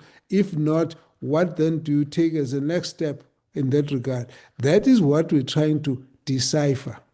So if you can just look at that, then you can come back. Now, what the minister was explaining about Titsobotla, it's an example of where you actually had extremity, but there are two things that you did. The first issue was that the minister says, we went in and said to Titsobotla, you have 14 days to comply with what. Now that is whether that was direct or indirect, but between the national cocta and the provincial department, together one acting on Section 101A and Section 139A, you've now issued directives, the extent of the damage, the source of the damage, and the remedial actions and timelines, and that's what you did. And then, of course, if they didn't do that, you're going to go to the next section where you take over. Now, what we're asking you, when they do all these things, can you have a catalog of all the letters you have written to the MEC, to the Premier, to the Provincial Speaker, to say something is wrong here, you guys should have been acting? That is the question we're asking. We're not asking you to do what the law or the Constitution doesn't allow. But we want to know, are you, because when we talk to the municipalities, the impression we're getting is that they have not been put under this kind of pressure to feel that there is action. So in other words, when we sit here, we shouldn't just hear about Makana, but we should be seeing a catalog of correspondence where you have actually, as COCTA, written to this and that office to say they must act, and then we can see where things are. I think that's what we're trying to decipher out of this conversation. DG? Thank you very much, Chairperson. You outlined the process clearly, but it starts with the ones who are in charge. For instance, when I took over in this department, I didn't go and blame the ones who were there before. The responsibility is for those who are there to demonstrate that they have plans to get out of the current situation. Again, going back to Makana, it is the responsibility of the municipal manager of Makana and the executive mayor of Makana to get themselves out of that situation first. And that's where it starts. And if the two have been sitting and presiding over that situation for 2 years or for 3 years, and then we have to shift the gear, if I use the minister's language. We shift the gear and then move away from Section 154, because remember, currently in Makana, we have 154. We are assisting them. We have an auditor who's there, who's sitting there and assisting them and compiling all of that work. At a certain point, because the deputy minister and the MEC have met the leadership of Makana twice, and they have given clear instructions, and all of that is documented about what needs to be done. And we have received the reports from our teams in Makana about what needs to be done in Makana. So at some point, we will make the call as to whether we should not shift the gear from 154 to 139. Just like we did in Ditsobot. We didn't just move in. We started with the province, we met with the municipality, and then we made recommendations about what needs to be done. We're going to follow the same approach, but the first layer of accountability is with those who are in charge right now. The executive mayor, who is in charge of the municipality, working with the Troika, and the city manager, the municipal manager, who has been receiving reports from the AG, and the AG flagging these issues that needs to be attended to, just like in Gagamutir Mulem, where the AG issued the first of its kind of the certificate of debt. And we are told that the council took a decision and the municipal manager is not there anymore. And that's consequence management. Because all of these misconducts, all of these things that have caused the municipality to be in a disclaimer, they must be implemented by the city manager or municipal manager. And if the municipal manager doesn't implement those things, then the province must move in. And we've done that. We've met with the province. We have told the province that we are going to provide the support for these things to be done. But there will be a time where we are going to cross to draw a line to say, beyond this point, we are not going to provide our support to this municipality, because we are of the view that the council is not doing what it's supposed to do, because the council has to provide leadership for all of these things to happen. Every consequence management gets initiated by the municipal manager and it gets finalized by the council. And if the municipal manager is involved himself, the council must then put the municipal manager on suspension, on precautionary suspension. which is the case in some of the municipalities. But we put the pressure, we exert the pressure, but there is a point where we draw a line, just like we did in Ditsobot, to say beyond this point, we are not going to provide Section 154, we are going to shift the gear to Section 139. Because in the accountability ecosystem, you first allow those who are supposed to correct the mistake to do it. If they don't, then we come in. In all the municipalities where you have disclaimers like Ditsobot, Makana, and others in Northwest, we have intervened. These are municipalities that we have listed in our MPETAS, Municipal Performance and Turnaround Strategy. We're tracking them. We're checking whether the audit action plans are being implemented, and the implementation of the audit action plan is linked to consequence management. But we'll get to a point where we are going to make recommendations to the province for Section 139 to be activated. And if Section 139 provincial is not activated or it is not successful, then we bring in Section 139 national, which is Section 139.7, as we did in Inokum-Gijima. In Inokum-Gijima, as you know, that the province activated Section 139 and it didn't work, it failed. Then we had to activate Section 139.7. Minister Dlamini Zuma activated Section 139.7. We see the green shoots now out of Inokum-Gijima. We see that they're getting out of that hole, but it has taken a little bit of time. And I guess that's the part that is frustrating members of the committee. Thank you, Chair. Thank you. Honorable Nkosi Van Wyk. Van Wyk, I think it was Van Wyk before Nkosi, and then Nkosi will be after. Thank you. Yes, Chairperson, thank you very much. And I also would like to greet the Minister, the Deputy Ministers, the DGs, the staff, and also the honorable members online. Chairperson, much was being said. So I'm going to start off and shoot some straight from the hip. Chairperson, but before I do that, I also just want to compliment the Minister and the department. Since the 7th Parliament, we have seen some progress in COPTA, even with traditional affairs, Chair. So I would just like to compliment the Minister and assure him that the good work that they have been doing in the 7th Parliament did not go unseen. Chair, the key words here is consequence management. I'm just sitting here and I'm asking myself yet again in another meeting of COPTA with the department, and I'm asking myself that when are we going to actually move over to criminal charges where these individuals are being criminally charged? We are suspending MMs and mayors and whoever, even with full salary and full benefits. If my memory serves me correct, there's this one MM who was even suspended for 7 years with full pay and benefits in some of the provincial oversights that we went to. So where is consequence management in this?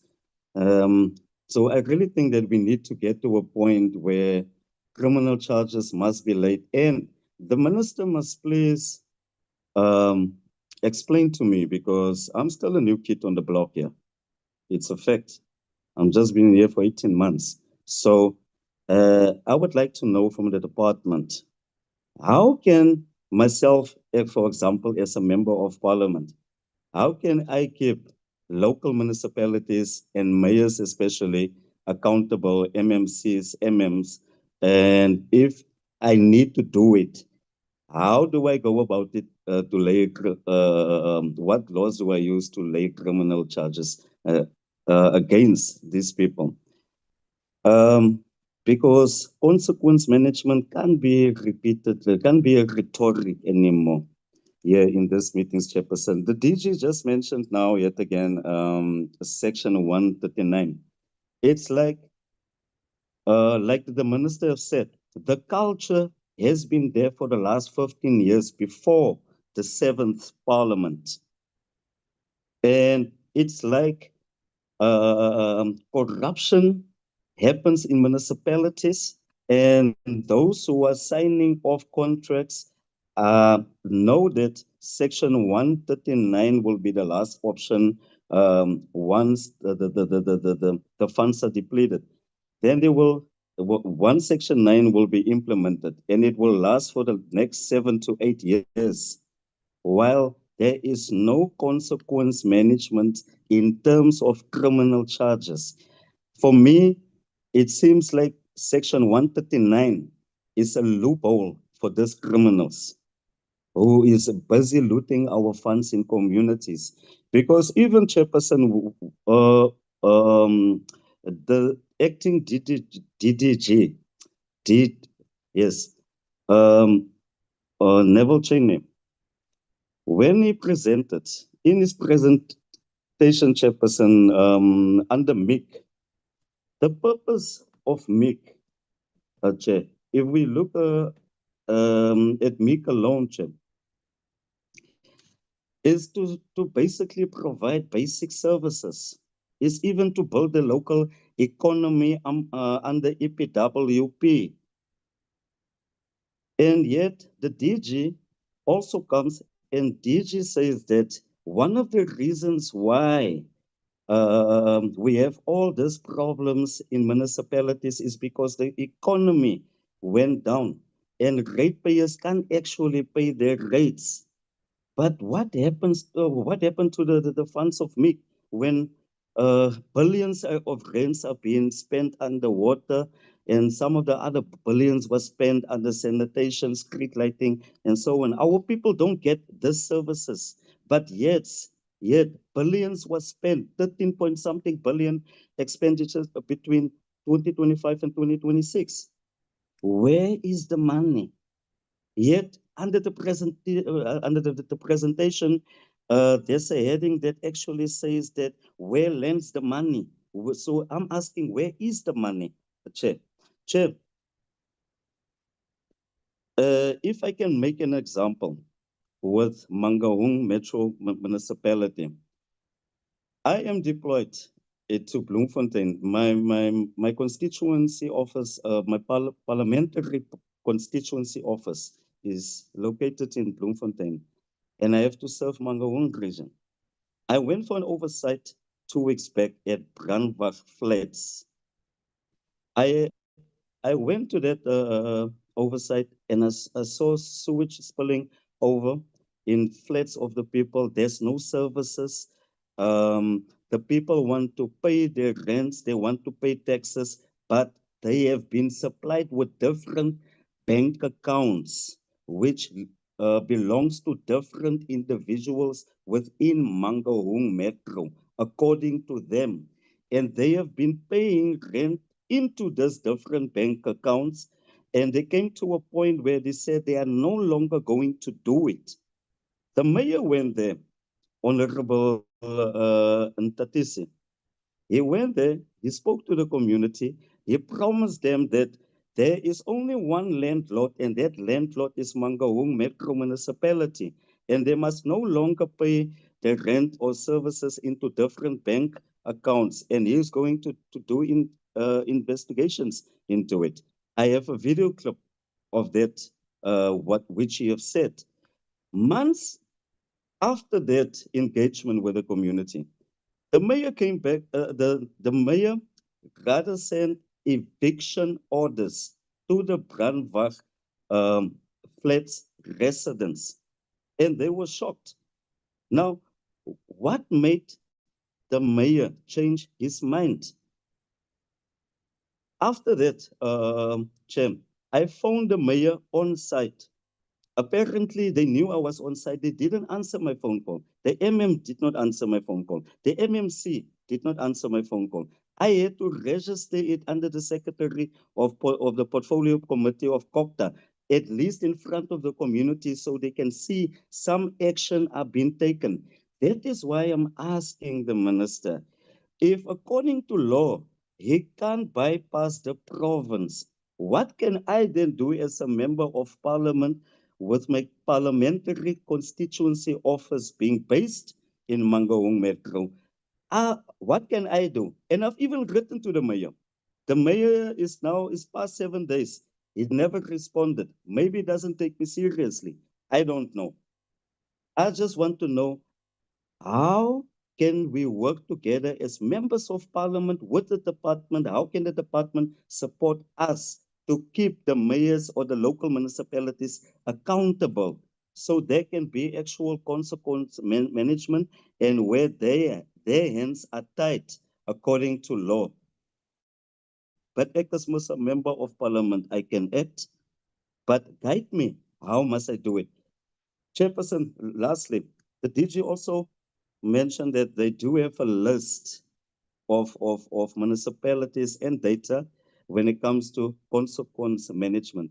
Can the DG, while we are having the meeting for the rest of the day, can they also send that list to us, so for our perusal, so we can go through that list, because we want to attend to these municipalities or officials or whoever they are as members of parliament, because I'm not the minister. I'm not the deputy minister. My role is to keep the executive accountable, so I can go to the local municipalities. Chairperson, I really hope that I would get satisfactory answers. I thank you, Chair.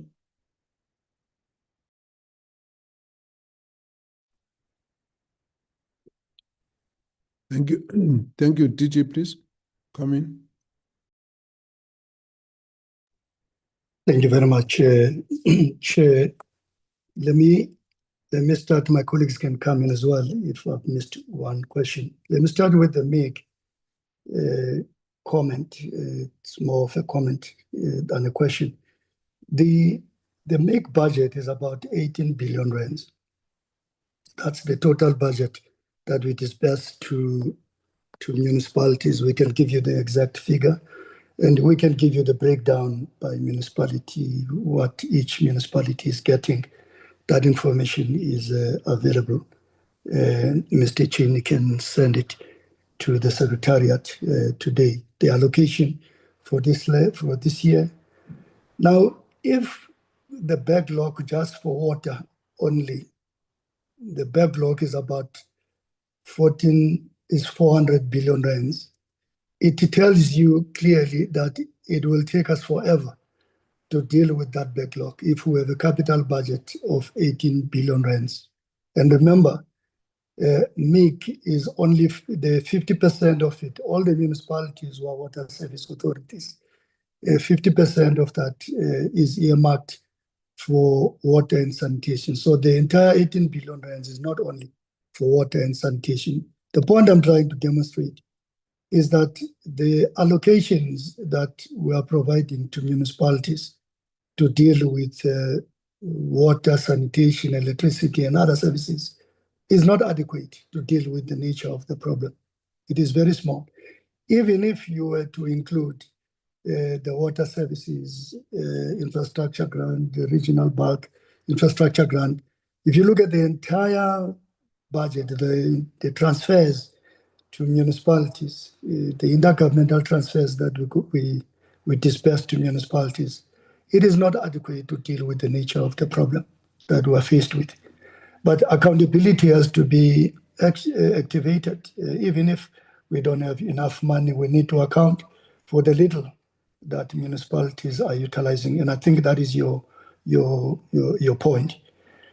Then the issue of criminality investigations and linked to consequence management, I think in the ecosystem we have enough,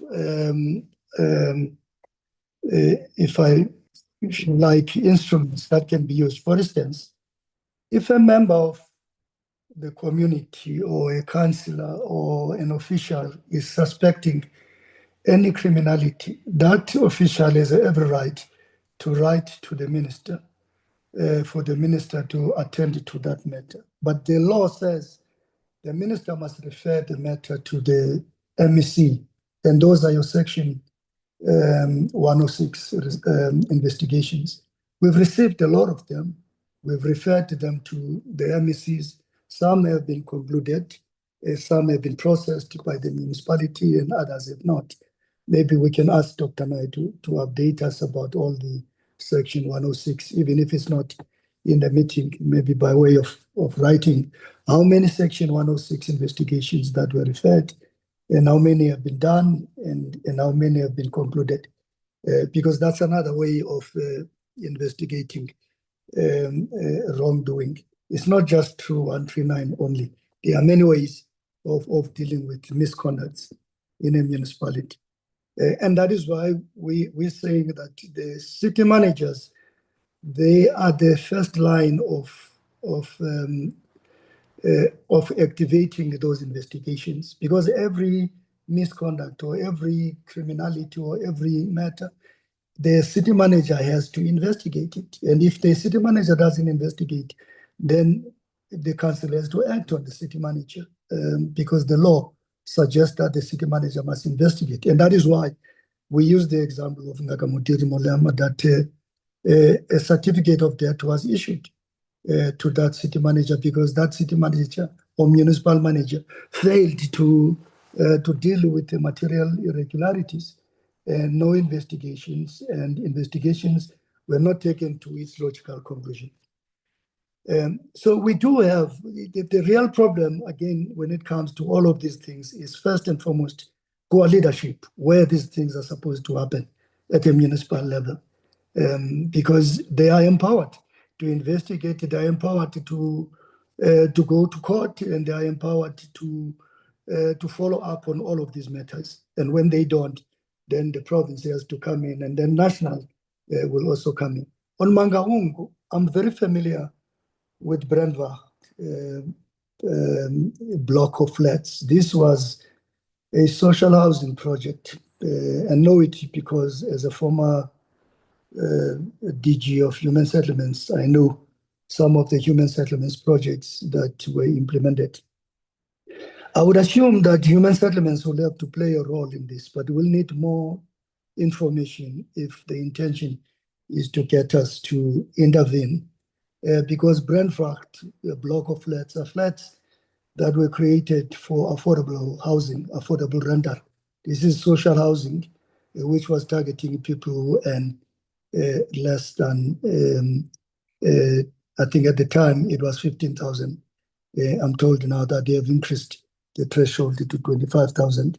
So in other words, it targets the missing middle, the people who earn between 3,500 and 25,000 as the upper threshold.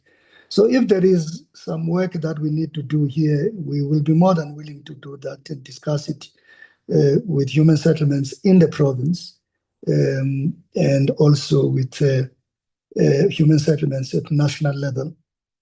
We can talk to the HOD of the province.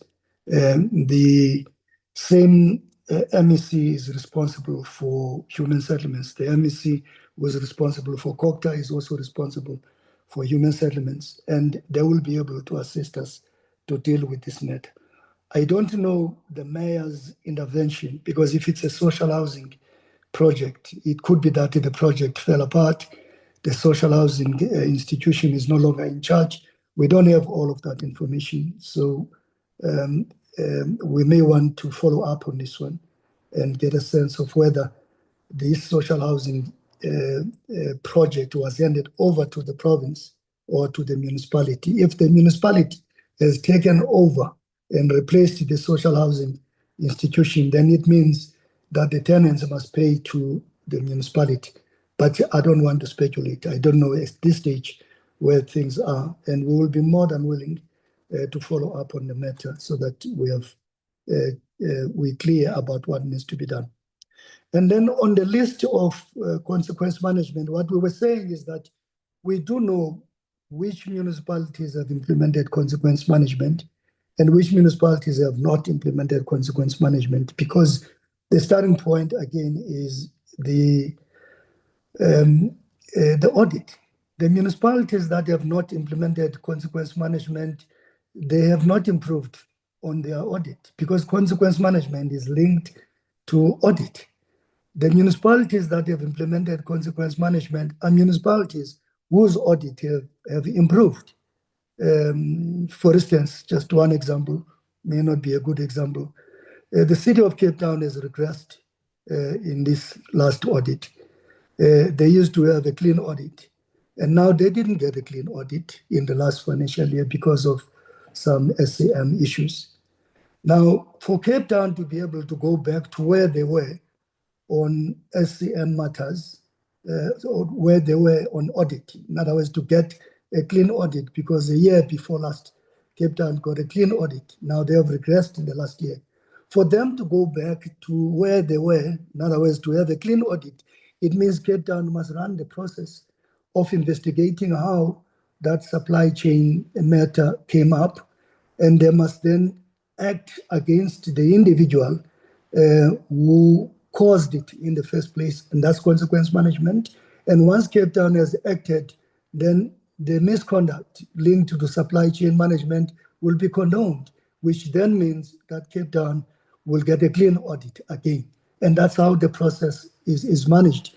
So in a way, the municipalities that did not improve on audit are municipalities that did not implement consequence management, and municipalities that have improved on audit are municipalities that have implemented consequence management, simply put, Chair. Thank you very much. I don't know if Neville or Kevin would want to come in. Thank you very much. I'll stop there. Thank you. Honorable Van Wyk, are you comfortable? We can proceed. Honorable Chair, yes, at large I am comfortable, Chair. I would still like the list for to be sent to us, please, Chairperson. And then the one on Cape Town, I actually forgotten about that one.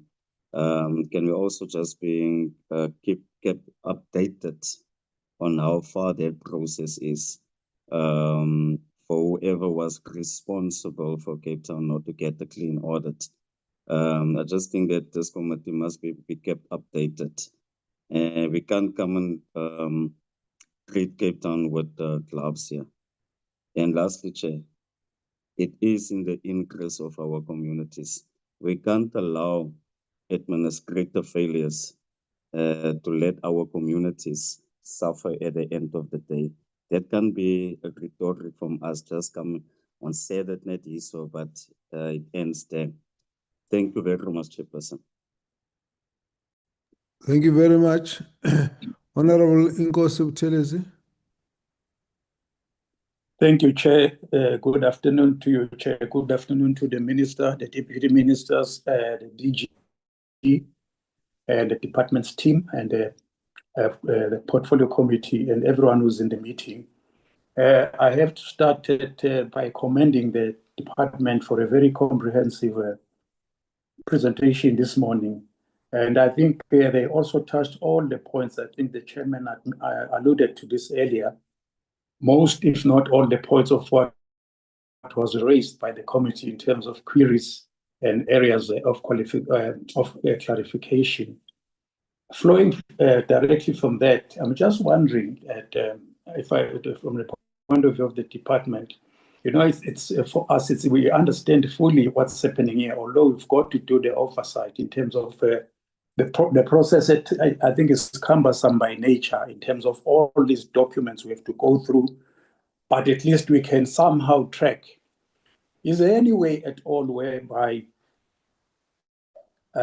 this is reduced, not to the whole report, but there's some reduction to digestible chunks that the communities can feel that they are not being punished for municipal failures? At the moment, you can't blame them when they say they are. I mean, as far as the communities are concerned, they are failed at every level: municipal, MPAC, SALGA, provincial, national, even us, just parliament. As far as they are concerned, is the whole structure. And then they are not interested in unpacking.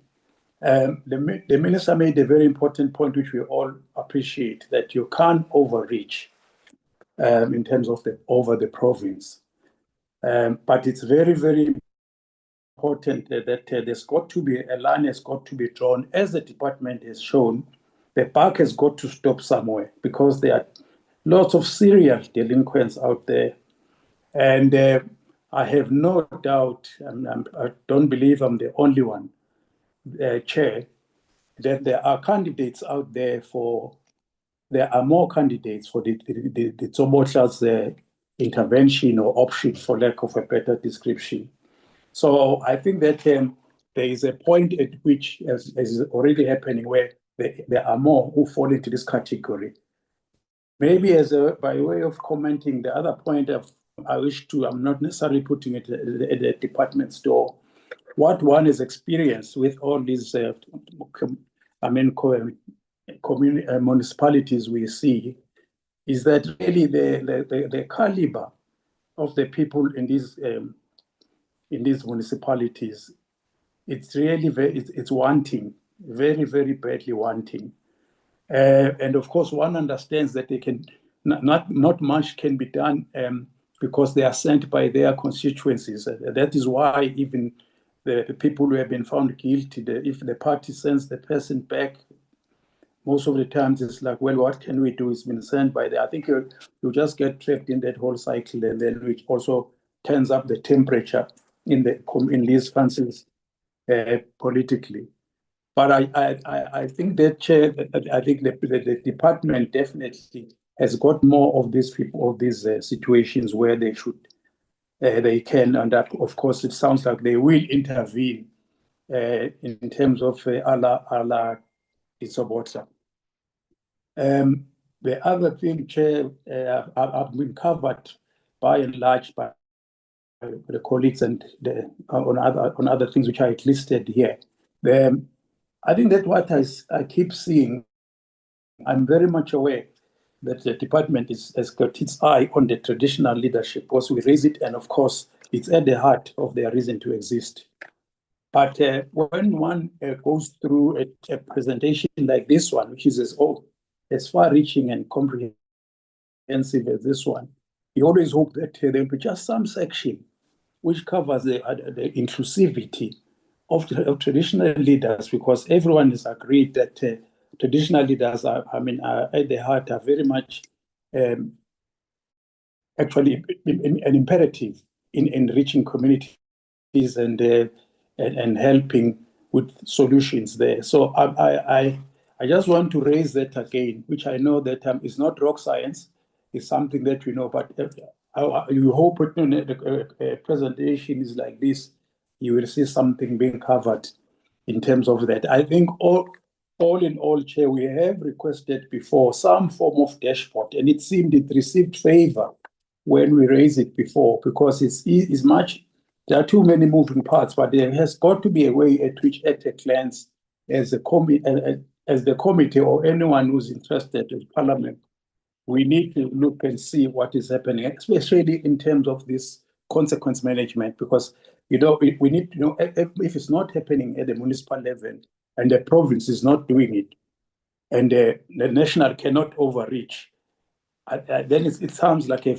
vicious cycle. But then if it reaches the oversight level, which is ourselves, but we can only oversee what we know or what is put in front of us. We had asked for this dashboard. I think what DG might remember, and at the time it was felt that it might be a good idea. I wonder whether that consideration was taken any further. And because then that way we can have some sort of record of tangible consequence management flow of where it has taken place. Otherwise, everyone is singing this song of consequence management. But I think the key point, the Chair, as I said, a lot of what I have here has been dealt with. Is this one where I feel that strongly that the department has that got that power without it. Okay, we are not talking about gate crashing here or coming boots and all, but the Tisobotla was done, and I believe there are more candidates for that option. I wonder what I would like to have the comment maybe of the DG on this. Thank you, Chair.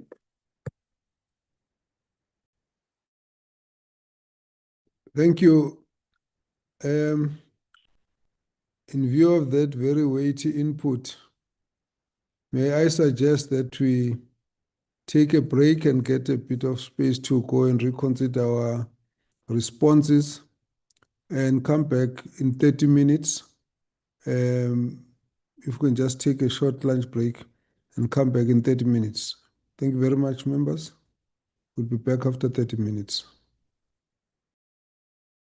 Recording stopped.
Director General to respond to the Honorable Nkosi Buthelezi.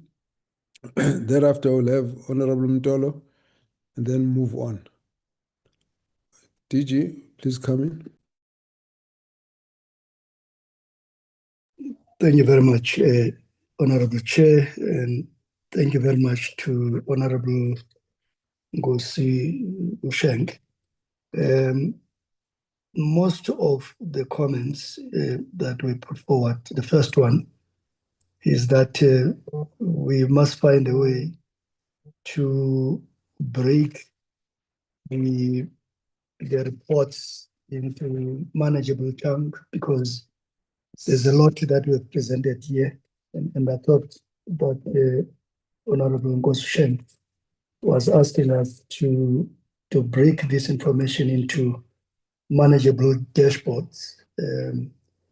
For instance, you can have a dashboard on service delivery that gives a summary of what's happening in the area of service delivery. KZN has just issued a state of local government report, which gives a summary and a deep dive of what is happening in each and every municipality in KZN. And they have a dashboard in various areas on service delivery, on governance, institutional arrangements. The HOD of KZN used to be our DDG here, and he used to produce that kind of a report. Now, DDG Cheney will be producing that report later in October, November, which will give us a sense of what is happening in each and every one of the municipalities. Remember, we are expected to present to Cabinet the State of Local Government report after every second year. So we will be having that report, and it will have all of this information that we presented to you today. But we take the recommendation that we need to manage it in such a way that it's easy to digest and it's in manageable chunks. The second comment that Ushenge has put forward is the inclusivity, or including traditional leaders. Now, in the white paper on local government, there is a chapter that talks to this issue.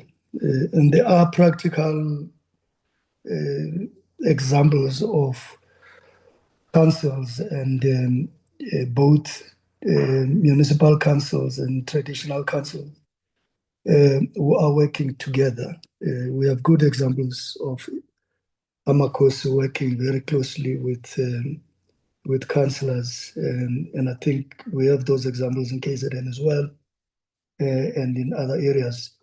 But that too is a proposal that we are attending to in the white paper, because we do think that there are very good examples of traditional councils working with communities to tackle areas of development, and that interface between institutions of traditional leadership and municipal council is something that we pay attention to in the white paper. And I'm sure my colleague, DG Dipofa, is likely to come back to that issue when he's presenting. Those are the two comments that I've picked up from Nkosi Shenge. And if I've left out any other comment, Chair, please feel free to direct us to those comments. Thank you very much.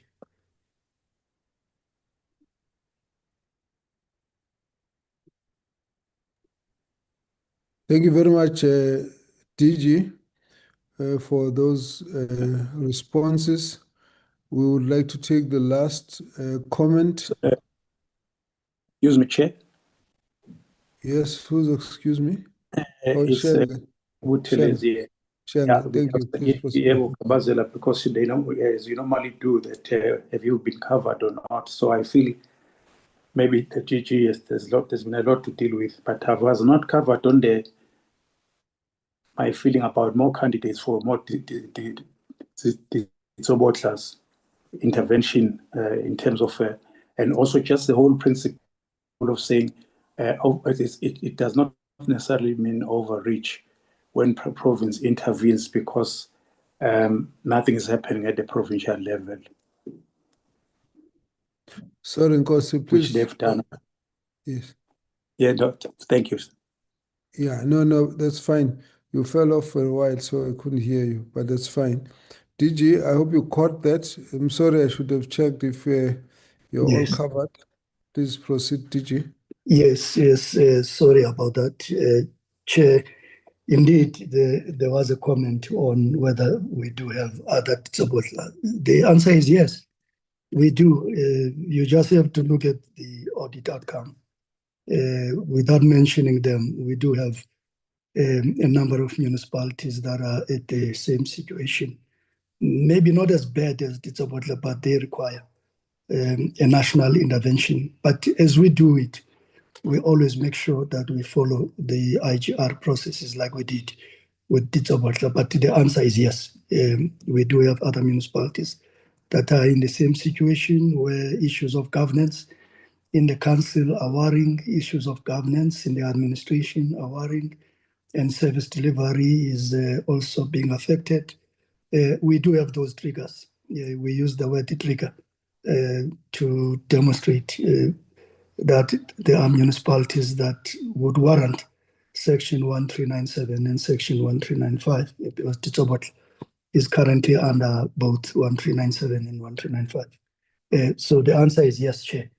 Then the other one on overreach, we don't think that it's an overreach, but again, our system is based on IGR, and if you don't follow that process, you may end up in court, and there are processes that have to be followed. For instance, if you activate any of these processes, you have to follow the process with the province and also all the way to Parliament, even NCOP.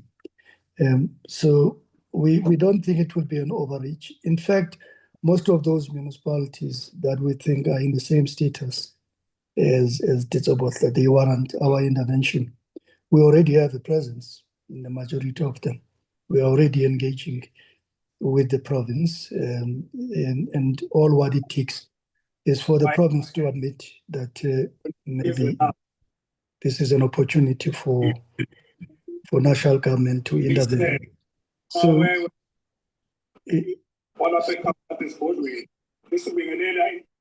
sorry.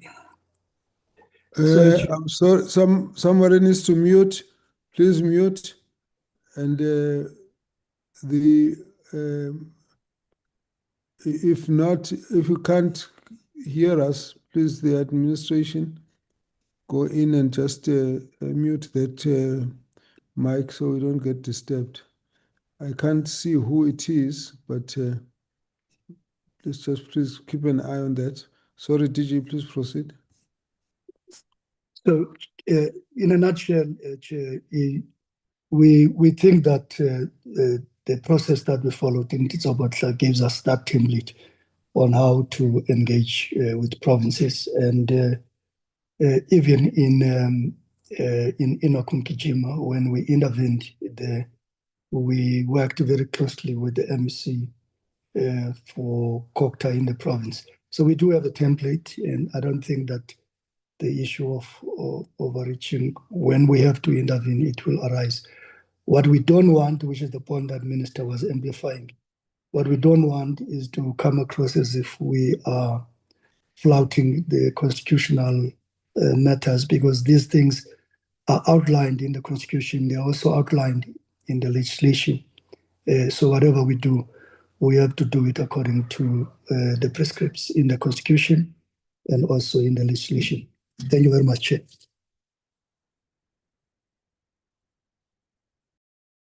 Thank you. Honorable Mtolo, you had your hand up.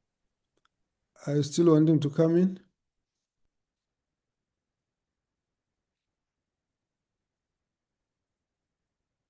Okay. That's fine. Let's proceed then. But in the meantime, let's take this opportunity to wish Honorable Mtolo a very happy birthday, and we wish him everything of the best. Somebody taught me how to do these things online, so that's what I am now doing. I hope that he will come back so he can enjoy all these nice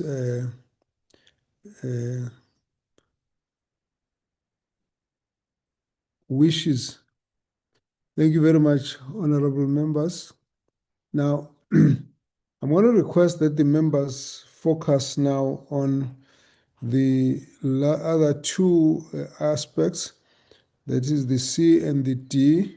If there are any comments that they would wish to table on those, and then proceed from there. Honorable members, the one issue that whilst we are at it, we've seen the response to, well, firstly in the submissions of the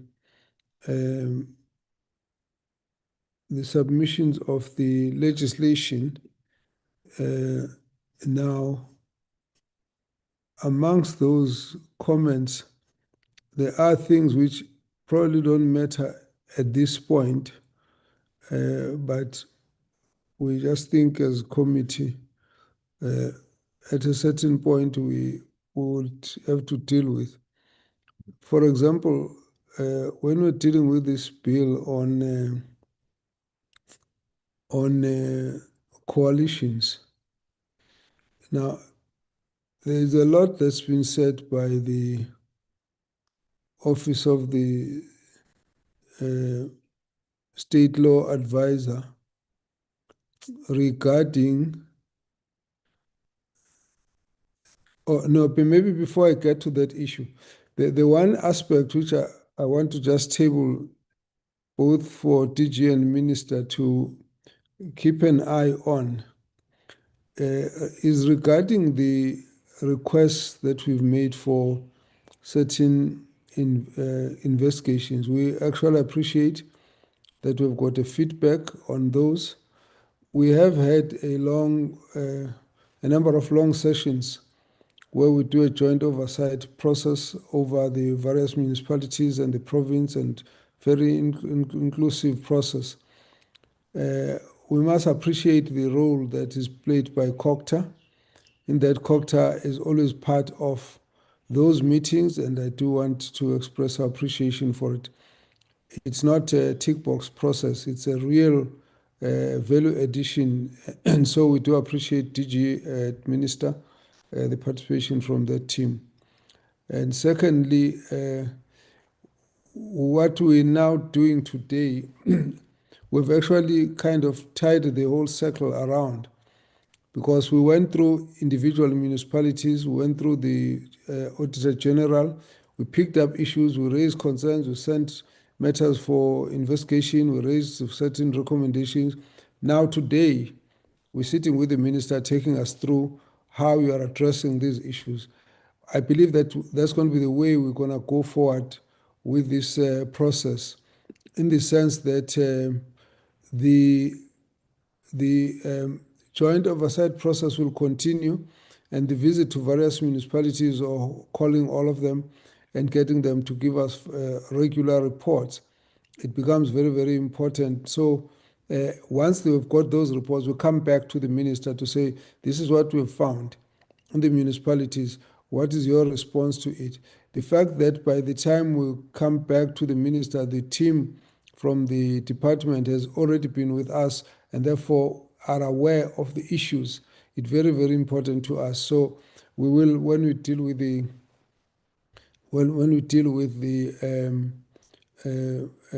summary, we will obviously highlight how this process becomes really helpful as a kind of a circle around which, a 360 degrees kind of a process, where we go to a municipality, go to the Auditor General, we get the SIU and other investigative arms of the state. They give us reports, we come back, involve the province, then involve the national minister and department.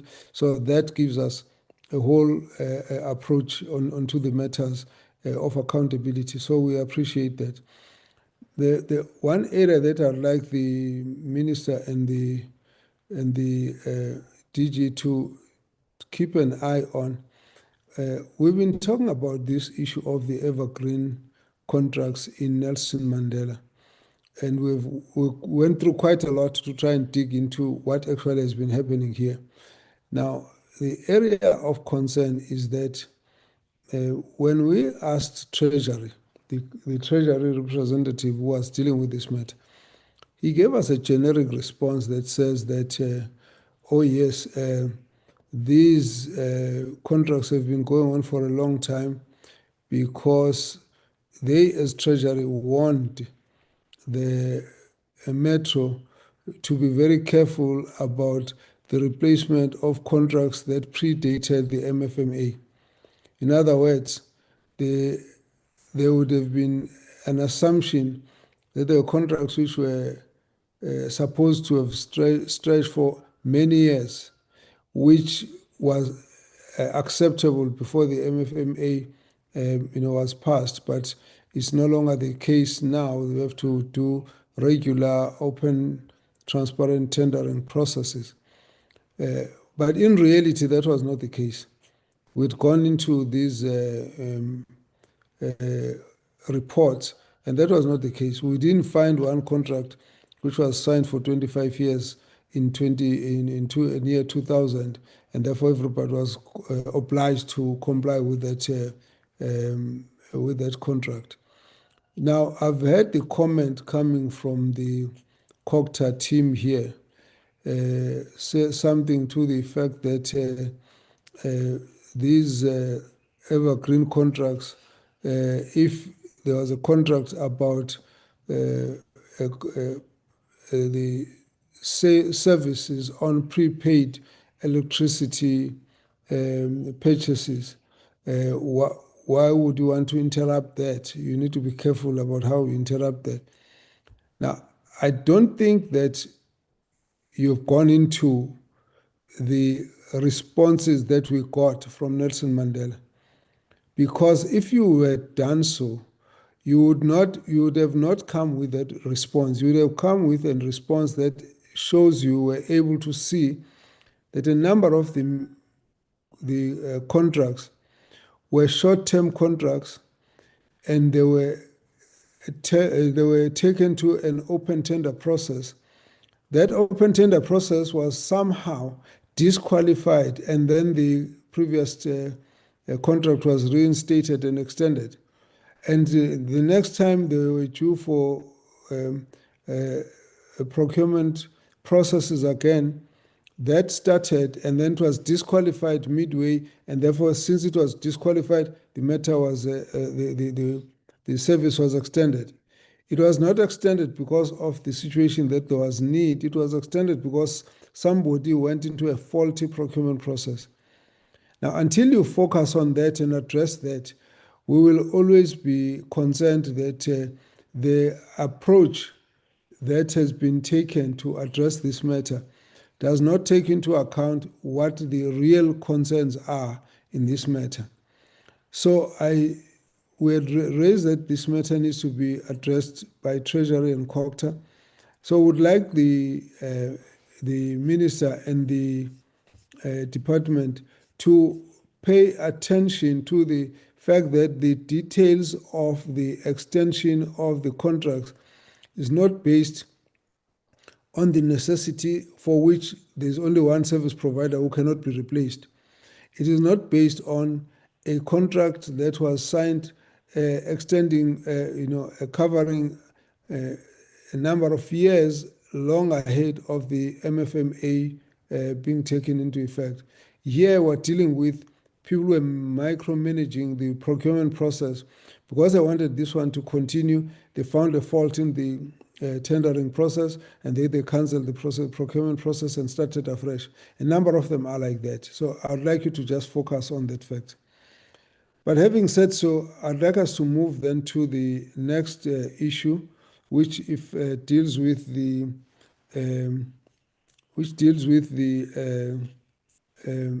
legislation aspect.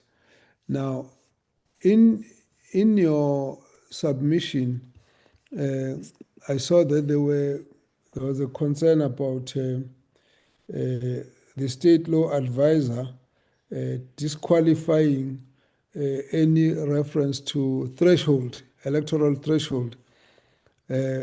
Now, in our study tour as the portfolio committee, we actually came across this issue of electoral threshold as a normal, it's a normal practice in some of the democracies where there has been hung municipalities or hung government over many years.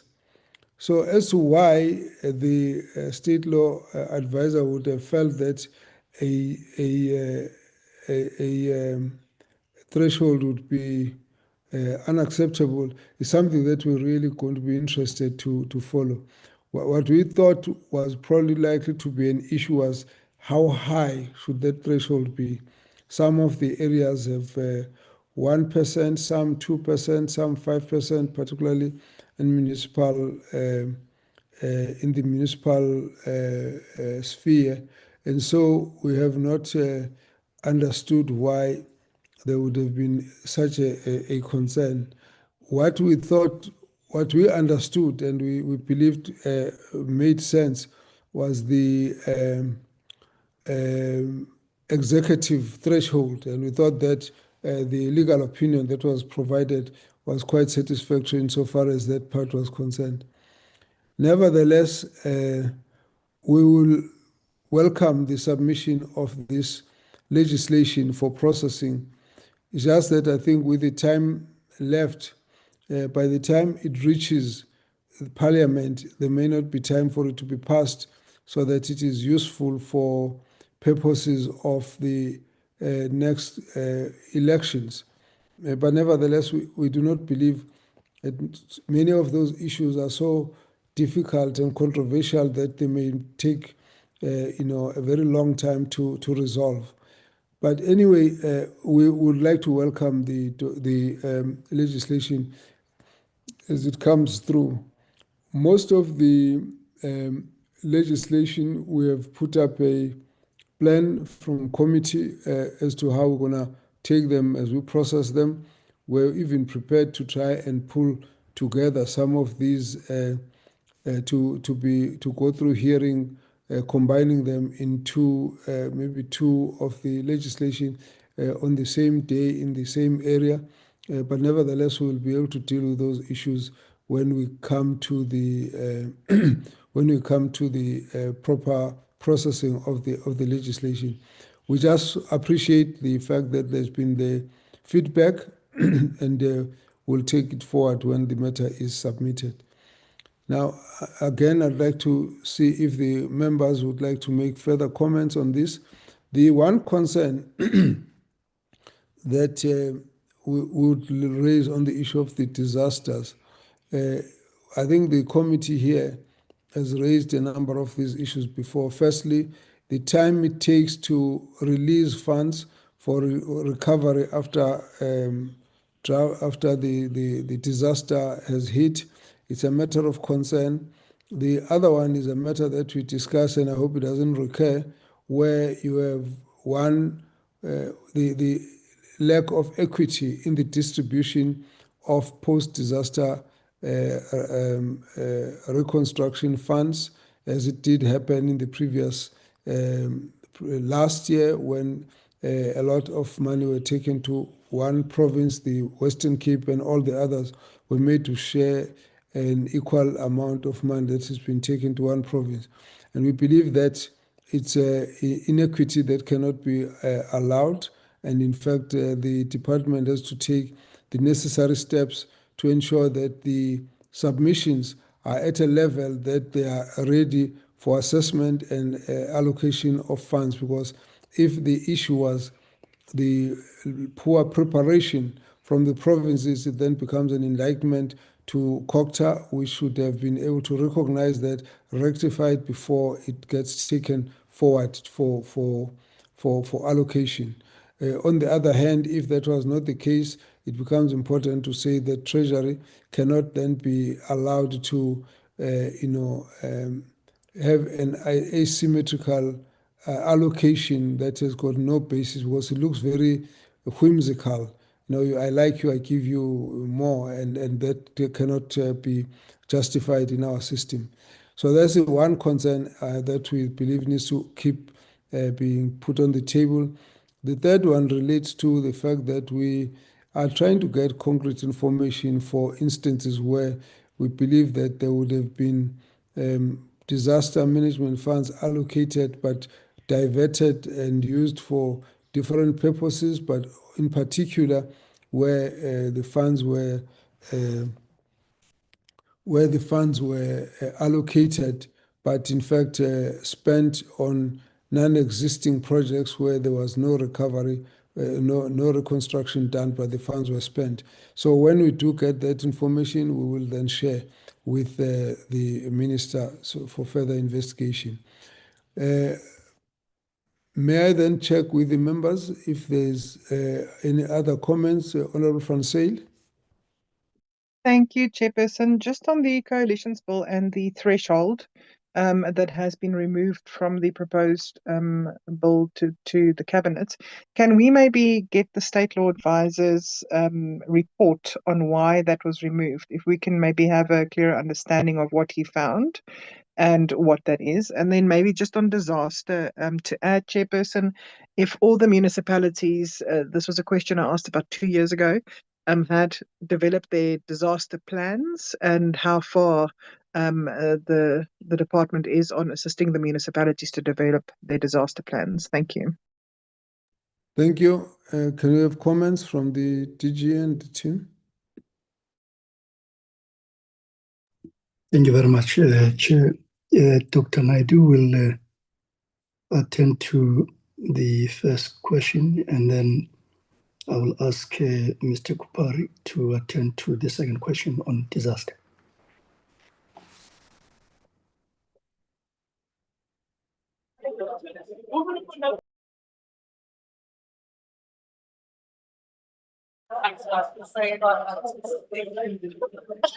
I can come in, Chair.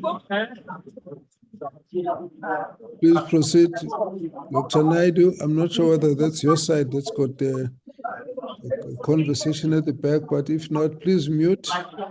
Those who are open, they must please mute. Please proceed, Dr. Naidu. Dr. Naidu, please proceed. Thank you very much.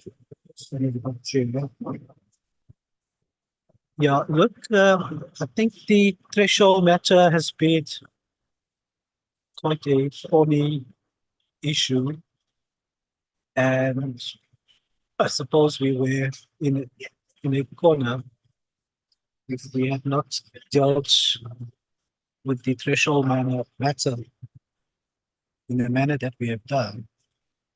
We would not have gotten final certification. So the opinion that we received from the state law advisor, I'm sure that it is something that we could share. And maybe when we do come through to present on the board, we can also deal with the various opinions that we have received on that specific matter, and maybe others as well. I'll stop there. Thank you.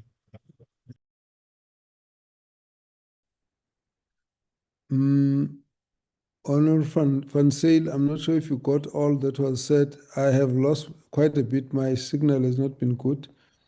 It was on the part of Dr. Naidu. The signal was bad on his side. I also didn't get everything, Chairperson. Oh, Dr. Naidu, it looks like it's your side. I thought it was mine. in which case, if you can repeat, if you can't, then we'll have to proceed. We'll have to find another way of getting this response.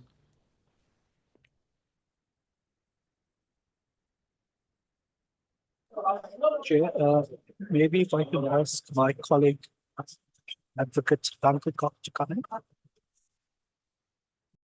That's fine. Please, Advocate, come through. Let's see if it makes a difference. Good afternoon, Honourable Chair, honourable members. Yes, the issue about the State Law Advisor was that when we asked for certification to put it through the Cabinet process, the State Law Advisor raised the flag on the thresholds and they raised various constitutional concerns. And at that stage, we were confronted with three potential options. One being we continue with the bill as is without their certification. And as you're well aware, we would not have been able to get final Cabinet approval and or being able to submit it to Parliament. We can argue with them about it and engage with them, and there's no timeline in for that one, or we concede to their opinion, take it through the Cabinet process so that we at least can get it into Parliament, and that the parliamentary process and public participation will then guide how the threshold matter be dealt with. So on our side, we wanted to get the bill to Parliament as soon as possible, and without State Law Advisor opinion, it would not have been able to do so. We are absolutely willing. We will share with Secretariat the legal opinion that we did get in terms of the thresholds, specifically the thresholds. I hope that addresses the question, Honourable Chair. Thank you very much. That's very, very helpful. I think we leave it at that. We're going to engage on that matter when the matter comes to Parliament. Generally, from the side of the committee, we don't believe that it's unconstitutional. It's a matter of political choices, but nevertheless, we're not arguing with the State Law Advisor. We will find a way of dealing with it as a committee. It's okay that we know how it happened. I think let's leave it at that. Now, I think this brings us to the end of the main submission of the Minister and Department. I'm going to request that we move now to deal with the next few issues, and then we can then try and bring the meeting to a closure. We're getting closer to the time that we had set, and I hope we can make it before we need to extend. The Director General, Traditional Affairs.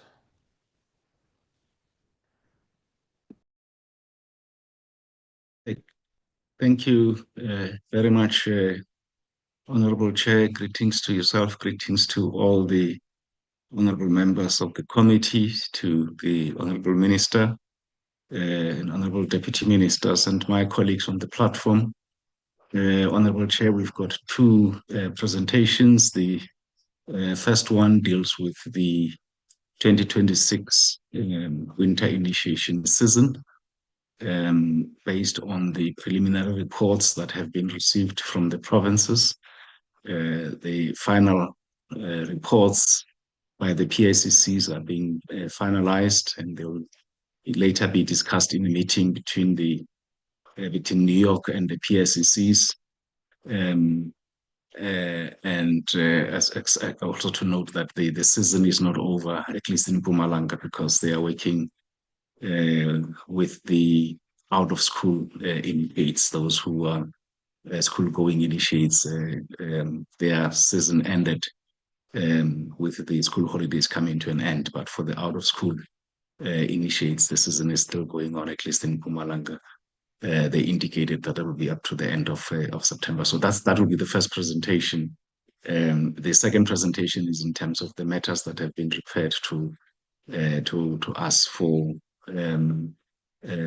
follow-up. We'll provide an update on those. A number of those issues are still in process because we have to work with other departments, notably provincial departments, but in at least one of the instances, we also have to work with the Department of Land Reform and Rural Development. So for the first presentation, our DDG, Shoki Mohaladi, will lead us and will be followed thereafter by our Chief Director, Vincent Munene, on the report on the update on the issues that were referred to the department by the committee. With your permission, Honorable Chair, DDG Shoki Mohaladi will lead us in the first presentation. Thanks. You can proceed, but you've got 15 minutes for both. Okay, colleagues.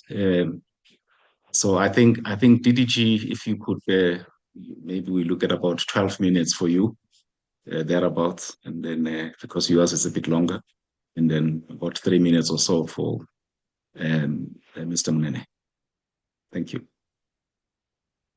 Thank you, DG, and thanks to Honorable Chair, Honorable members, and greetings to Honorable Minister, members, accounting officers, and everyone on the platform.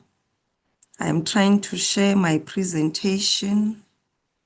I'm not sure whether it's visible. I think it is. And with your permission, Chair, if I may switch off the camera. I'm struggling to switch it off, but it's fine. Okay, I'll try to keep to the timeline. I'm going to skip the first slide. The presentation is for noting, and I think DG has already provided the introduction and background, but just to indicate that on a daily basis throughout the season, we request reports from provinces, and they have all been submitting, particularly those provinces that have different incidences.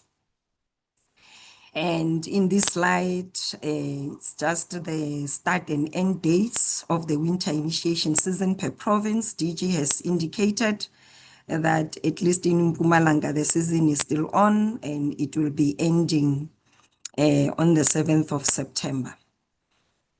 I'm struggling with something. Okay. And in this slide, we are just providing, in this slide, we are showing the number of illegal schools per province in the winter initiation season, the current season, and we're just providing that comparison with the 2025 winter initiation season. For this current season, to date we have 115 illegal schools, and we were able to close 42 of those schools, which when compared to the 2025 winter initiation season, we managed to reduce the number of illegal schools by around 65%. And also we improved in terms, or the PICCs improved in terms of closing of initiation schools, and they managed to close 87% of those schools that operated compared to the previous season. And in this slide, to date we have 49 initiates deaths, and we just providing a breakdown per province there, and in which province we had an increase of the deaths. And in Mpumalanga in particular, it has more deaths than it had since 2023, with 19 deaths, which is the highest recorded for Mpumalanga, but also for the season, and it is followed by the Eastern Cape. And in this slide, we are showing the number of deaths in the legal and illegal schools, with 39 in the legal schools and 10 in the illegal schools. And for Mpumalanga, in terms of the the PICC report, 16 of the 19 deaths which occurred in Mpumalanga, they are under Nzunza Maboko, or they happened under Nzunza Maboko Traditional Council.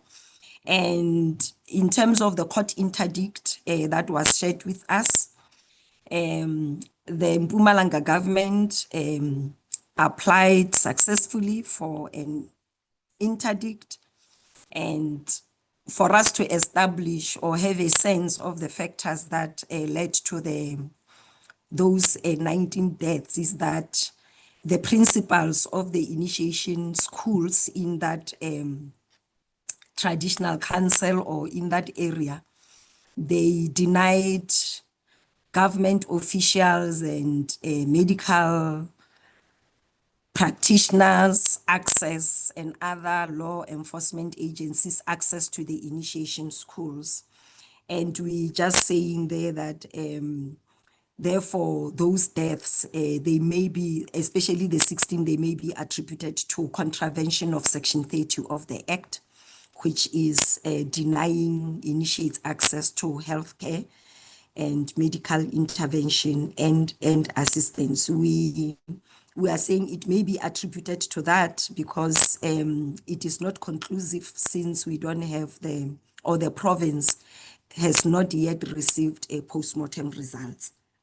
In the Eastern Cape, they experienced 14 deaths of initiates, of which 7 are from the OR Tambo district, which has been a hotspot in the previous years. And the other deaths, they happened in the other districts. They also only reported on 1 death because on the cause of 1 death, because for the other 13, they are also still awaiting post-mortem result. And the cause of that 1 death was reported as surgical complications with dehydration. For the other provinces also, they are struggling with post-mortem results, so they could not determine the cause of deaths. And in the Western Cape, they provided that one of the 2 deaths, because Western Cape only experienced 2 deaths. So the first one, or both deaths, are brothers, and they are suspecting that the second brother may have been killed by an asthma attack after witnessing the brother in the school, in the same school, passing on. And here are the criminal cases opened per province. 165 criminal cases were opened, and there were 47 arrests, no prosecutions reported as yet. And the other incidences are highlighted in this slide, where we have 16 assaults, 14 injuries, 98 hospitalization, 181 rescues, and 15 abductions across the different provinces. To address the challenges that we have, the ministry convened a meeting of stakeholders, including, and the participants in that meeting included the Minister of Police, Justice and Constitutional Development, the premiers, MECs, and all these other stakeholders, and the CRL Rights Commission. And in that same meeting, all the stakeholders committed that they will continue with implementing the resolutions and the interventions that were adopted in the customary initiation stakeholders indaba, which was held also by the ministry on the 16th of February, and we have presented to the committee the interventions of that indaba. And in the same meeting, the recent one of the 26th of July, CRL Rights Commission, they made a presentation on the Section 7 committee investigation, which they will be undertaking. And this is in terms of the CRL Rights Commission Act. It empowers them to do investigations on any matter related to their mandate. And they will be investigating the deaths, all these challenges that we have been reporting on customary initiation.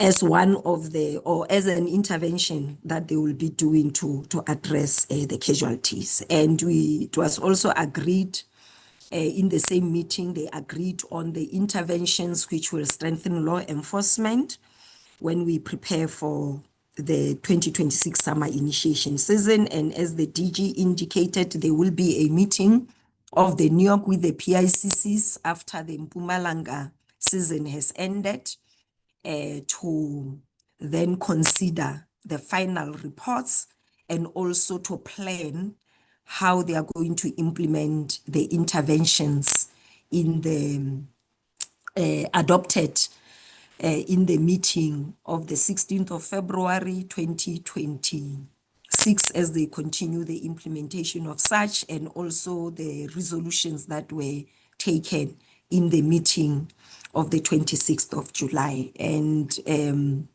thank you, Chairperson. This will be the end of the presentation. Thank you.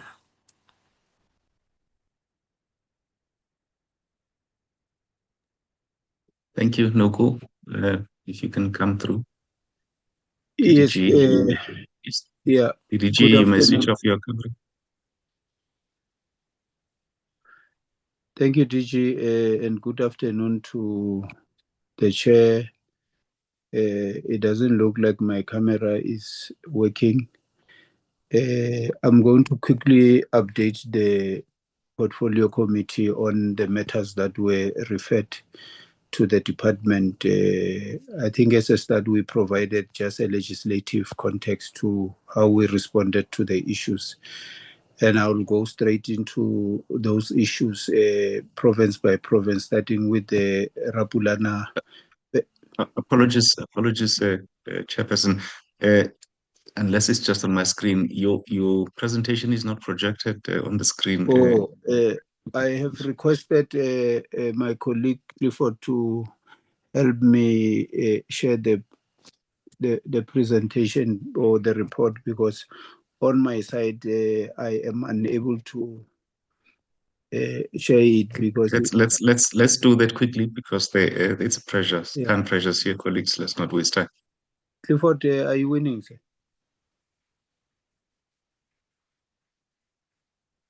Or maybe Charlotte, if you can assist me, because I'm trying to. I'm not winning. I don't know if I have sharing rights. Apologies. Sherin said she gave us the sharing rights. Yeah, but proceed. We Okay. won't be late. Yeah, Proceed. thank you. Thank you, While Chair. someone is sorting out that. Yes, I was on the Rapulana family clan, just updating the committee that, the matter related to the application for the kinship and also senior traditional affairs. Both processes were senior traditional leadership dispute, and both concerns were addressed, and the complainants were advised accordingly what to do. And regarding this one of Magadi Manentweng, which is a matter from Limpopo, I think an update is that we received a letter. Just wait a bit. You are reporting to us. You are not reporting to people who are told what to do. You are talking to us who don't know what they were told. So please make it a little bit more. Okay. Don't make it such a tick box thing. We want to know the Okay. issue. I was just worried with the 3 minutes. You do have 3 minutes. In 1 minute, you could have said what the issues were. Okay, thank you, Chair. The Rapulani matter, concern the recognition of the family traditional leadership. They wanted to apply for a kinship so that they are recognized as a kinship, but there was also a matter related to a senior traditional leadership dispute. So regarding kinship, they were advised, the family was advised what to do. And on the issue of the senior traditional leadership dispute, the matter was referred to the province. And then we continue to make follow-up. from the province. And on the issue of Magadi Manantwing, like I indicated, we received, the correct letter from the Secretariat and subsequently referred the matter to the province, and the province confirmed, that is the Limpopo province, that they are aware of the request for information and are attending to the request. Regarding Bapoba Mohali, which is a matter in the Northwest province, this matter arises from the public protector findings of extensive maladministration and financial governance failures. There have been, escalation of these irregular issues that also include inadequate financial control, unexplained cost escalation linked to the Royal Palaces project. The Northwest Provincial Department of COGTA is committed to provide a detailed report to the department by the 7th of August, in other words, this coming Friday. Going to the KZN issues, starting with the Glomo leadership dispute. This matter is under the attendance by the KwaZulu-Natal provincial government, and the MEC has already responded to the portfolio committee on, how they are dealing with this matter. And then on the Embo Timuni Tribal Authority, this is also a senior traditional leadership dispute.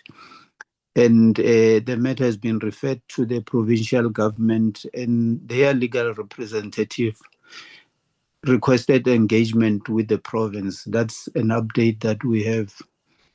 And then on the Limpopo, we have two issues that we referred. The first one is Nevufumba traditional leadership claim. The department advised the complainants that the matter was finalized by the Commission on Traditional Dispute and Leadership Claims, and if there's any challenge to the decision, they must deal with it through the courts, because neither the minister nor the president has any powers to review the decision of the commission. And the Pokwani Traditional Committee, the allegation involved contempt of court and procedural irregularities.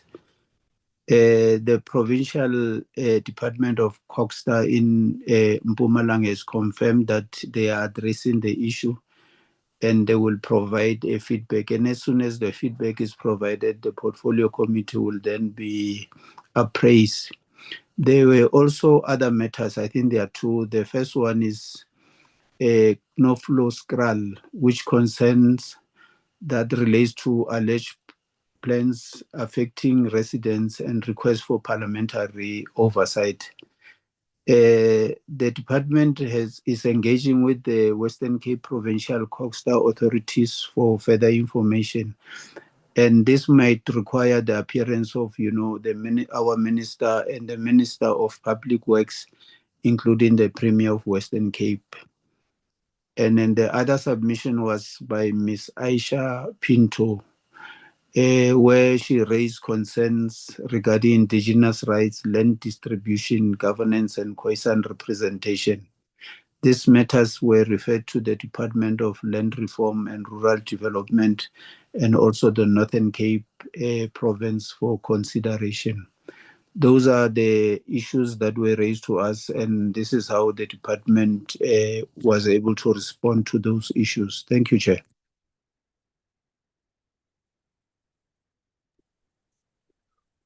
Thank you very much. Honorable members, any comments? We will be closing these matters. Honorable Van Wyk, you are on the floor.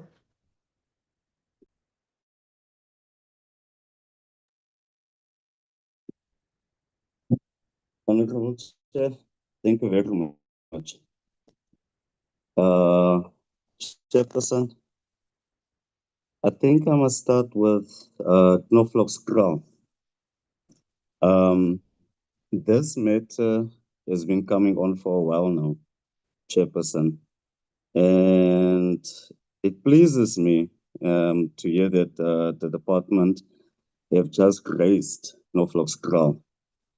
And indeed, it pleases me even more to hear that the department intend to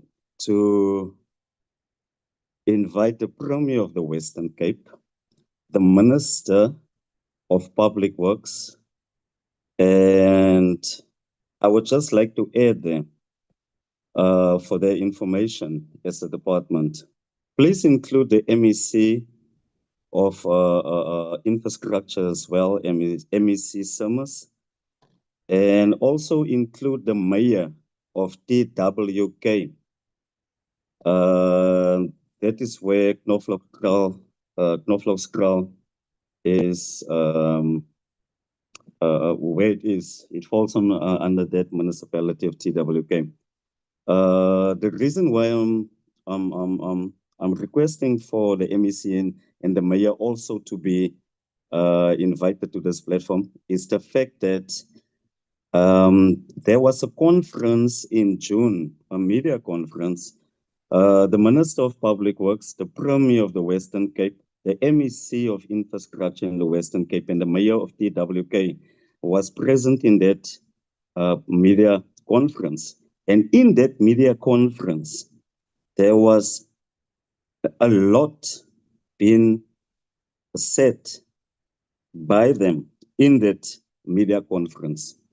And the community of Knoflook's Kraal disputes almost every single word that was uttered, or more than 90%, where they were accused of being a well-orchestrated syndicate, criminal syndicate. Certain crimes was pointed out in that media briefing. The minister even went on News Africa, on Africa Newsroom, whatever, on a national platform. He had numerous radio station interviews accusing that community basically of being criminals.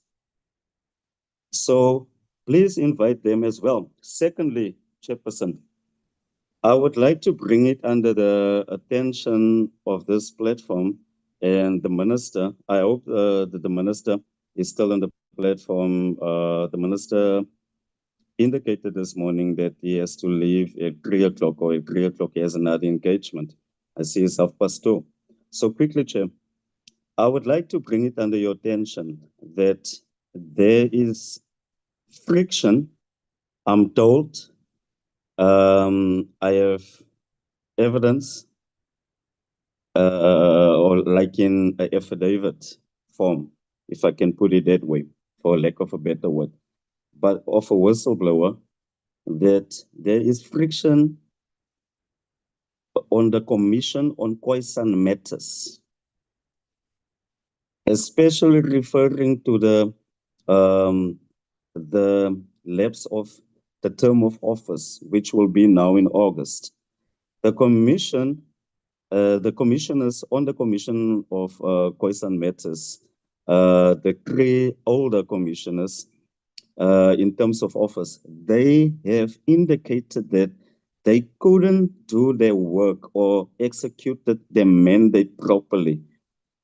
They've indicated that in the meeting which was held with our portfolio committee and the department. That was, I think, April, May. And now, apparently, there's only findings on 2 groupings of the Khoisan out of the 5. And the term of office is lapsing now at the end of August.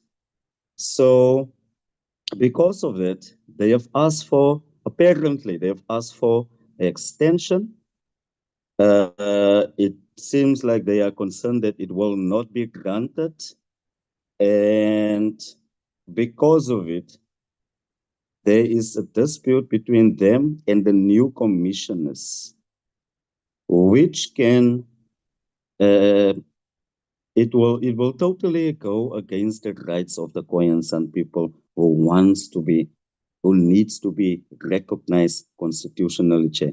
Chair, we need to give this matter urgent attention before the term of office comes. Thank you, Chair. Thank you, Honorable Typos. Thank you, Chair. Appreciate it. I'll write on the protocol greeting of earlier on. Thank you. Honorable Chair, just want to speak about what Honorable Saintis is talking about the commission. Yes, the commission is worried that the work will not be posted, but I think that is an issue that the minister and the deputy minister and the DGs and COCTA will sort out. My fear, my biggest worry is that they continue to pursue this method of recognizing Khoi and San people, which has no legal framework. Also, when we look at the traditional leaders' recognition, sir, it is based more on bloodlines, and areas and stuff like that, instead of people claiming that they are chiefs and kings and queens. Because if you look at the Western Cape, for instance, and that's the part of the reason why the commission never got anywhere with their work, is that in the Western Cape, we have 92 applications for recognition for kingships. All right. Now, if I may say it flatly and bluntly, in the Western Cape, there should be no Khoi and San kings or queens. All right. And that's my research, that's my history, because all the kings and queens that was in the Western Cape was displaced. They all moved up. They were chased away from here. Everything was taken from them. Most of the people in the Western Cape are basically descendants of the Malay. And yes, there are a few genuine Khoisan people in the Western Cape, but you'll find them mainly on the outskirts, in the Overberg, and and those places. So the criteria for this recognition thing is not working. In terms of all the other groupings, I think they're all around 30 or so, which is also still too much.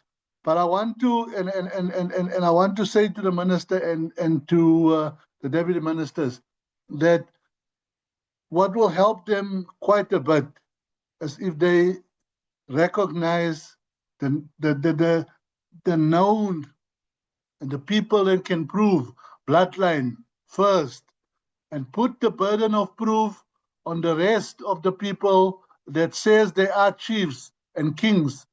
Put a burden of proof on them to come and prove to the commission that they are kings and they are queens. Let them bring that history and let them bring all that research along to prove their kingship and stuff like that. Because the way they're doing it in a moment, it'll never work. It will be another 10 years before any Khoisan king is, because the commission, they've done in the Eastern Cape. There's only a few groupings in the Eastern Cape, I think about 5 or 6, which has gone through all 3 phases of the recognition. And they want, I don't know, they were going to do some recommendations on it, I believe, that these people should be acknowledged. And I can tell you now, and these people are supposed to be Kurana, Chair. And I said to them, over my dead body, all right, will any of those people, because I was in that meeting in the Western Cape, I mean, not in the Western Cape, in the Eastern Cape in Kaberga. I was in that meeting. None of those tribes that was there on that day from the Eastern Cape are born Kurana. None of them. Not one of them. If I ask them for the bloodline or anything from Kurana, none of them are from Kurana. They were recruited by the late PC Crawford Fraser, all right? And he himself was not even Kurana. He was recruited by one of the Kurana, well, so-called Kurana kings, Michael Lungs, He was recruited from there, and he was trying to build membership and numbers up. It's this thing that has been that document has been floating around that they say it's from COCTA. I don't know, that you must prove you have 1,000 names on a list and stuff like that, and you must be able to show where that you have a kraal, and you must be able to show that you're living the culture. That's rubbish. We can't do that. We've been displaced. How many years ago? How many years ago have our people been displaced? Now you must come prove and been assimilated. Now you must prove for recognition that you've been living the Khoisan lifestyle. We haven't been living the Khoisan lifestyle. We've been westernized. But it doesn't take away from us. It doesn't take away from us that that's our ancestral heritage and that's our ancestral cultures. So until we sit down back again with COCTA and we look at how to do this thing properly, it's gonna be messy, and it's gonna be another 10 years before anybody gets recognized, because you're gonna sit with litigation and you're gonna sit with court cases for years to try and prove these things. So yeah, I share the fact that the current commission didn't have a fair chance. They didn't have a fair chance because they weren't equipped properly to do their job. And we should start by looking at the methodology that we're employing to recognize Khoi and San people before we even attempt this thing further. Thank you, Chair. And when our submissions to the advertisement come, you will see many of our submissions are going to be very strong on bloodlines, Chair. Because the people feel that if you don't have to go look very far to find the bloodlines of the Khoi and San that are still there and that are alive and that was around all the time. You don't have 95 kingships in the Western Cape, nothing. And that's what's wasting our time and money and resources. That's why these people couldn't get to do the work they're supposed to be doing. I thank you, Chair. Okay, thank you very much. Do you have a brief response onto any of these issues? Yes, Chair. I think we note the recommendation by Honorable Van Wyk in terms of the Nafral's Kraal issue. We'll certainly take that forward. On the commission, I think maybe just 3 brief points to make.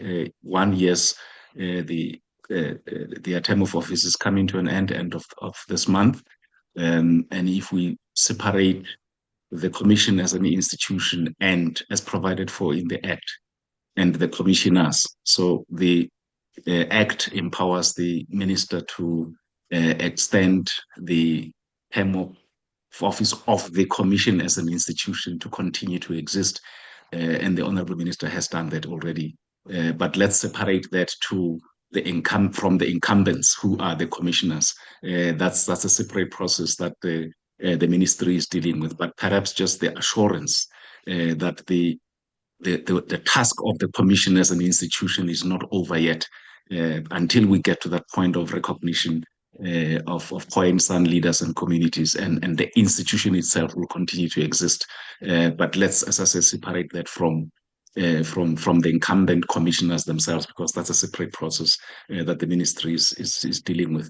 And perhaps just another brief point in terms of the 92 or so applications that Honorable Taibos is referring to.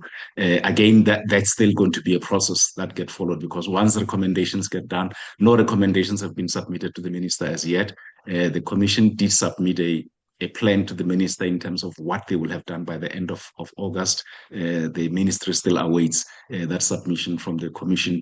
If there are recommendations, those recommendations in terms of the Act still have to be consulted on, including consulting the premiers with a stipulated period as provided for in the Act.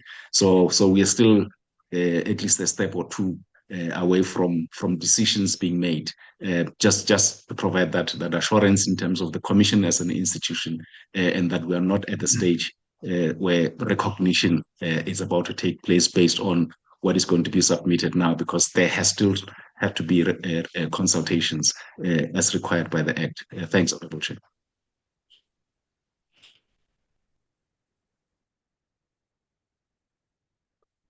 Thank you very much. Honorable Taibosh, I take it that's your legacy hand. It is, Chair. Thank you. Sorry about that. I'll drop it. No problem. Okay. Let me then say at this point, we want to say thank you to the Minister and the departments, deputy ministers, DGs, and the senior officials. We should then round this meeting and bring it to a closure. Maybe we should start with the lots of issues that have come last. We note and welcome the report.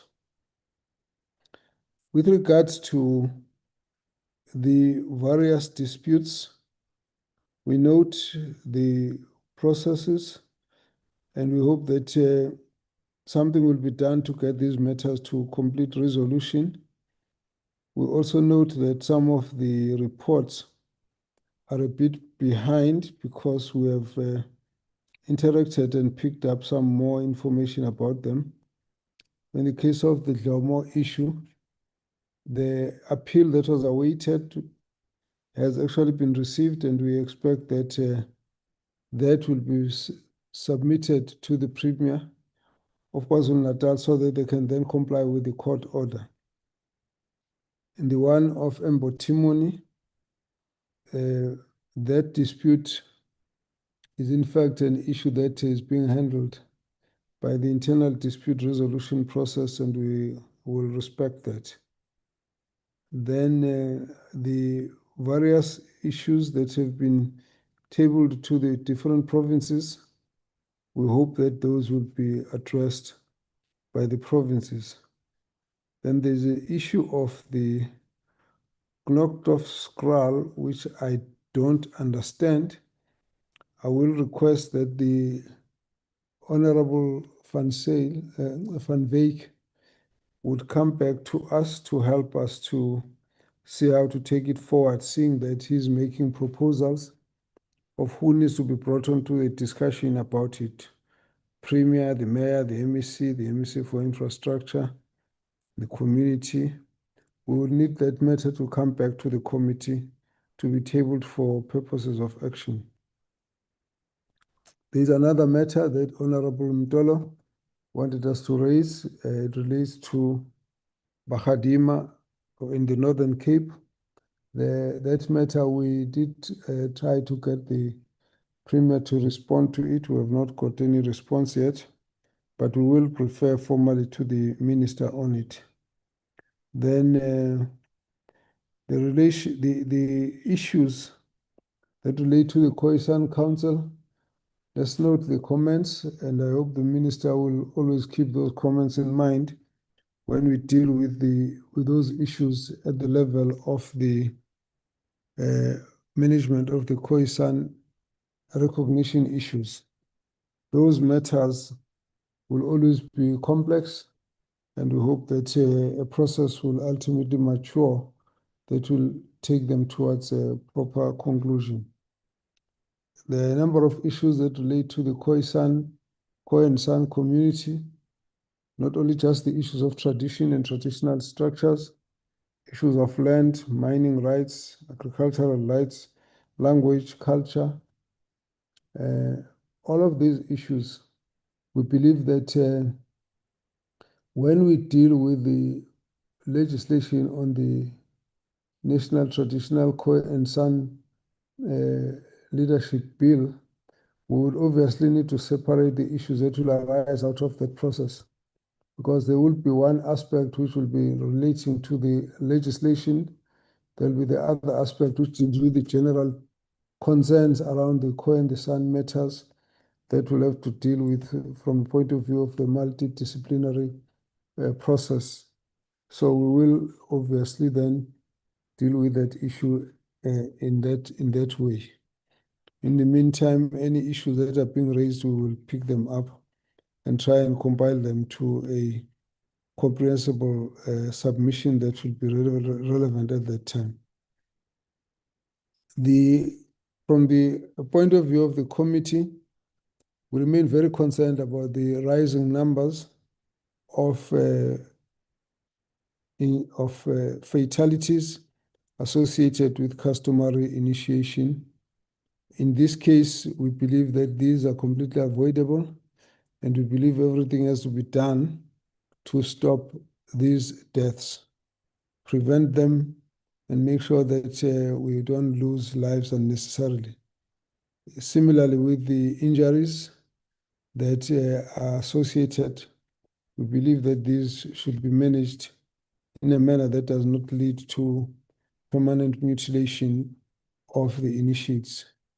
That more work has to be done to drive a whole communication campaign that will ensure that this process of the customary initiation is guided by proper information that will reduce fatalities, reduce stigmas, and make sure that the people who are involved in negligence are acted upon.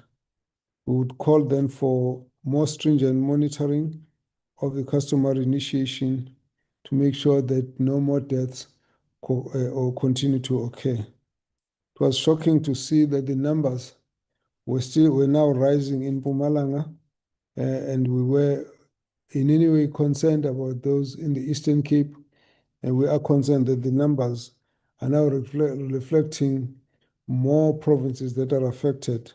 That's calling for more stronger action to be undertaken, particularly to ensure that the criminal justice interventions are encouraged to create a disincentive for negligence, and also the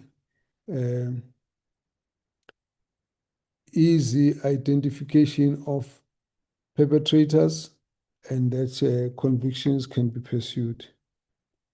We therefore call for a process that involves all stakeholders to ensure that this matter becomes a whole society's concern, that we will ultimately bring the deaths to 0 deaths, and that there should be no form of tolerance that should be shown to anyone involved in negligence in these cases. We request that the department should submit some of the information. There was reference to a resolution from July. We believe that that report needs to be shared with that committee, so we follow what were those issues about. Then I'd like to also comment on the report that was tabled earlier, to thank the minister and the deputy minister and departments for the submission. It was a fairly comprehensive, and it covered a lot of issues that were raised by the committee for the minister and department to account to Parliament about.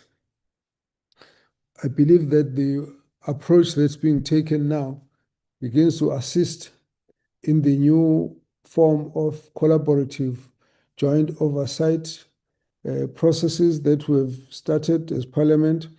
And why it is important is because that process allows now the joint accountability framework that involves interspherical coordination and collaboration, where all the department or all the spheres sit together and therefore examine the issues of municipalities from the same template.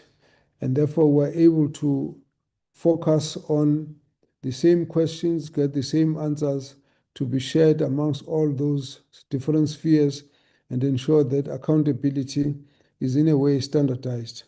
Now, this report, from our point of view, from the minister, allows us to be able to link all the issues that we believe needed to be acted upon at the level of the municipalities and at the level of the provincial government and at the level of the national executive.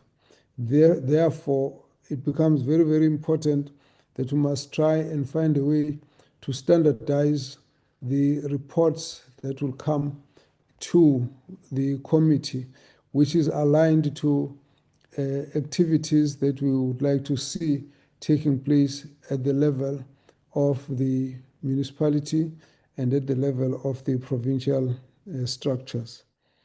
So with that, we have, for example, as a committee, taken a view that when we meet the municipalities, those municipalities will be given an opportunity to respond on various issues, and therefore they will have, the committee will have a template that will track the outstanding reports and indicate where there is compliance with the reporting processes that would have been determined in that interaction, so that every 3 to 6 months we're able to track which municipalities have not responded and have not submitted those reports. In a similar way, there would also be that request made of the department so that we are able to regularly receive reports on certain issues of interest. Now, I think the major issue for us has been around the Auditor General's reports. Firstly, the issue of the unauthorized, irregular, fruitless, and wasteful expenditure. We believe here that a strong monitoring process with actions is going to be necessary to drive municipalities to comply with the post-audit action plans, and also to ensure that the municipalities are able to deal with the issues as expected in the audit action plan. And in this case, we are requesting, therefore, that the department should provide us a report that shows structured monitoring of these UIFW processes in the municipalities, with a plan to address activities that are supposed to be undertaken by the municipality. In other words, what we saw with the letter from Treasury making specific demands, we should have a kind of regular monitoring that is able to say to us, are the municipalities investigating UIFWs, and those that are not, what actions are being taken on them, and what action are we taking to the provincial leadership from Premier to MECs that are not showing any actions to move the municipalities to act in addressing these issues of UIFW. Now, from COCTA, we would require that this must be monitored, and that in the course of that, we must be able to get reports. We'll come back to how that report should be looked at. The other issue, or maybe if I can just take that matter further towards conclusion, that the committee would request that there should be a report from the department which contains a list of municipalities by province who are not implementing the UIFW investigation and action program for consequence management, for that as well as for other transgressions, that is corruption, irregularities, so that we have, let's say, every quarter, which municipalities have not acted in this quarter. So then we know that we don't have to ultimately wake up one time and end up with I'm sorry, what are we putting up on the screen?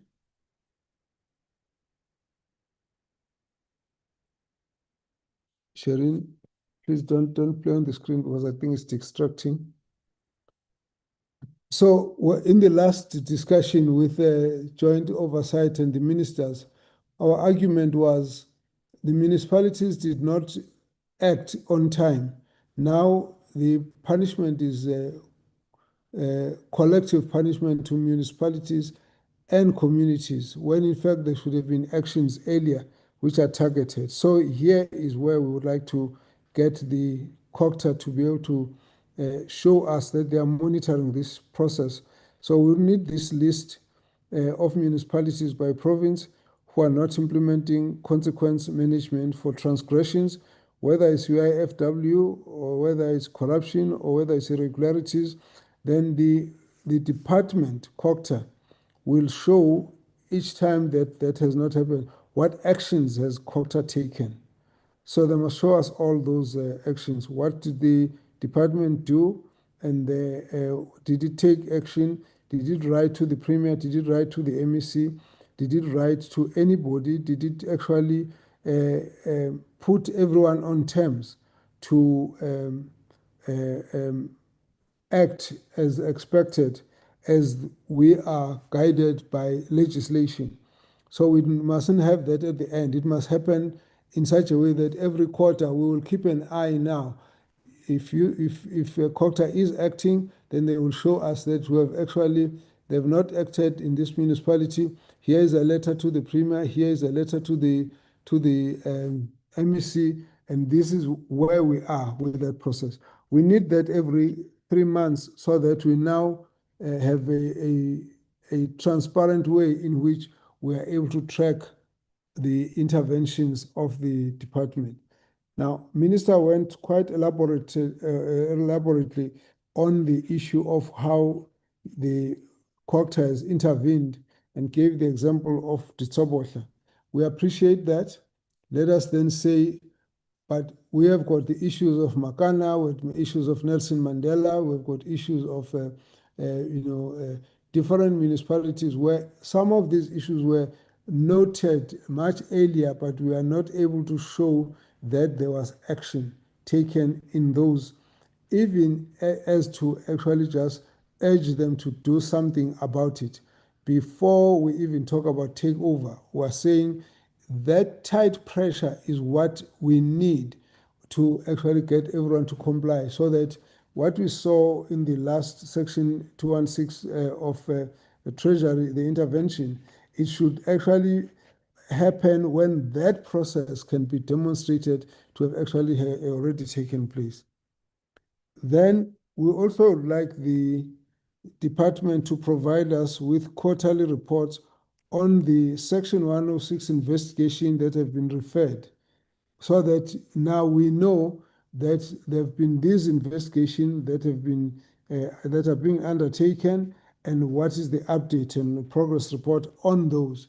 That is going for us to be important, so that we are able to keep an eye on all the activities that are going on. We may be making a lot of comments and asking questions, whereas in fact this information would have made the committee to be always alert or aware of what is being done, and there's no need for us to keep asking those of the department. The other issue that was raised related to a kind of dashboard which would provide a kind of comprehensible report on service delivery, which indicates for us early warning signals and indication of actions that need to be acted upon for consequence management. So I think Minister and DG was referring to a report that came from KwaZulu-Natal. Could we have such a report that covers all the municipalities, so we know these are early warning signals, and this is how you're acting on them, long ahead of things getting out of control.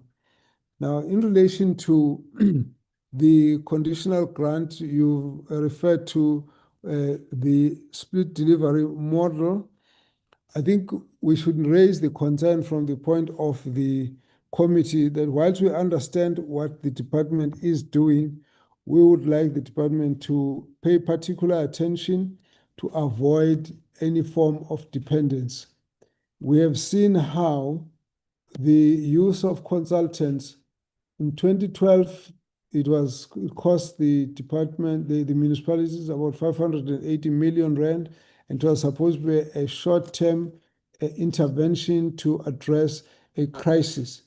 It has now been entrenched into a culture of doing work, and to the extent that it's costing 1.6 billion rand, and it's actually become a permanent feature of how municipalities have to address the issues of financial management without focusing on building internal capacity. Here, we would be worried that the similar dependency may arise, and the department must demonstrate to the committee that, in fact, everything has been done to avoid that kind of dependency.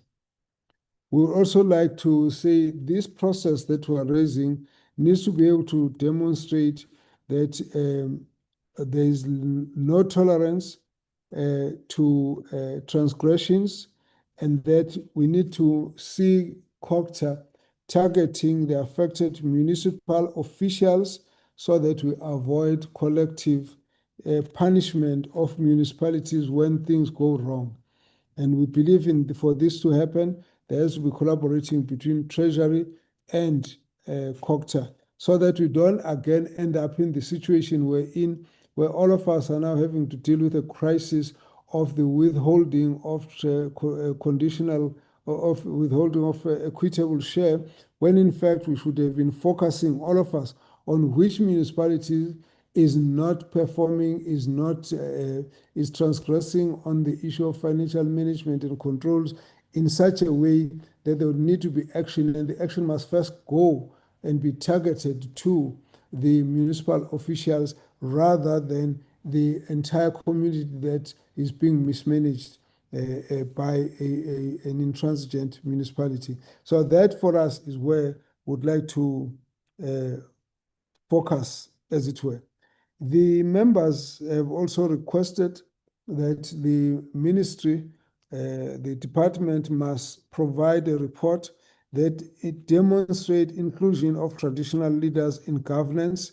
And so we will hope that that will be made available to the committee so we can see this integration, how effective it is becoming. Now, let me also address the one issue that the minister took a long time to try and explain this matter. And this is the issue of the district development model. I'd like to say to the minister that the members, when they ask questions, the minister and department must take this as information needed by members and explanation that is needed, and share that information. And you can't be carried into a long debate about DDM, but I think you need to note that the committee has not got a decision of an overall rejection of the DDM. We don't have that. We do have differing views about whether this DDM is effective or not, but there's no formal decision of a direct rejection, wholesale rejection of DDM. What most of the members normally would ask, they would want to know how effective is the implementation, with the proof of the impact of the concept and not really wholesale rejection. And I would agree that with your statement that this DDM approach as a concept is being implemented in all the provinces. There will obviously be a case of Western Cape where there is a concept that is applicable, but there's a debate on the semantics on what it is called. But in terms of the concept, is the same concept. What in terms of the area of differences, maybe whether it needs legislation, it needs this or that and the other. But the concept of what needed to be done is actually agreed that we need a whole of government integrated with collaboration across different spheres, as well as continuous participation with the role players and communities and so on. So there isn't a disagreement at that level. Where there may then be areas of disagreement is on the semantics of what it is called, and whether in fact as DDM is being implemented, others believe it doesn't work and so on. So those are the views of the individuals. So when information is needed, we should then be looking at tabling the information as requested. Then what would like the minister to be a lot more categorical upon, and I'm saying this because I have been in situations where the minister was categorical, and you would note that on our various provincial visits, we've also been very categorical about a number of issues that we need the commitment of COGTA to deal with these issues and also share with us their plans of how these will be dealt with. And the first one of those is the elimination of unfunded budgets. We need that commitment right across, that when and how this will be achieved. It's important for us to have that from the COGTA department. Second one is ending of all disclaimers.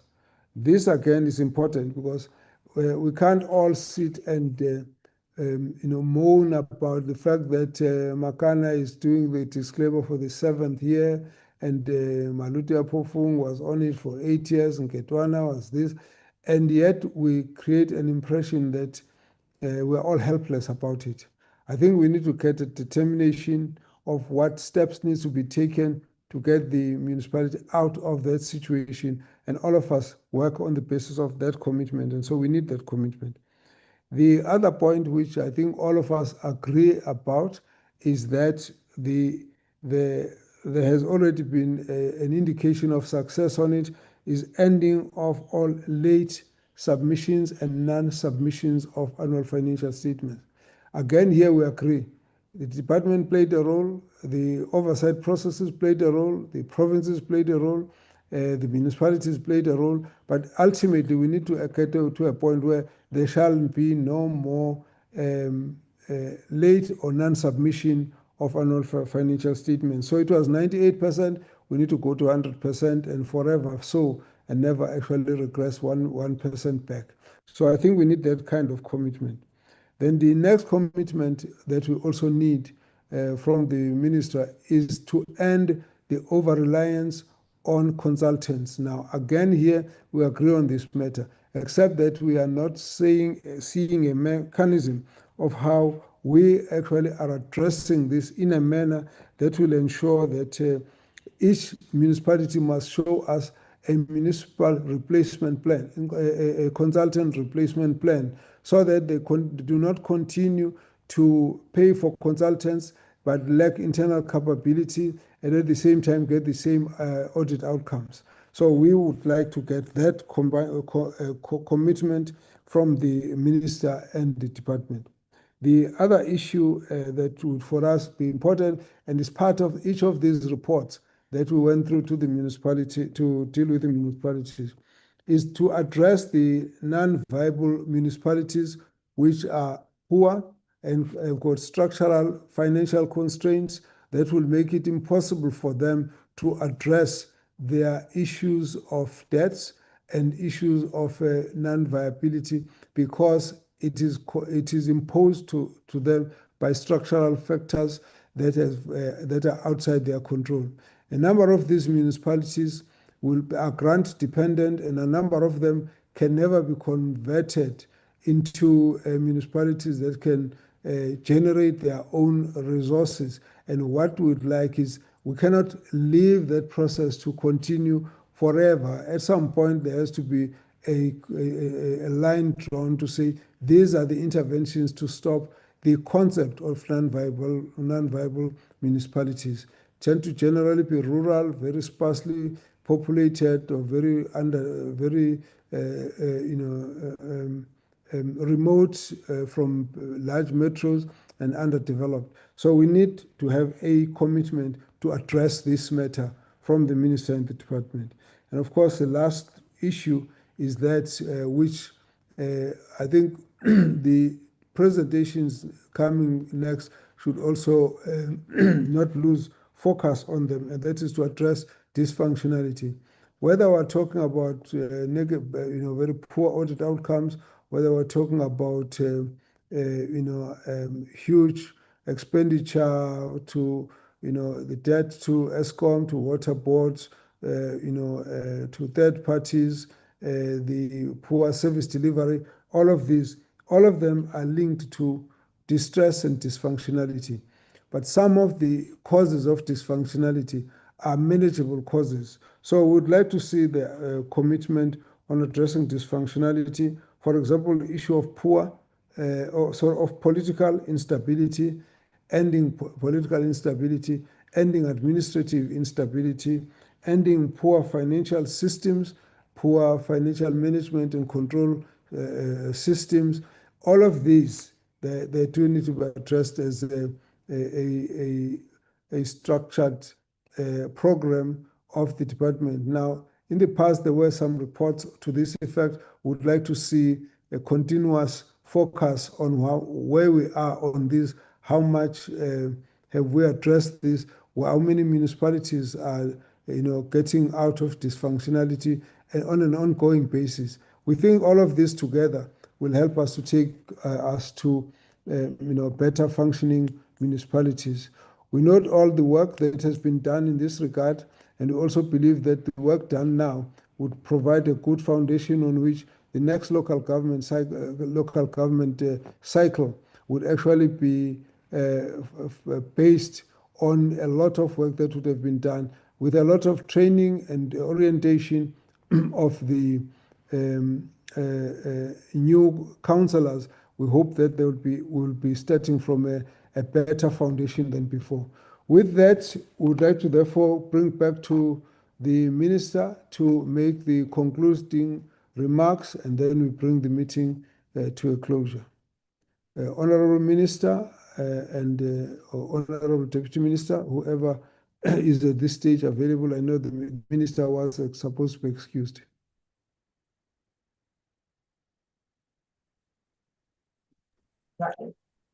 Sorry, Chair, for you, the Honorable Minister has tendered an apology that he will not be available. He's already joined another meeting at 3 o'clock. That's fine. Then you can make the comments and then you can close. Yes. And the Deputy Minister is not here. Chair, I think you have summed it up nicely for all of us. I think you were very specific about what needs to be done. We've recorded all of that, all of those items, and we will create a dashboard to track the implementation of all of the issues that have been raised in the meeting. But I think your summary has helped us to go back to some of the issues that were raised by the members. There isn't much to say on my side. Thank you very much. And our job ends here. Thank you very much. I'll stop here. Thank you very much, Director General. We would stop the meeting at this point, and we hope that we would find some periodic or regularity of when such a meeting can be held. When we all got all the reports aligned, it would be actually easy to make this flow, because ultimately, when we come to the Minister and the National Department, we would want to do so when we've collected as much of what is going on the ground, and therefore we will be dealing with the issue from the same base of information that we need. On that basis, we therefore want to say thank you. May I then say to the honorable members, we are very appreciative of the time we have spent looking at these particular issues. At this point, we bring this meeting to an adjournment. Next Tuesday, the meeting has now been converted to a virtual meeting for the Tuesday and Wednesday, as the members had requested. So we will pick up other issues in our normal conversation. At this point, I'd like to say thank you to you all. And once again, happy birthday to Honorable Mtolo. And I want to, at this point as well, say to members, thanks very much. We will send as much information for the next weekend, for the next week's engagement. And then the notices will come in due course for the virtual link, so you will all be aligned. Thank you very much. At this point, the meeting is adjourned. Thank you very much. Happy birthday to you. Happy birthday to you. Happy birthday, Bamtolo. Naibosh, don't quit your day job. You're good in politics, not in singing. Happy birthday, Honorable Mtolo. Happy birthday, Nlangamandla. Thank you very much. The meeting is adjourned. Thanks to the members of the departments, all the officials, the minister. Meeting adjourned. Thank you, Chairperson.